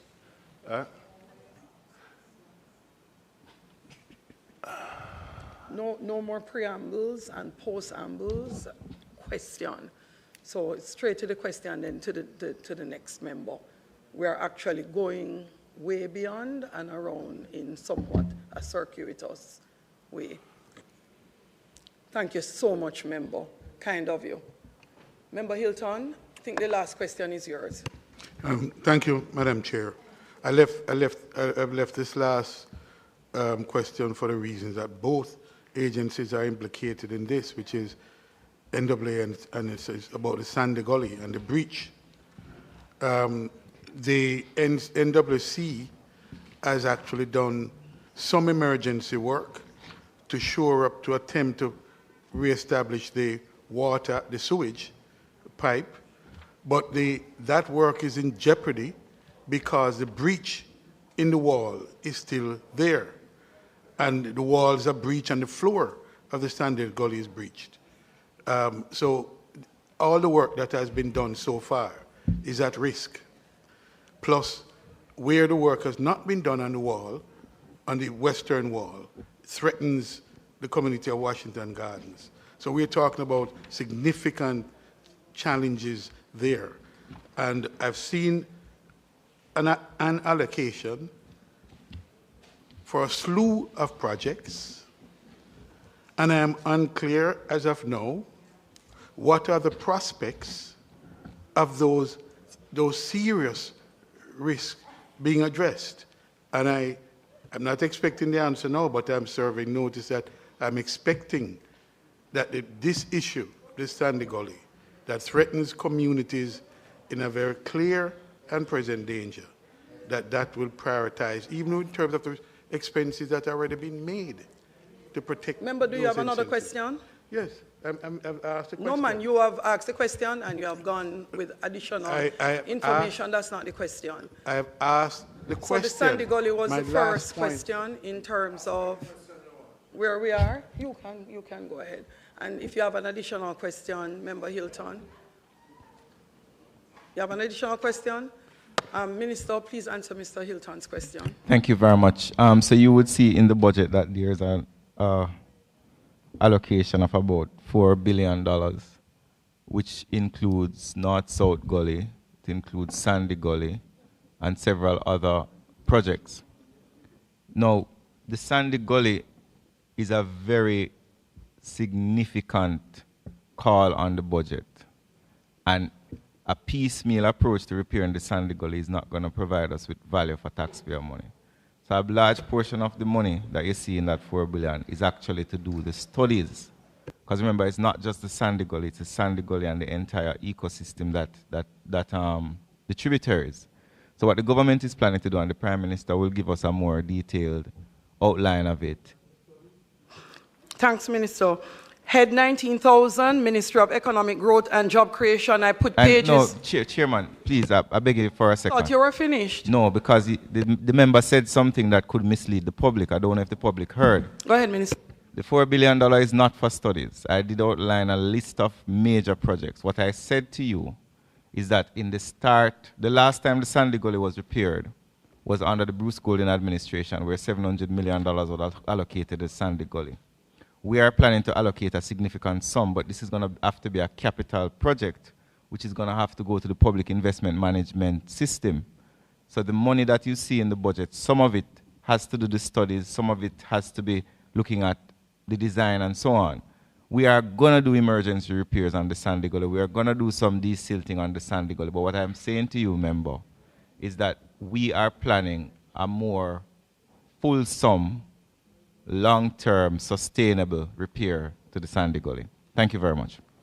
Minister, I'm not so sure if the member spoke on the mic. Once he doesn't make a comment on the mic, the public does not hear. I put head 19,000, pages 1 through 20. Those in favor? Aye. Those against? The ayes have it. I put 19,000C, pages 1 through 30. Those in favor? Aye. Those against? The ayes have it. 19,046, pages 1 through 7. Those in favor? Aye. 19,047, pages 1 through 8. Those in favor? Aye. I put 19,048, pages 1 through 9. Those in favor? And finally, 19,050, pages 1 through 8. Those in favor? That concludes presentation. Questions fielded for this ministry. Thank you very much, ministers and your team. Have a wonderful rest of the day.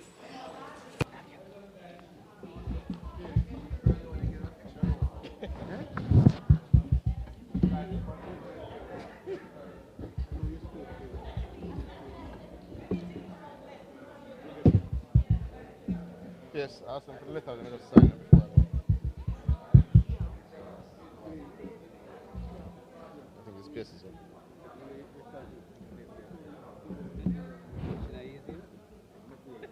No. Call him.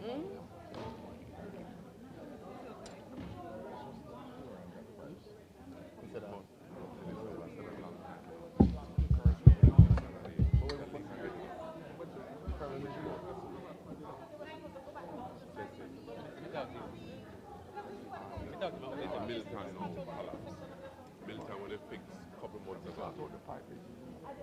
Collapsed day before yesterday.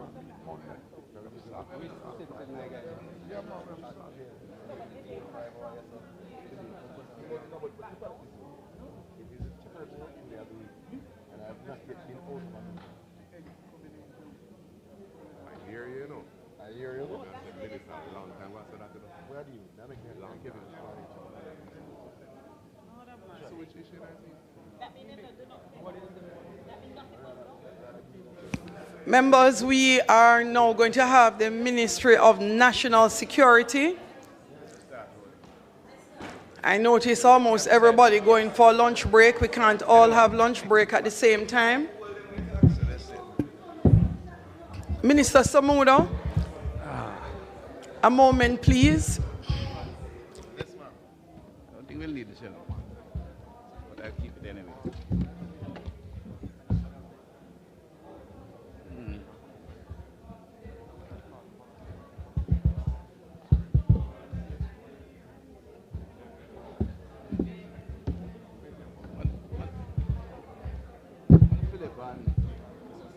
He's asking for further appeal for the two Indians. The school, but he's asked for appeal for the lady. He's appealing the Indians, so we'll have to allow more to look for them. We have to find them. I wasn't good. I was just joking. I have your number, you know.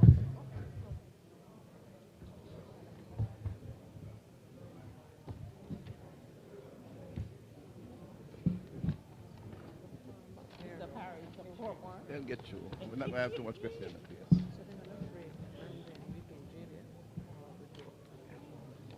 We'll still have a 5-minute break under the JDF thing. Announce it. They usually do that. I think the song really market.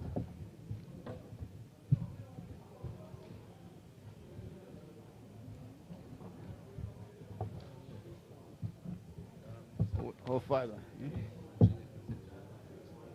Eh? JDF would go over the police is here. Yeah. So you can sit near, but we'll go out. Yeah.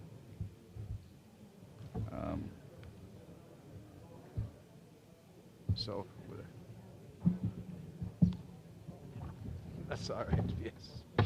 We don't need too much, man. Yeah, no, I put the thing that they gave me, the introduction. Where is it gone? Where is the introduction gone now? No, they gave me a whole list of names I have to introduce.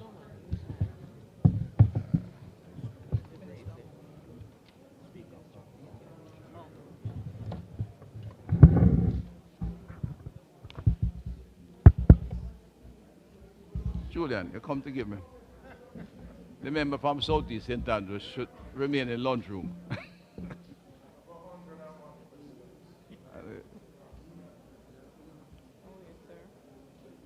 Doctor guy. How is it sent there? You come on. Oh no, I found it in here. See here. Oh, you have it. Yeah. Yeah. Yeah.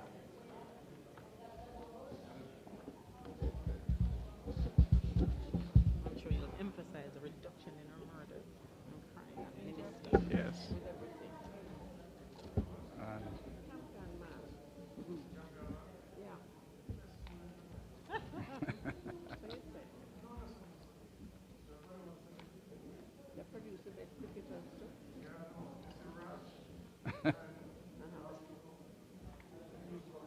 You used to play cricket?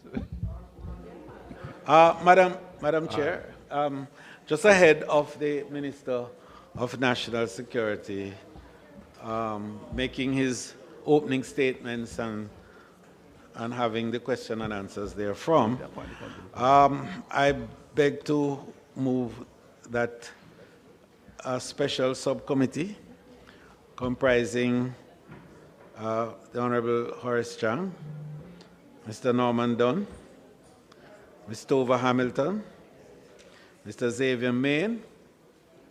I may have to get some advisement here because the two members that have been nominated from the opposition. They're still here, okay. Member Fitzjackson, and Member Lothian Cousins, and Minister Juliet Cuthbert be empaneled to form this special subcommittee to consider and report on the Defense Force estimate at head 26,000, pages 1 to 9, and head 26,000C, pages 1 to 12. May it please you, Madam Chair. Okay, Minister of National Security, you may commence, and at an appropriate time, the subcommittee will exit to meet. When you get back, particularly when your report is ready, then we will conclude and put the pages. Right. Thank you, Madam Speaker. Allow me first to introduce my team. I have with me this evening Minister of State, Honorable Juliet Cuthbert Flynn. Yeah, I'm trying. And beside me to my right is our Permanent Secretary, Ambassador Alistair Stoneroof, accompanied by Chief Technical Director, Mr. Leroy Simpson, our Principal Finance Officer, of course, Ms. Roseanne Phillips. Members of the Jamaican Defense Force are sitting in until we go into the subcommittee. Chief of Defense Staff, Rear Admiral Antoinette Williams Gorman, Colonel Anthony Gregory, and Major Theodore Palmer. Jamaica Constable Force represented by our Deputy Commissioner of Police, Mrs. Karina, no, I get it, hope I get it right, Hood Powell. Powell Hood. But you see this lady behind us is one of the most powerful ladies in the country. Worry. Senior Director of Corporate Service, Mr. Devon Cahoon, and Mr. Joseph Pinnock. Department of Correctional Service, Mr. Brigadier Roger Mason and Ms. Tanya Francis. PICA, represented by Mr. Garth Williams, our acting CEO, and of course, MOCA, headed by Mr. Ron Richards and Ms. Whittick. The crime and violence remains a complex challenge that demands coordinated and multi-agency response from the government.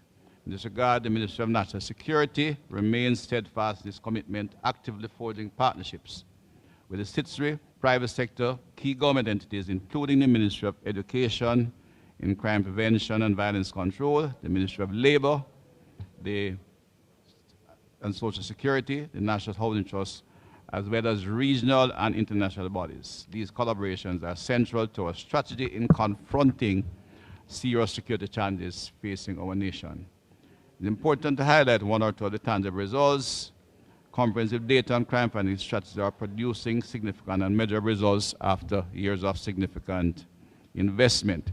As of today, in fact, in 2023-24, we had a reduction of 19%. As of today, the 13th day of March, we are 30% behind last year's numbers and had the lowest number for the month of April for the last 25 years.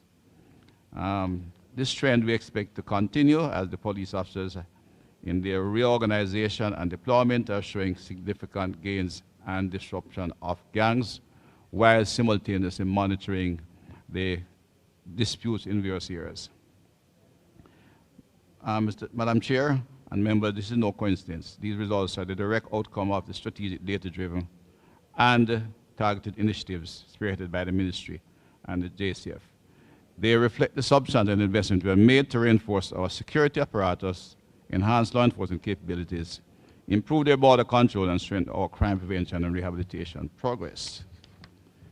In concluding, and I suspect after that we shouldn't have any questions, in closing, the Ministry of National Security acknowledge the critical need to realize a safe and secure society, and to this end, will continue its efforts to strengthen the legislative framework, improve the security act infrastructure, and expand social investments. The effective utilization of available resources remains a cornerstone of this effort. I defer to you, Madam Chair, with esteemed members for your questions, observation, or comments.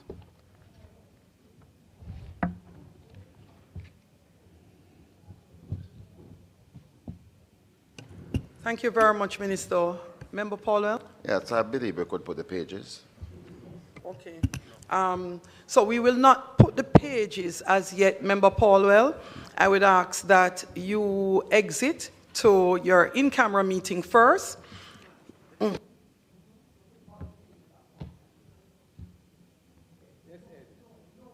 Will not break. We will call the next, absolutely. And when the report comes, at that stage, I would still have to be putting pages, Minister.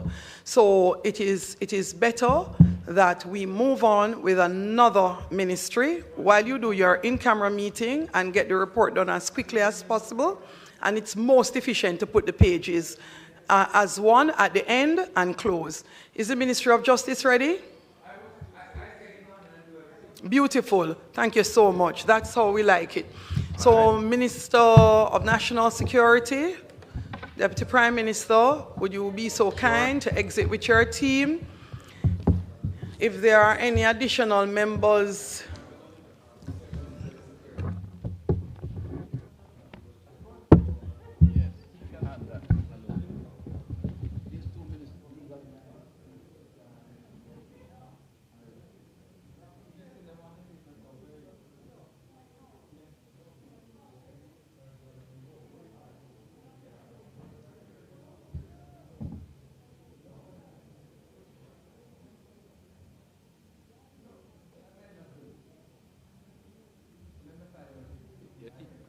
Your team is there?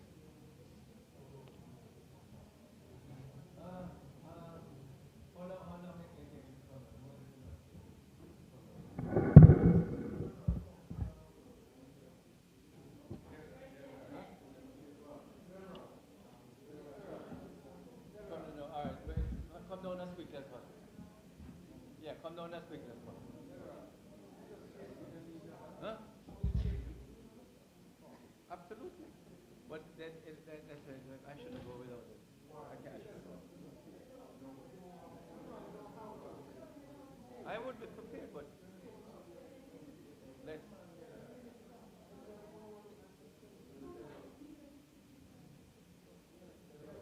come, Minister Chuck, you may. My team is, I would be willing to go, but.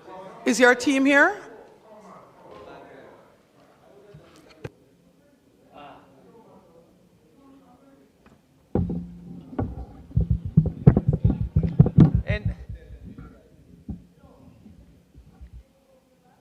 No, man. There's a whole good, some good opening remarks. No. Some good opening remarks.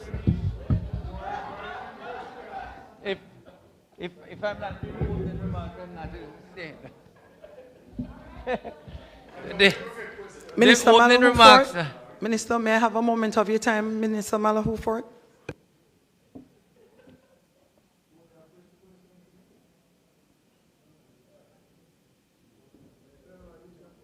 Hmm?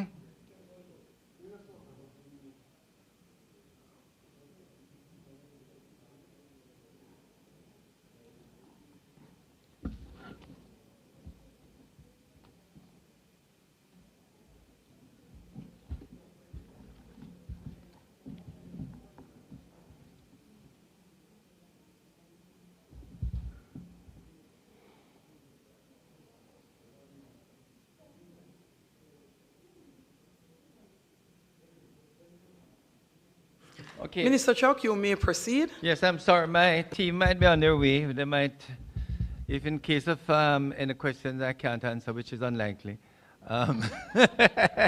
we will suspend until they come here. Yes, Minister. But Through no fault of your own, for the listening public, we are moving a little faster than our original schedule, which accounts for ministry personnel not having gotten here as yet. We try to ensure we do not waste time of our civil servants who work so hard in the various ministries and call them down probably an hour before we need them, but we are moving ahead of schedule. Good. Chairman, colleagues, we have had a very good year at the Ministry of Justice. In particular, in the alternative justice services, we spent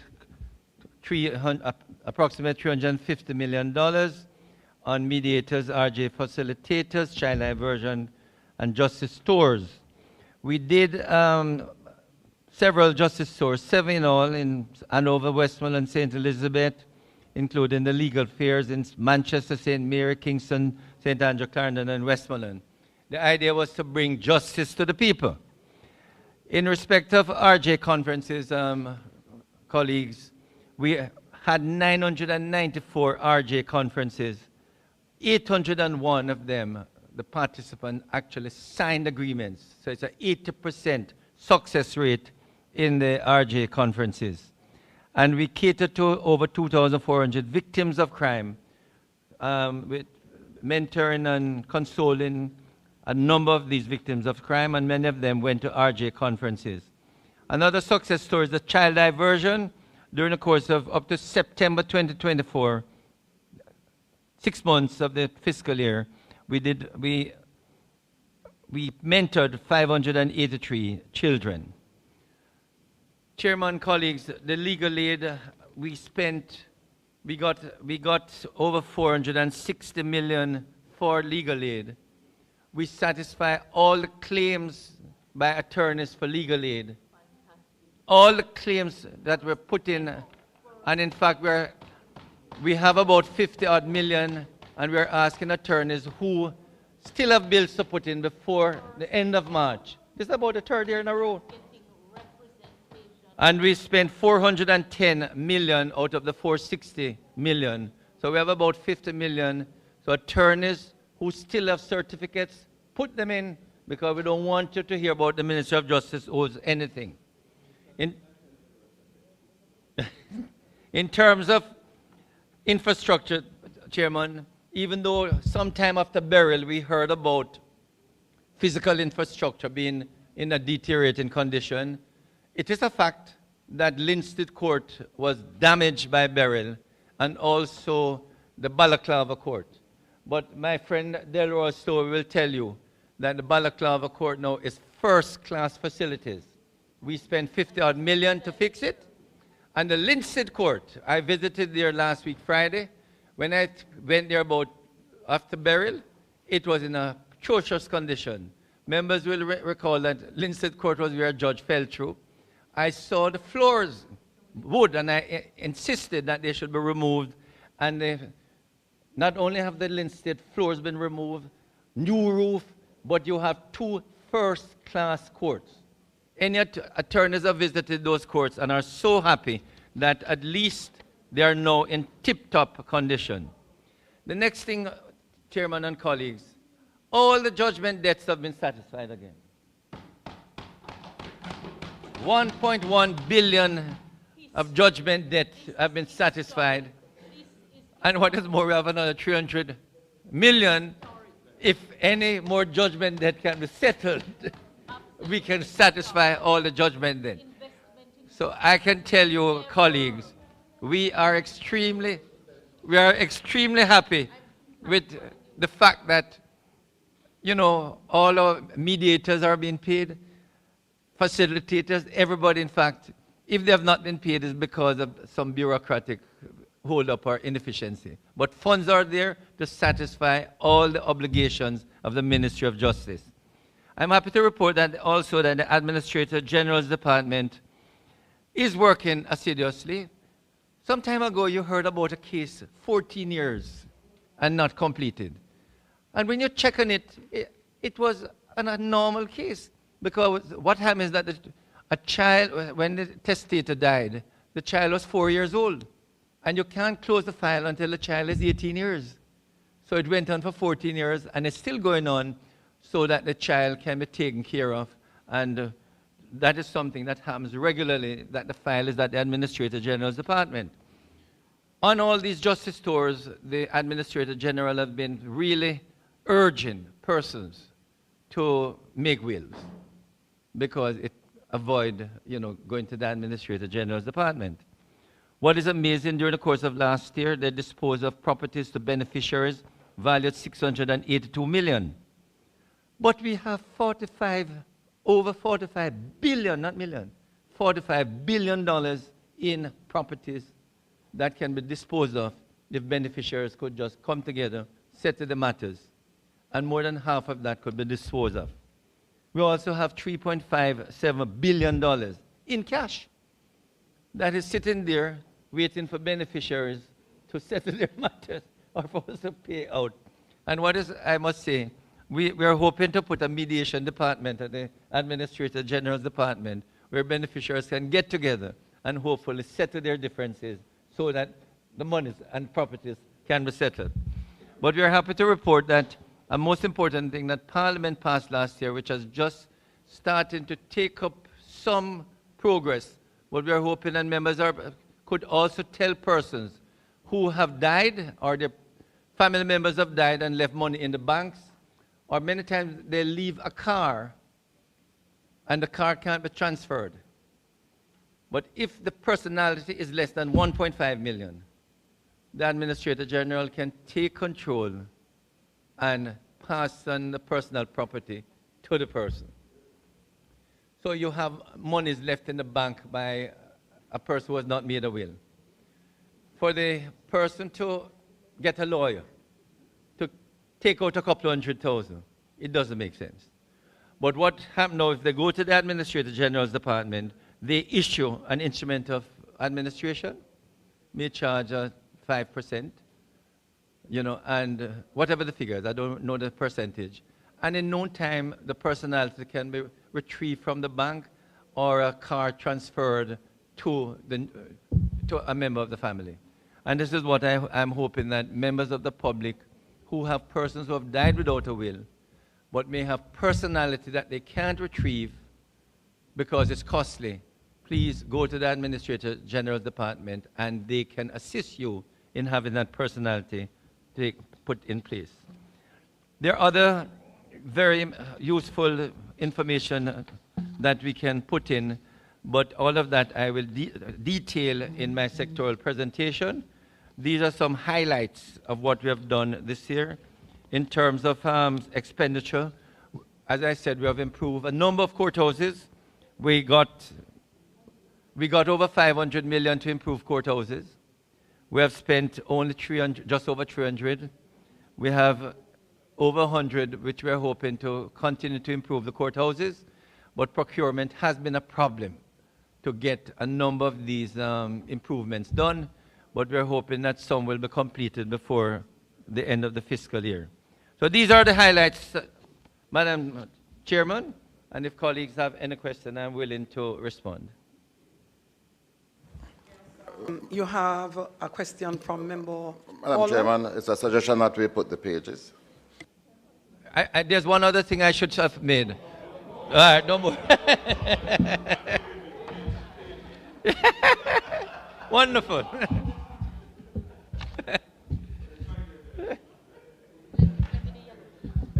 Come on.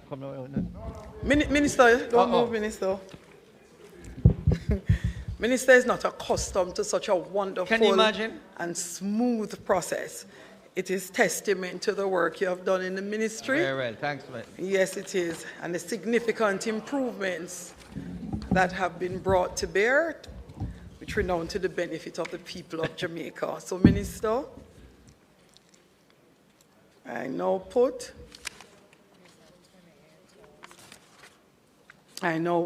20, what's the pension?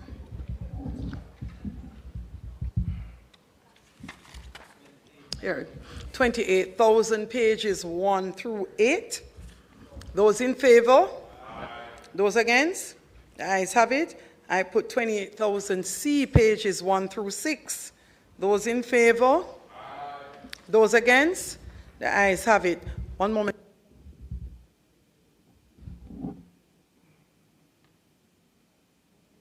Just double checking. Yes, it would be. Even though no questions were asked, head 2825, Office of the Director of Public Prosecution would be yours as well, Minister. Right. I put pages 1 through 4 for 28,025. Pages 1 through 4, those in favor? Aye. I put 2830, pages 1 through 5.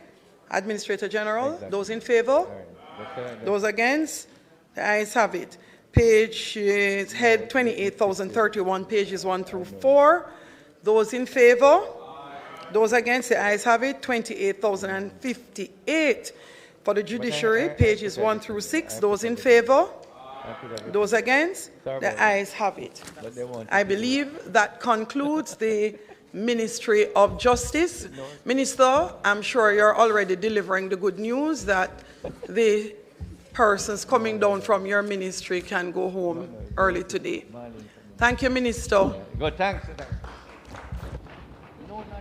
We will now take the ministry.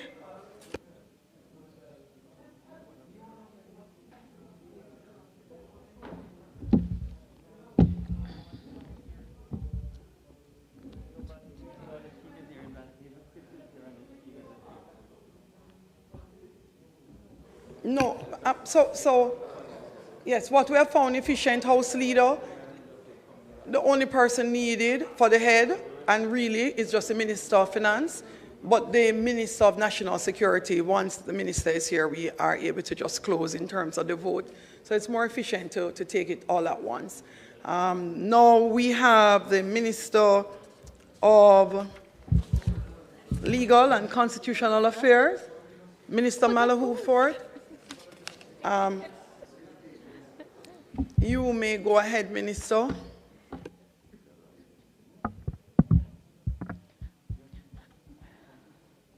Thank you, Madam Chairman.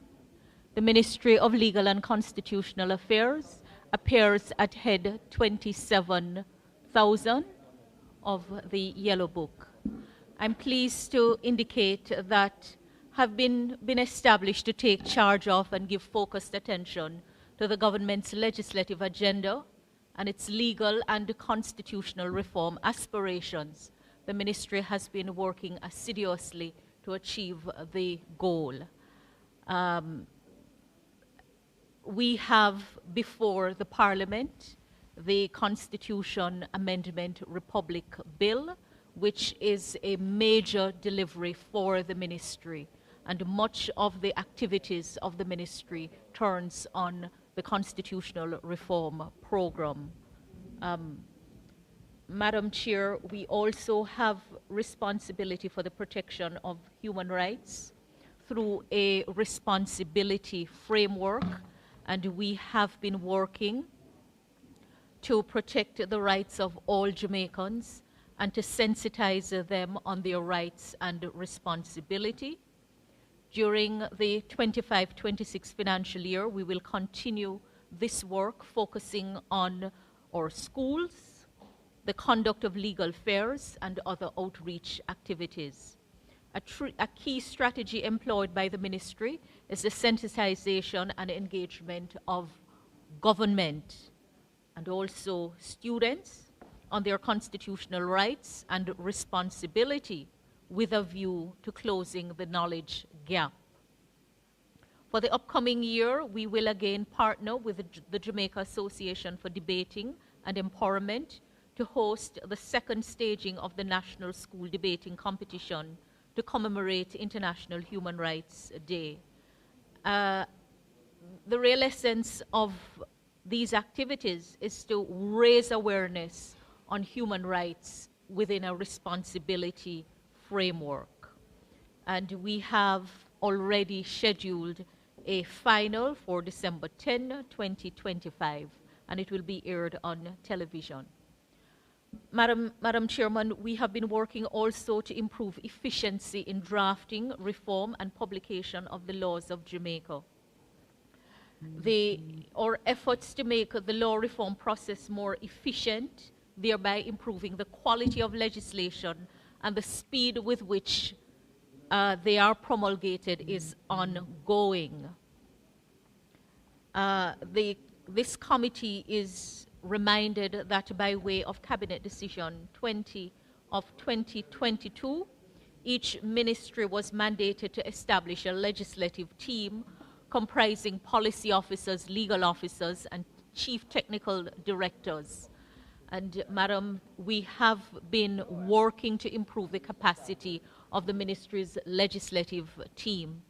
For the upcoming year, we will continue to provide technical guidance and support to the ministries. And we will also partner with the Management Institute for National Development, MIND, to introduce and institutionalize a legislative policy development course to build the capacity of the members of the legislative teams and to improve the performance of the legislation program. There is another area of which I speak with pride, and that is our work to have the Jamaica Legal Information Portal up and running.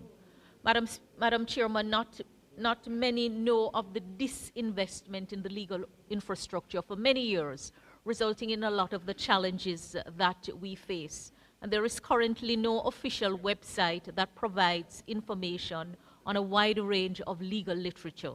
We have bits and pieces in different places. The ministry's solution to this problem is the creation of a central repository for the laws of Jamaica called the Jamaica Legal Information Portal, the JLIP. When completed, it will improve public access to the laws of Jamaica. It will allow for better education of the public on all aspects of legal information, and it will provide a facility for the public to express their views and also to query the status of any law in Jamaica. The JLIP will provide advanced search functionality and expanded availability of laws in various forms, with a particular focus on access to the Jamaica Gazette publications. And it's important for everyone to understand that all laws have to be gazetted, and we have received numerous concerns about the availability of the gazettes. So when this project is complete, access to the gazettes will be made a lot easier. Work on the portal commenced on February 19, 2024, and is expected, all things being equal, to be completed by April of this year. In fact, I can report that the project is now in its final stages of the user acceptance testing process. Funding for the project is being provided for under the Foundations for Competitiveness and Growth project of the World Bank.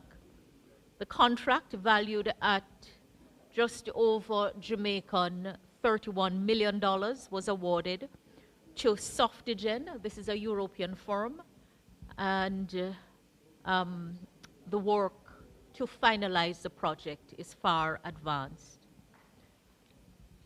We also have been strengthening the organizational capacity and efficiency of the ministry to deliver results. And to this end, we continue to recruit. We are up to 70% of our establishment, and the process of recruitment continues. Madam Chairman, the work of the ministry is highly technical and highly specialized, and we have to ensure that we recruit those who are appropriately qualified and sufficiently experienced to enable us to achieve our goals. And in this regard, I'm proud to report that the ministry copped the first place for its strategic planning from the Cabinet's office prizes. And that is because of the very focused and detailed attention we are paying to ensure that we get to the outcome in the best interest of our people. We propose to restructure the Legal Reform Department, the Office of the Parliamentary Council, and the Law Revision Secretariat. And we had approval from the Ministry of Finance and the Public Service in this regard, and we're expected to have increased output and productivity at the end. The Ministry of Finance and the Public Service has allocated approximately $1.6 billion to the ministry for the 2025-26 financial year. The activities focus on executive direction and management, constitutional and legislative reform, drafting bills and subsidiary legislation, dissemination of legislative information, and support to the Norman Manley Law School. If we look at the heads, Madam Speaker, we will see an increase in the ceiling over the 2025-26 revised estimate of just under 16%, in fact 15.64%, and that increase is in the tune of $216 million. The main items supported under the head of Executive Direction and Management Program, which is budgeted at just over $850 million. It's a compensation of employees, retrofitting of the ministry's corporate office, retrofitting work itself, ICT, infrastructure and equipment, fittings. We also have public awareness campaign for the legal education and constitutional reform work, public relations activities, activities around the Constitutional Reform Committee. We have operational expenses in respect of rental of property and other supplies. Under the Constitutional and Legislative Reform Department, formerly the Legal Reform Department, the items supported include compensation of employees, rental of property, workshop and seminars, and this includes the Jamaican Bar Association seminars, subscription for law resources, LexisNexis, ZipLaw and VLEX, consultancy services, other operational expenses in respect of utilities, supplies and ICT equipment. Under the drafting of bills and subsidiary legislation, the Office of the Parliamentary Counsel, the main items supported compensation, rental of property, consultancy, legislative drafting training, workshops and seminar, and a host of operational expenses. Also, in respect of the dissemination of legislative information, this is formerly the Law Revision Secretariat, we have compensation of employees, printing of statutes and subsidiary legislation, training and workshop, as well as other operational expenses. And we have a subvention support to the Norman Manley Law School. Madam Chairman, this in summary speaks to the Ministry of Legal and Constitutional Affairs. Thank you, Minister. Member Paulwell.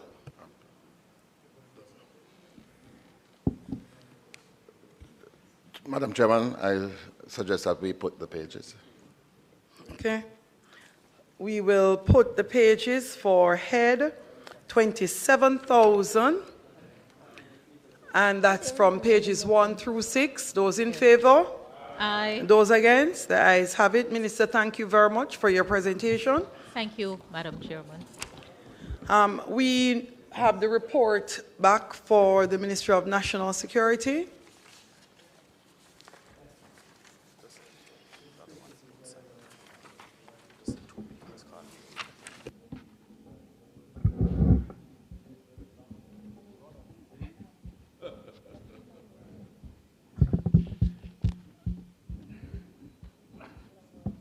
Police cars, everything, so.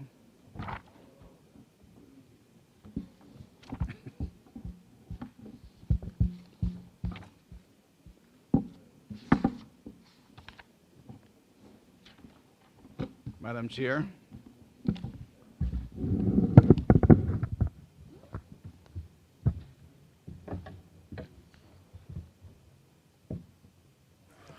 Minister, thank you. As you are aware, the report is back for the subcommittee, read the JDF. I would like to go ahead and put the heads unless you have an objection. No. Minister? No question we dealt with. No, yeah. Page 2602 to 3.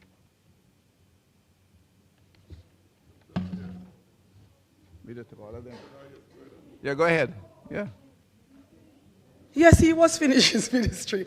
He was finished his ministry. Then he had the subcommittee for JDF, and now they're back. Once the report is back, unless there is anything else you would like to tell us, we can put the head.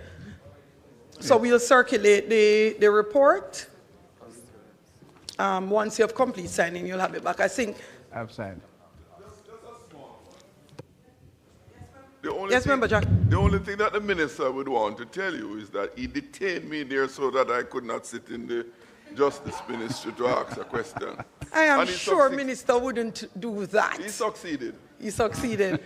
We were quick. So, Minister, let me put the head for national security. We now put head 26,000 pages 1 through 9. Those in favor? Those against? The ayes have it. Capital budget 26,000 C, pages 1 through 12. Those in favor?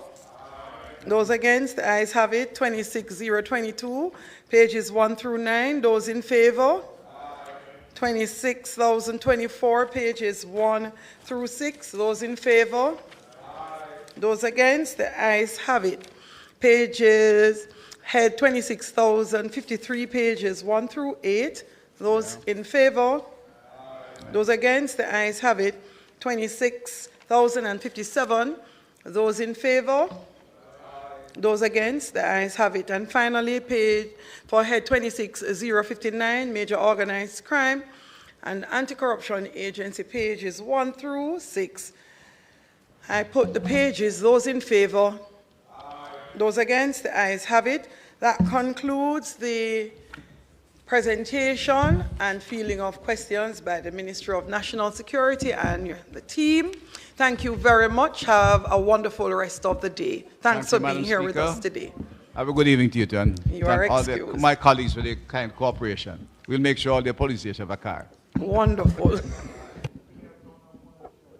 You get another one. 23 coming this week.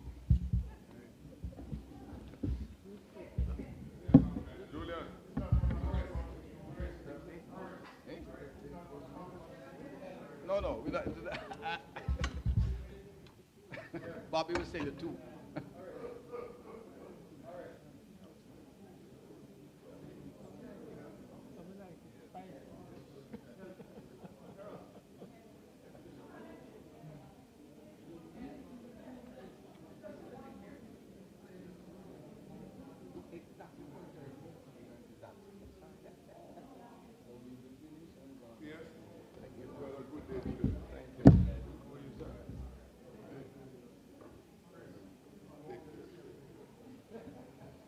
I know.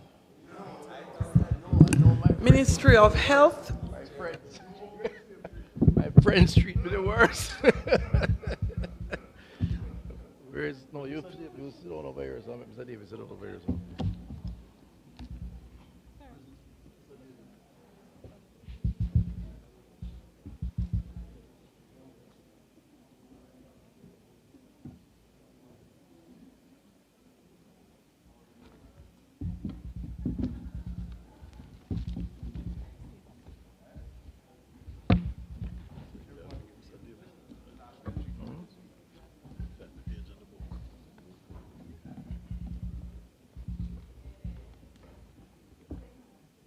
Thank you very much, Madam. Yes, Minister, you may proceed. This is the last ministry for this afternoon. Tomorrow we continue the Ministry of Health, that is head 42,000. Minister Tufton. Thank you very much, Madam Chair. Madam Chair, not a lot of run up to the wicket. Just to thank you and your team, and thank my colleagues on both sides of the aisle for their usual cooperation and support as we tackle this very essential service. Outside of that, I'll allow the questions. I mean, there's a lot happening in health, as you know, Madam Chair. A lot of, under the health system strengthening, lots of expansion. So there's a big project management process taking place through compensation review, a number of possibilities for permanent engagement as well as additional engagement, and through programs like Operation Refresh, the enhancement of primary health care through primary health care reform. So we are really in a transition phase to right-size health systems to address the sick profile of our population. And a lot of that is coming together nicely. Still a work in progress in many respects, But I do think that we're heading in the right direction, and this we hope to continue in the next year and years to come. So I am open to any questions that my colleagues may want to inquire of as it relates to this or any other issue. Thank you very much. Member Guy. Thank you very much, Madam Chairman. Minister, just a few comments and questions. You indicated that based on what is happening, you think you're heading in the right direction, in spite of the many challenges that the public out there is experiencing. But we look at last year's description of head of estimates and compare it with this year, we see that the nominal amounts for the Ministry of Health has increased in terms of the budgetary allocation. However, in terms of your aspiration last year, your intention was to get to nearer to 6.5% of the budgetary allocation, 6.5%, or 6% of GDP. We see a situation where you're moving in the opposite direction, because last year it was 4.7% and this year is 4.64% of GDP that your health budget is. And it basically falls short of the intention, as you have always indicated, and desirable because it's a WHO standard. But I'll start off with the questions. In this year, you have one of the ministry's objectives is to reduce the maternal mortality rate to less than 90 deaths per 100,000 live births by 2030. And we know 2030 is the vision.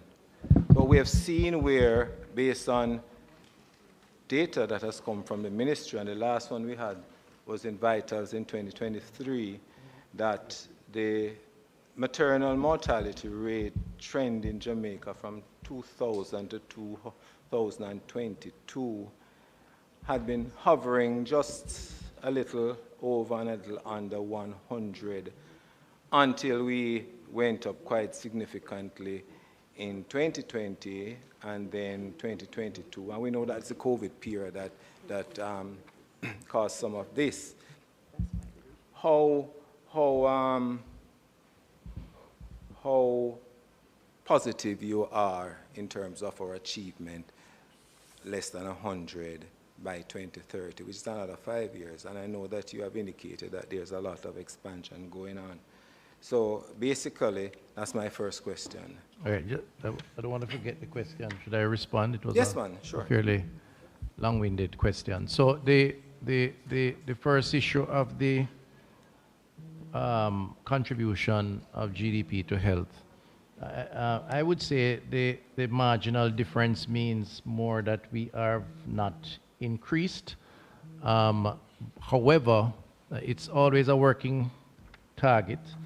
And the truth is, if you look at the activities within the portfolio, certainly over the last 5 years, you will see where the groundwork for that increase has been laid, and it is almost automatic that it will happen or need to happen based on, for example, the expansion of the cadre of workers, where compensation review has led to more permanent posts and additional posts.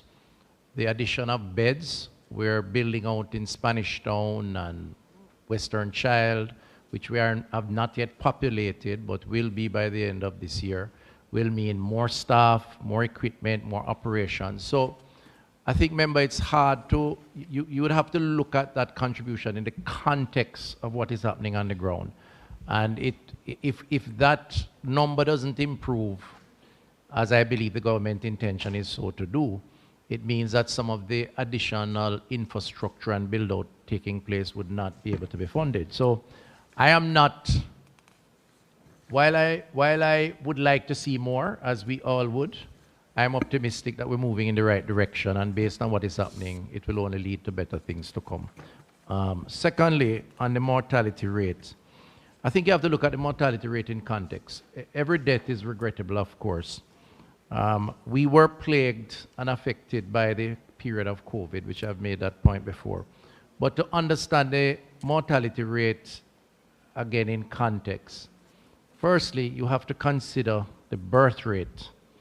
And so the percentages that you look at, if you were to take the decline in birth rate, then what you will see is that the percentages, while where they are not, where we would not like them to be, is also impacted by the lower birth rate that is affecting the population.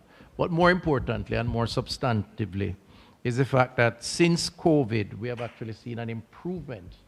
My data, or certainly the data out of the CMO's office, is showing us moving in a direction where we are now 130 per 100,000, coming down from, well, 136 in 2023, 136.9 in 2023, 113 in 2024, 161 in 2022. So we're actually moving in the right direction. And we did say that we were taking measures to improve, and that COVID provided an outlier risk for the maternal care. But I'm happy to report that we are actually moving in the right direction, and hopefully we will continue on that trajectory. And with the new infrastructure member, we will see even better advancement, because we will have more personnel, more boots on the ground, more facilities to give support to mothers or expectant mothers, and more hospital beds and ICU units where that becomes necessary. So I do hope, based on the adjustments being made, that we will see a further improvement. Thank you. Minister, I don't want to belabor the point, but you indicated that the birth rate is falling. But it is falling if you are having high numbers. It means that you have a fall in birth rate, but all the conditions still exist. Mm-hmm. All the conditions still exist, which is why you're having this increased number in the maternal mortality rate. So yeah, the point you're making that it is in context with the fall in birth rate, it doesn't really wash that much, because truth is that if there's improvement in the system and you have a falling birth rate, we should at least see a situation where the numbers not necessarily are maintained high, but are maintained at a certain level. But that's for another discussion. But going back to the GDP and the health budget, there was a time when you were at 5%, you know, and we see a reverse here. So it is probably something that you need to speak to the Minister of Finance about in trying to get to that, if your intention is to get there. Can I move, Minister, to 42,013 page, activity of health service? And you said there's a $615 million appropriation in aid from the 4 regions. Can you indicate to the committee what those appropriation in aids would be for? What monies you're getting?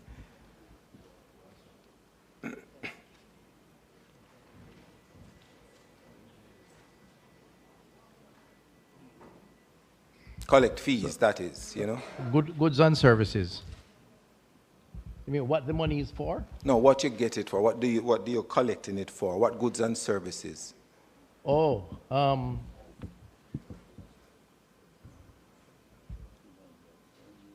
okay, so like food handlers permit, health insurance. You mean the source of the funding? Yes, yes. Oh, well, that's you. All right. No, I say that against the context, or that people say that health is free. Oh, right. You know? So we have been, I'm understanding, you know, I appreciate the clarity. We have been trying to push this idea of persons who are insured privately. They carry an insurance card, they pay a premium provided by the private players, the private insurance companies, that we charge a fee, not out of pocket, but against the insurance company. Otherwise, technically, what we'll be doing is subsidizing the insurance company as a public service. And of course, you know, that's difficult and expensive.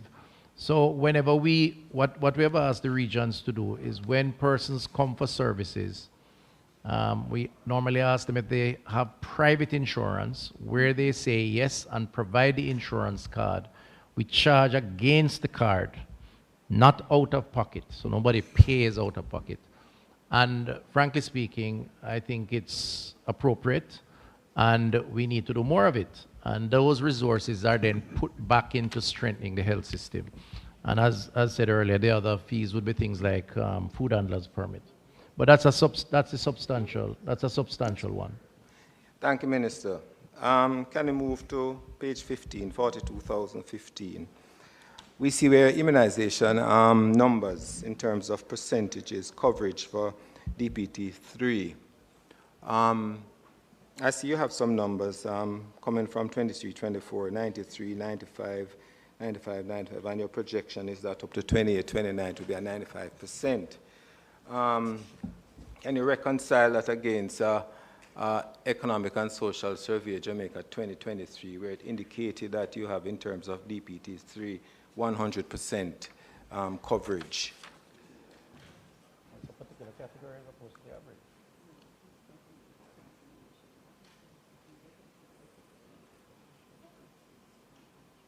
In fact, even 101% coverage, but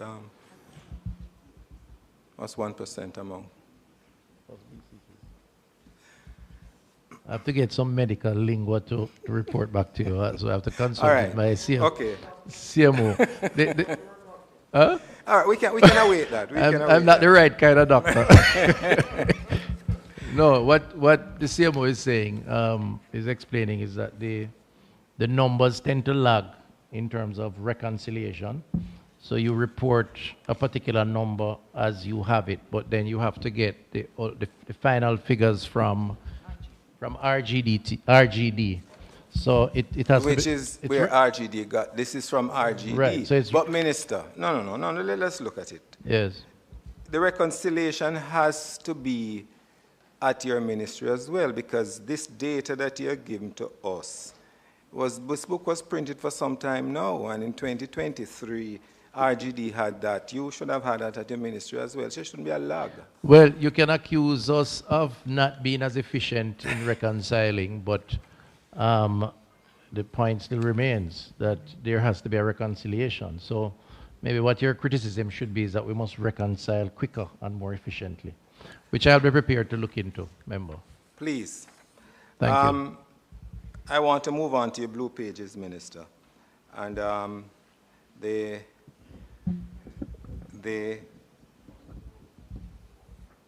first one I want to speak to is your, it's my pet subject, the rehabilitation of Cornwall Regional Hospital. In last year's budget, you indicated that it had gone to $21.5 billion. We now see where it is at $25 billion.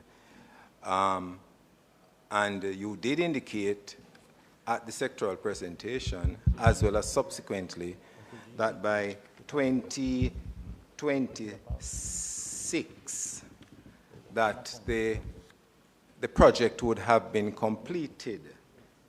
However, we're seeing one additional $3 billion, 3.5, but a new date based on this book here of 2027, 2028 for completion of the project.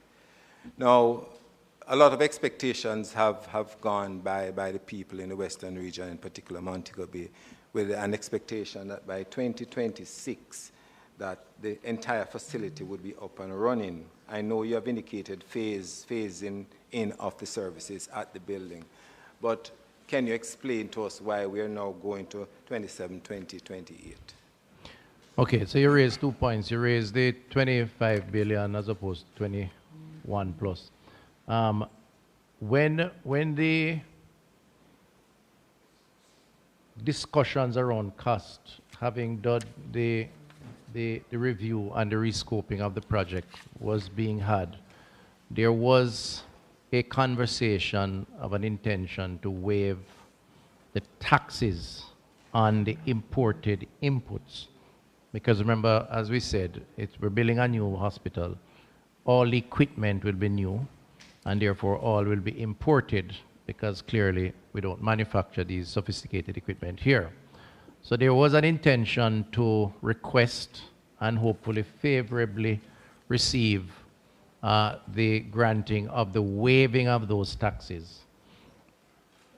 For whatever reason, better explained by the Ministry of Finance, it was felt that for accounting purposes, we should still go ahead and account for those taxes, and that it will be more a kind of pass-through in terms of how it is accounted for. So it's not that, just to be clear, there is an increase in the cost of building out for completion Cornwall Regional. It's the decision which was taken, which we are working with, which is to account for the taxes on equipment that was already included in the scope, the new scope. And I think that's important to make very clear as it relates to why those figures are there. The issue of the timeline, I think the dates put there are out of an abundance of caution more than they are what we are hoping will happen.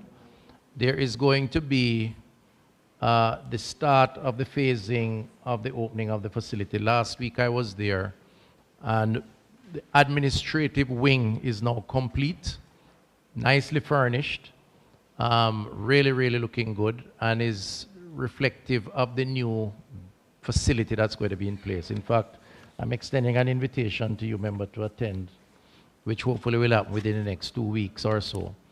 So that's the area which is considered the nerve of the facility. The next important area will be the IT, the server rooms. And then from there, we continue to phase. So I would say to you and to those listening, don't be startled about the date that is stated.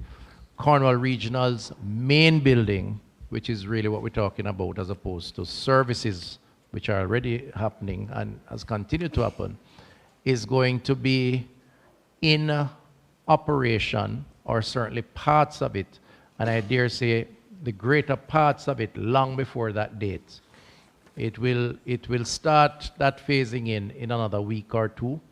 And the reason why we have delayed it is because we wanted to do air quality testing to make sure that that was good, and I'm told that that is good. So we do anticipate more openings during the course of this year, and most of them into the course of early next year, maybe first quarter or so.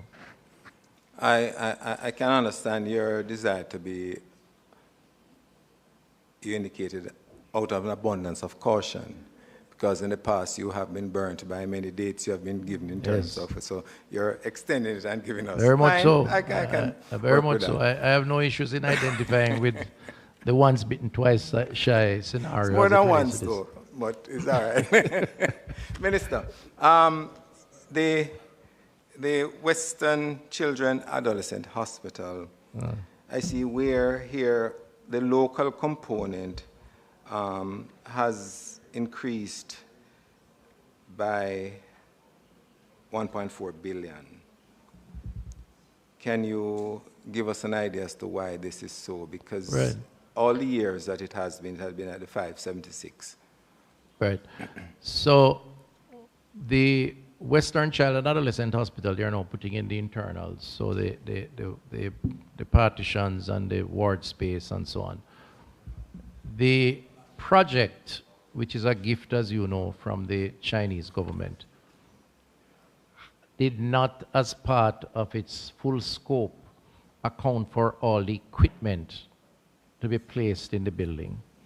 The aid support came with some equipment.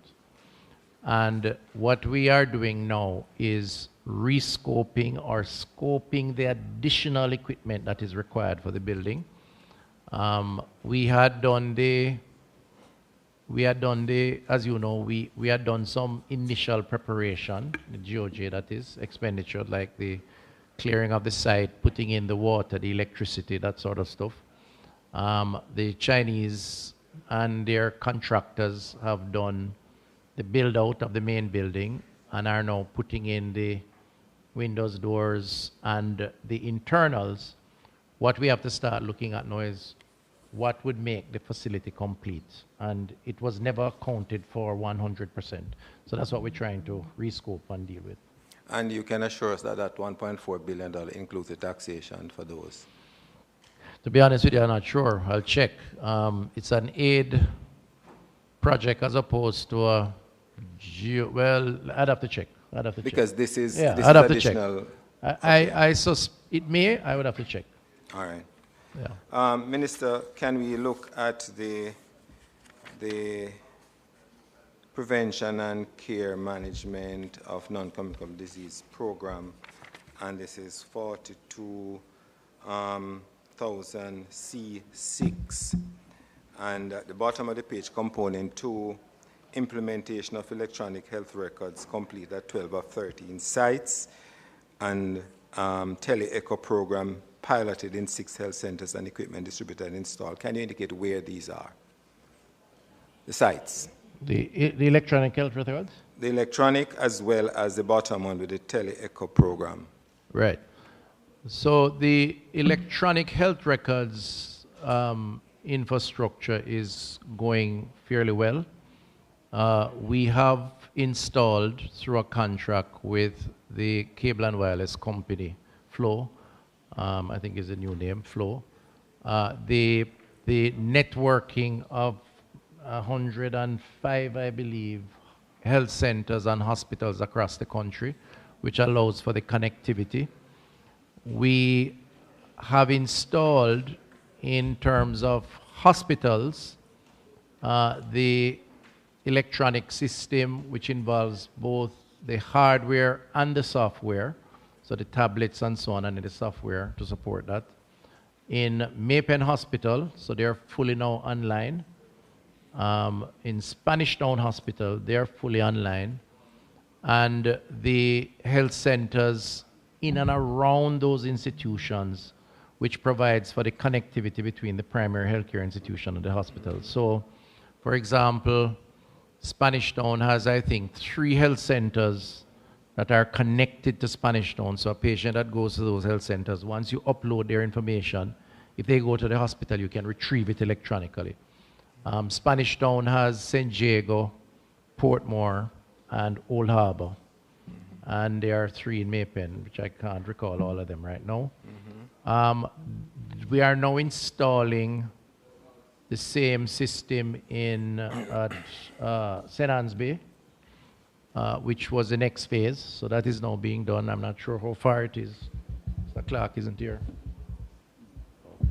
But that is the next phase. And that would have been the critical 3 first phase of electronic health record implementation.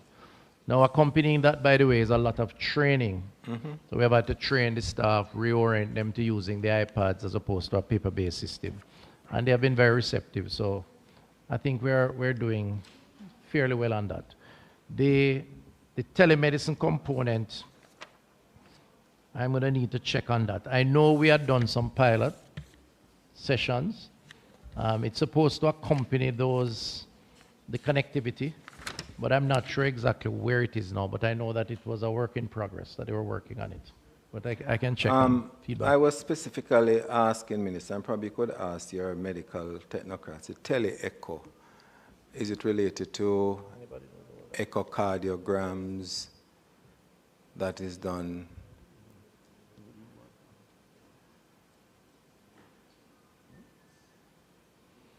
All right, I need to consult on that. I'm told it's not functional, but I'm not sure where it is in terms of if there's a work in progress. Yeah. I go back to what Julian said. But the service is not being provided. Oh, sorry? I say I go back to what Julian said earlier on, you know. He thought you were the doctor, you know. But Minister, thank you for those. I think there's one final one I have here. last year, Jamaica, for the first time, achieved a reduction, and we are considered one of those countries in the Caribbean, few in the countries where maternal to fetal transmission of HIV has been basically recognized based on the work that has been done. How is that going? It's the elimination of mother-to-child transmission, right?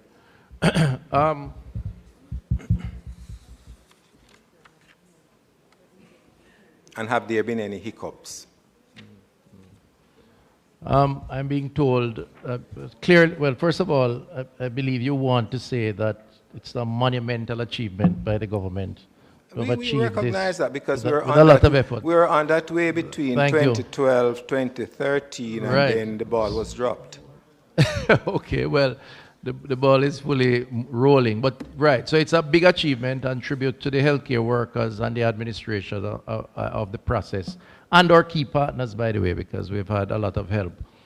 My understanding is that we're continuing the program. The CMO has just said that to me. So we will continue to maintain that record and to hopefully build on that. And a final. Have there been any actual or perceived challenges with funding based on what has been happening in other jurisdictions recently for the health sector? As of now, no. We are trying to see to what extent, through an assessment of the situation, working in collaboration with the Ministry of Foreign Affairs and Foreign Trade and the diplomatic channels that exist, what is likely to happen and where that may create a reduction in effort based on our partners that we have traditionally worked with. Up to this point, we are committed to continuing the programs that are necessary. And so what I anticipate happening is that there may have to be a review in the months to come, but it's subject to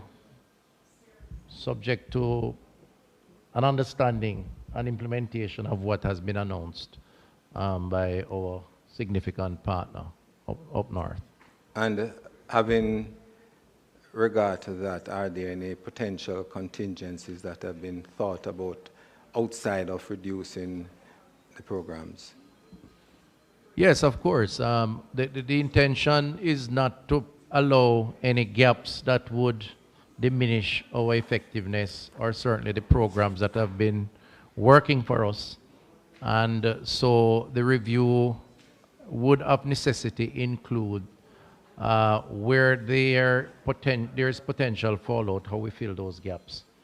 And if it needs an approach through supplementary budgetary process, then we will have to put that forward. And I'm sure the government is committed to continuing the programs that work. That's mine. Julian, any?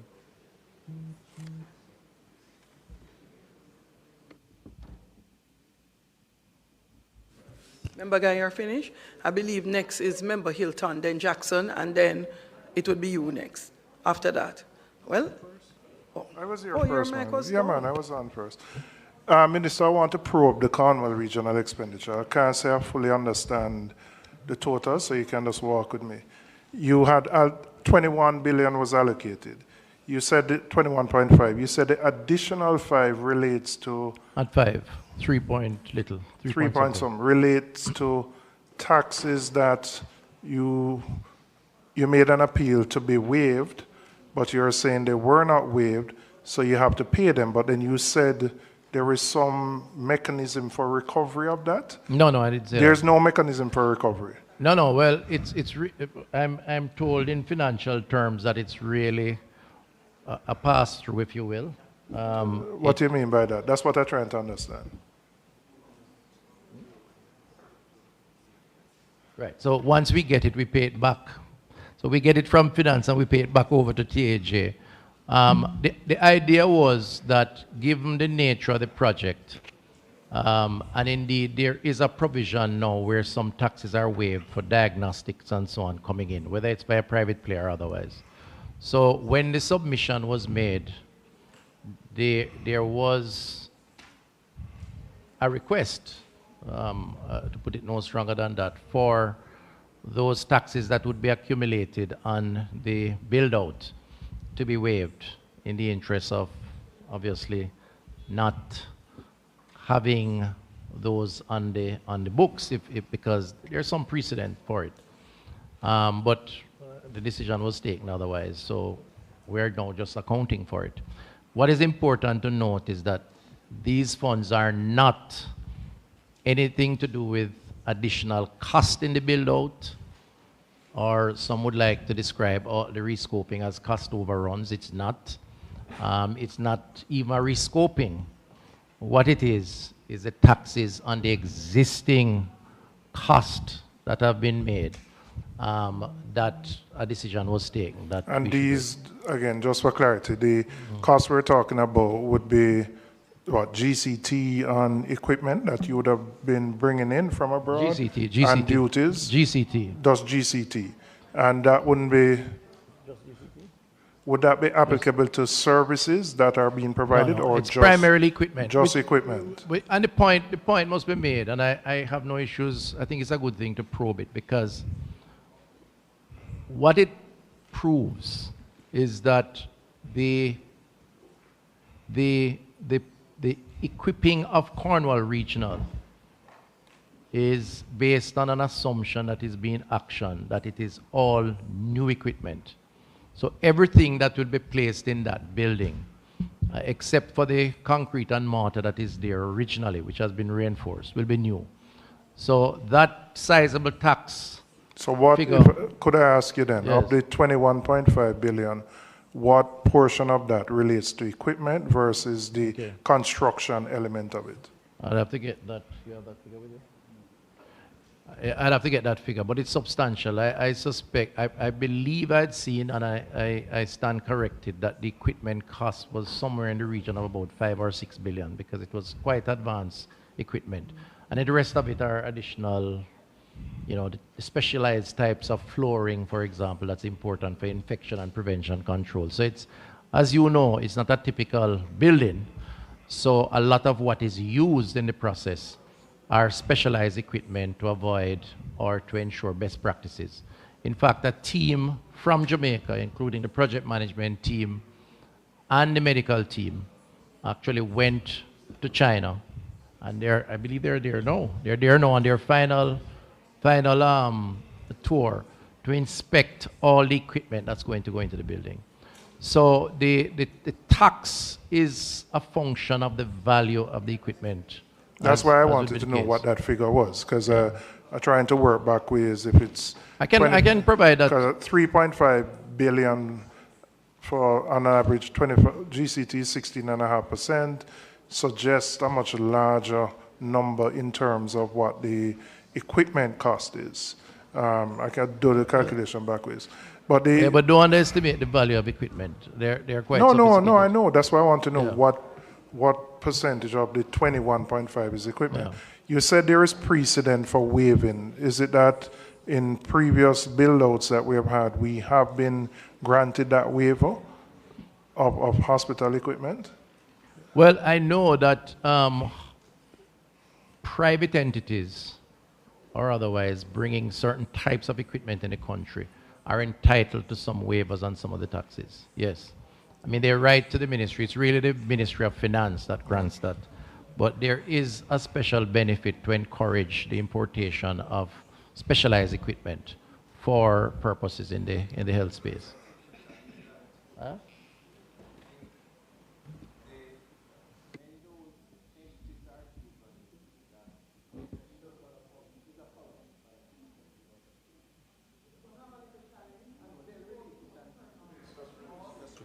Release this? Yes.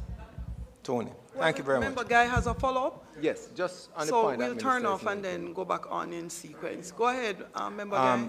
My understanding, Minister, and your CMO, Ken, is that when these entities are given those concessions, what they are to do is to provide certain services to the government in exchange for that concession.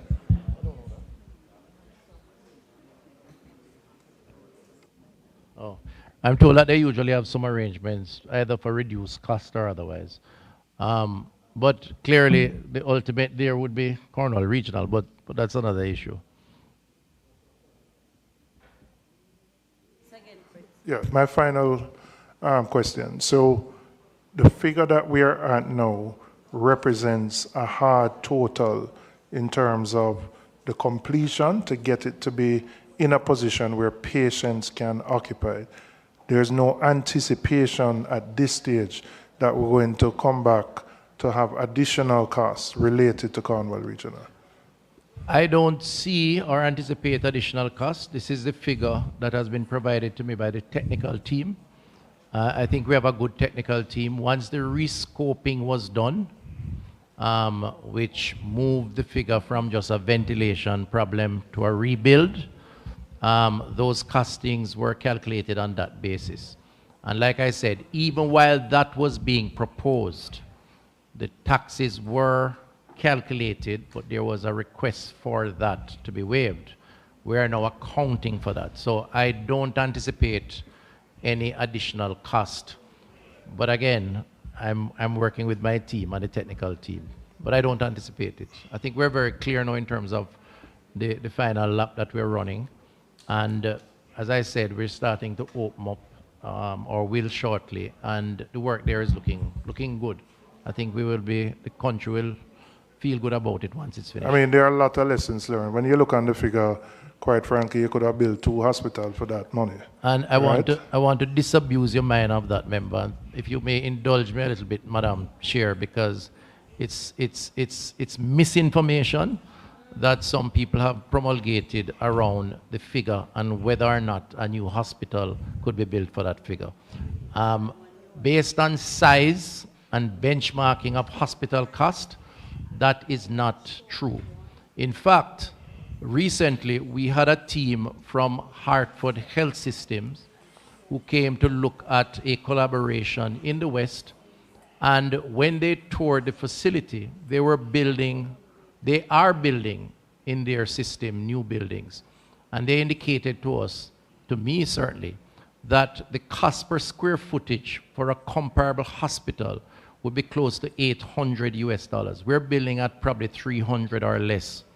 So we are still getting, if we were to compare with others, far more value for money than is being suggested. And I would like those who are not sure to inquire themselves or to ask questions for clarity, because although we shouldn't compare ourselves to US standards in terms of the cost base are very, very different. Right. Well, maybe so, but it's still a far difference between 8 and 3. In other words, even if it's different, it would certainly not account for that level of difference.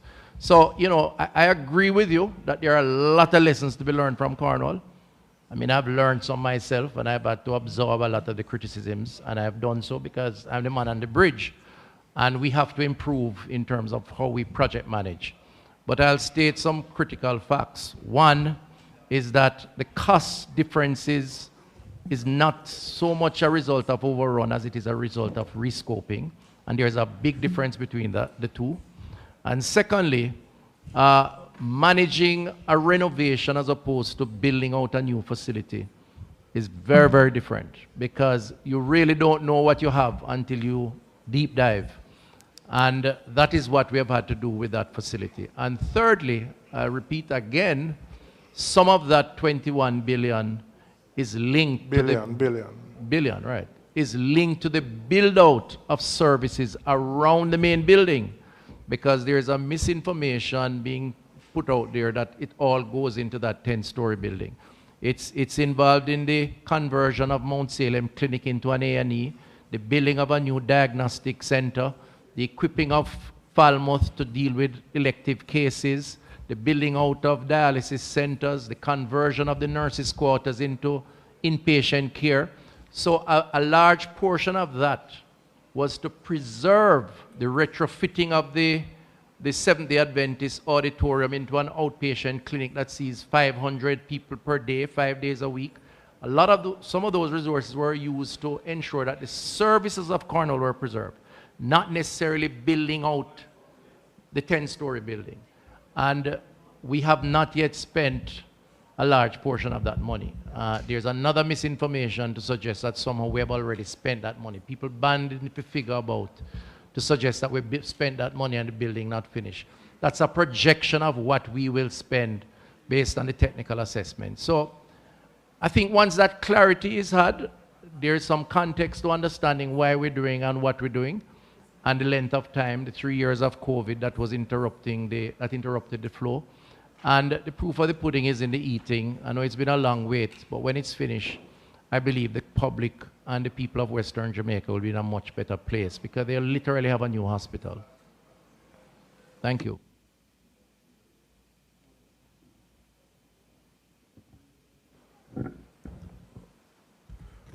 Thanks. Member Hilton and then Member Jackson. Thank you. Thank you, Madam Chair.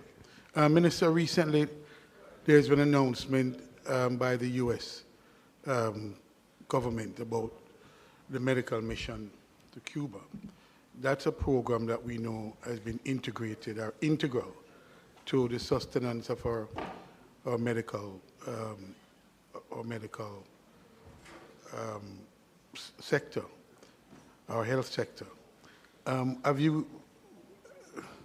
What can you share with us? What sort of implication in the short, and the medium to long term that may have, assuming we're not able to convince them to make any exemption, which I know there's an effort, but I'm not very optimistic. But assuming there isn't, what are the short, the medium to long term implications for the health sector? Okay, so if we assume the worst, which is what you're suggesting, it would have a significant impact on our health system in that we have close to 400 Cuban healthcare workers in our public health system, primarily nurses and primarily specialist nurses. So those working in the very specialized areas, which is where the greatest shortage exists. And it would mean that those services would be impacted.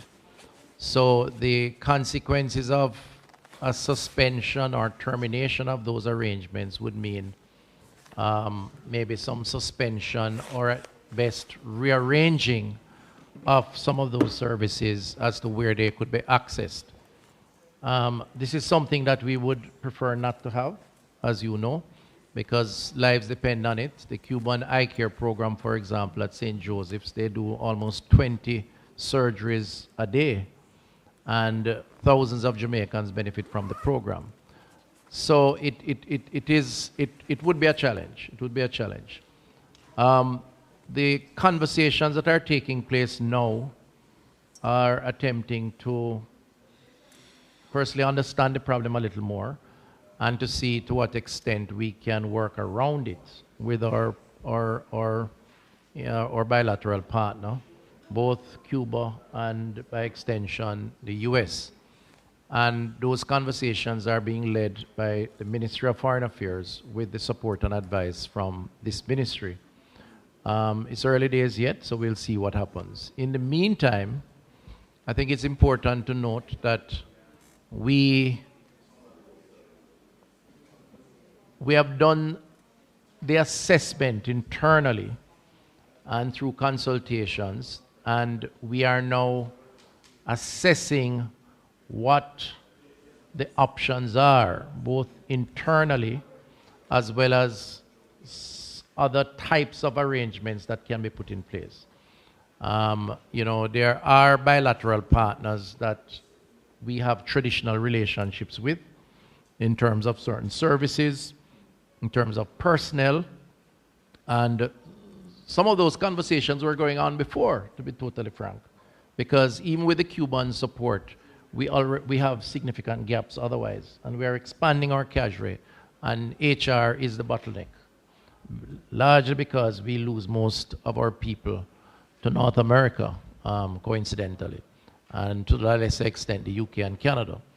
So you would have recalled that we had the expo recently, that the minister from the Philippines was here. I'm expected to visit the Philippines in a few weeks or so to consolidate around the MOU that we have. And part of that is training for expansion through faculty expansion, as well as the possibility of some HR exchange. And we have some high hopes on that based on the MOU that we have and the reputation of the Philippines. We have had traditional relations with other countries, Nigeria. Today I met with the High Commissioner from Nigeria. There were discussions before all of this. In fact, we have an MOU that we're finalizing, which will see some faculty and some specialists coming from Nigeria. We've had that before in our health system, so that those relationships are traditional relationships. We've had in the past Indian nationals coming. So, you know, while we acknowledge the problem and we would prefer to avoid it being a crisis in that regard, because we do believe the relationship with Cuba has been strong and very beneficial, and we would like to preserve it, even if we have to make some adjustments. We're also putting in place contingencies that before now were not necessarily contingencies for this issue, but the need to expand capacity generally. And so we'll just have to fast track some of those to account for some of the gaps that exist. Thank you, Chair. Minister, just two quick questions. The health center in Greater Portmore, which ground was broken recently. Just want to find out, in terms of the funding for that set of work, is it in place and the necessary disbursements have been made or being made on that one? And the second one is, there has been a long-running issue regarding defogging equipment for the health department as it relates to Portmore, an ongoing issue. And I know that the municipality had offered or provided for equipment, but falls under the control and authority of the Ministry of Health. Could you say, Minister, what is the present situation with the provision of dedicated defogging equipment for the municipality of Portmore? Okay, so the first question, which I fully appreciate, given that it's the amazing and beautiful new sketch falls in your constituency. You want to know if the project will finish? The short answer to your question is yes, there is funding in place. It's under the Health System Strengthening Program, which is being funded by a combination of sources, an IDB loan facility, 50 million, a grant from the EU, 10 million, and the rest from the GOJ. The component that's related to you falls under the loan and grant arrangements. I think the grant arrangements from the EU. So, and those funds are already pre-assigned and approved. So you don't need to fear that that facility will not be materialized. The contract has been, as you know, cited and awarded, and they have now, I believe, they're trying to secure the site. They may need your help because there's some encroachment on the land. Temporary encroachment, not buildings, but people. I believe they should have been in touch with you. Very well. So that's the power of the MP. So we are hoping to address that, and then it's a matter of them being mobilized, which I understand is in the making for them to begin. So we are pretty confident that that will start in short order. The disbursement of funds? Well, I think the way the process works, once the contract is awarded, the contractor puts up a bond, and that bond, once validated, triggers a mobilization. And my understanding is that being worked through the process as we speak. So I anticipate, even with the bureaucracy, that that will be sorted out within a month or so. On the fogging question, the foggers are, are, as you know, assigned by parish. And maybe if Portmore was a parish, Portmore would have more foggers. How is that? No, I'm just kidding. No, I'm just kidding. I withdraw that. I'm kidding. But we have enough foggers in the parish of St. Catherine, but sometimes we have downtime. Sometimes we have downtime to the foggers. Are you hearing me, remember? And there's an issue of trying to repair the ones that are there. And we do have a problem, to be totally frank, with the servicing of the foggers, not necessarily the problem of the health department, but sometimes the suppliers of the equipment. Not much different from the air conditioning unit in operating theaters. I have to say it, but it's true. Because I've met with them and had discussions with them. What we have done, though, when there's a need for extra fogging, is to hire or outsource to local players. And there are about 2 of those players in Portmore. And we have hired them in the past, including the latest spike in dengue cases. We had at least 1 private contractor in your parish, in Portmore, in your city, and they provided extra support, and we'll continue to do that. Thank you.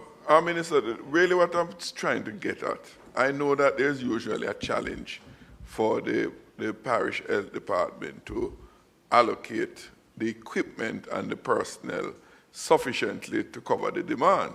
What has been an issue is that the municipality had offered to provide an equipment, vehicle, and all required on it for dedicated use to Portmore, so it would not be competing with the rest of the demands in the parish. So the challenge, as I understand it, and I stand to be corrected, but what I understand is that there is some humbug somewhere in having that provided by the municipality, with it being dedicated to Portmore and not allocated for use elsewhere in the parish. Well, that has never been brought to my attention. And maybe what you could do is advise the complainant or persons expressing a concern to just write to me and outline what the problem is, because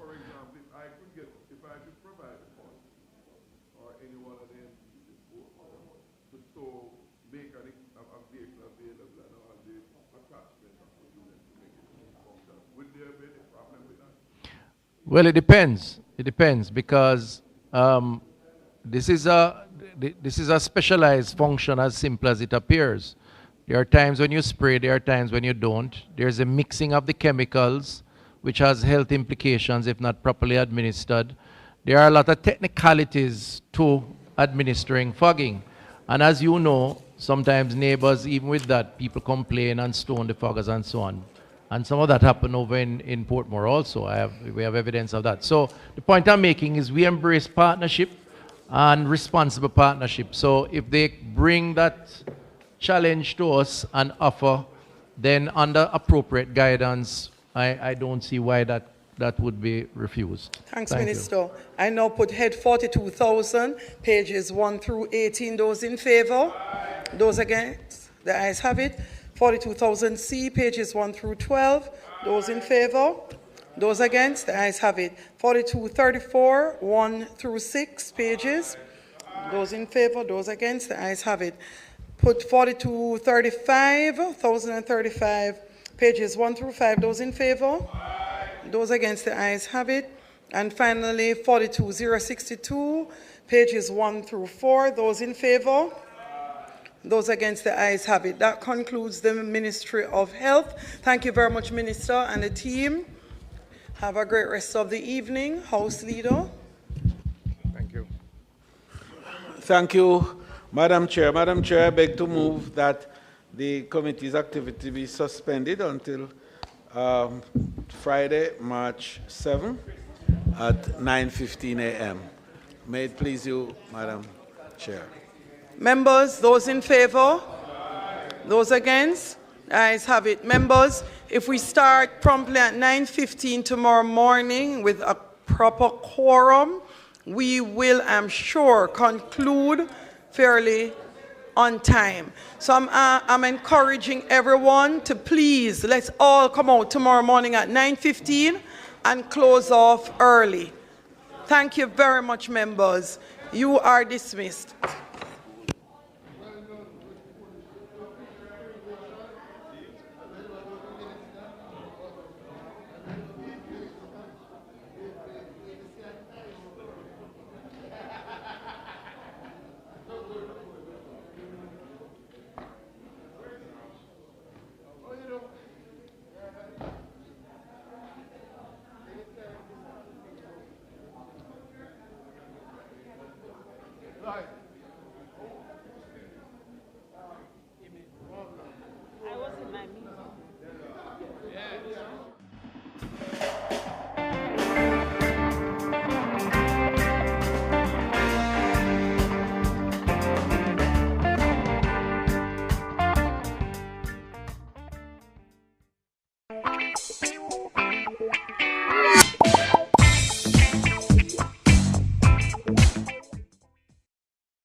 Hi everyone, let's talk granting aid. Eligible targeted loan applicants may receive a non-repayable granting aid of $60,000. These funds can be used for school-related expenses such as traveling, buying food, housing, or purchasing a laptop, for example. Eligibility is determined by the financial circumstances of applicants and the availability of grants. Apply early at slbja.com and be one of 4,200 beneficiaries of our granting aid.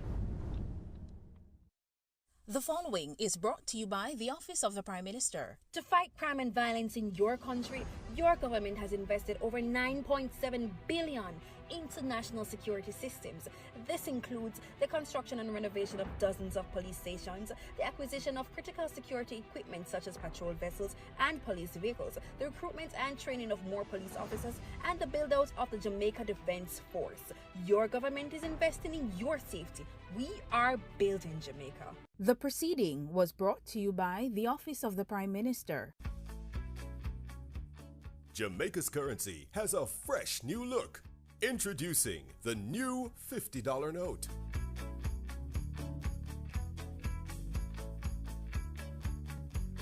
The new $100 note. The new $500 note. The new $1,000 note. The new $2,000 note. The new $5,000 note. Jamaica's new banknotes, modern, more secure, and made to last.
North of Lily's house is Central Park.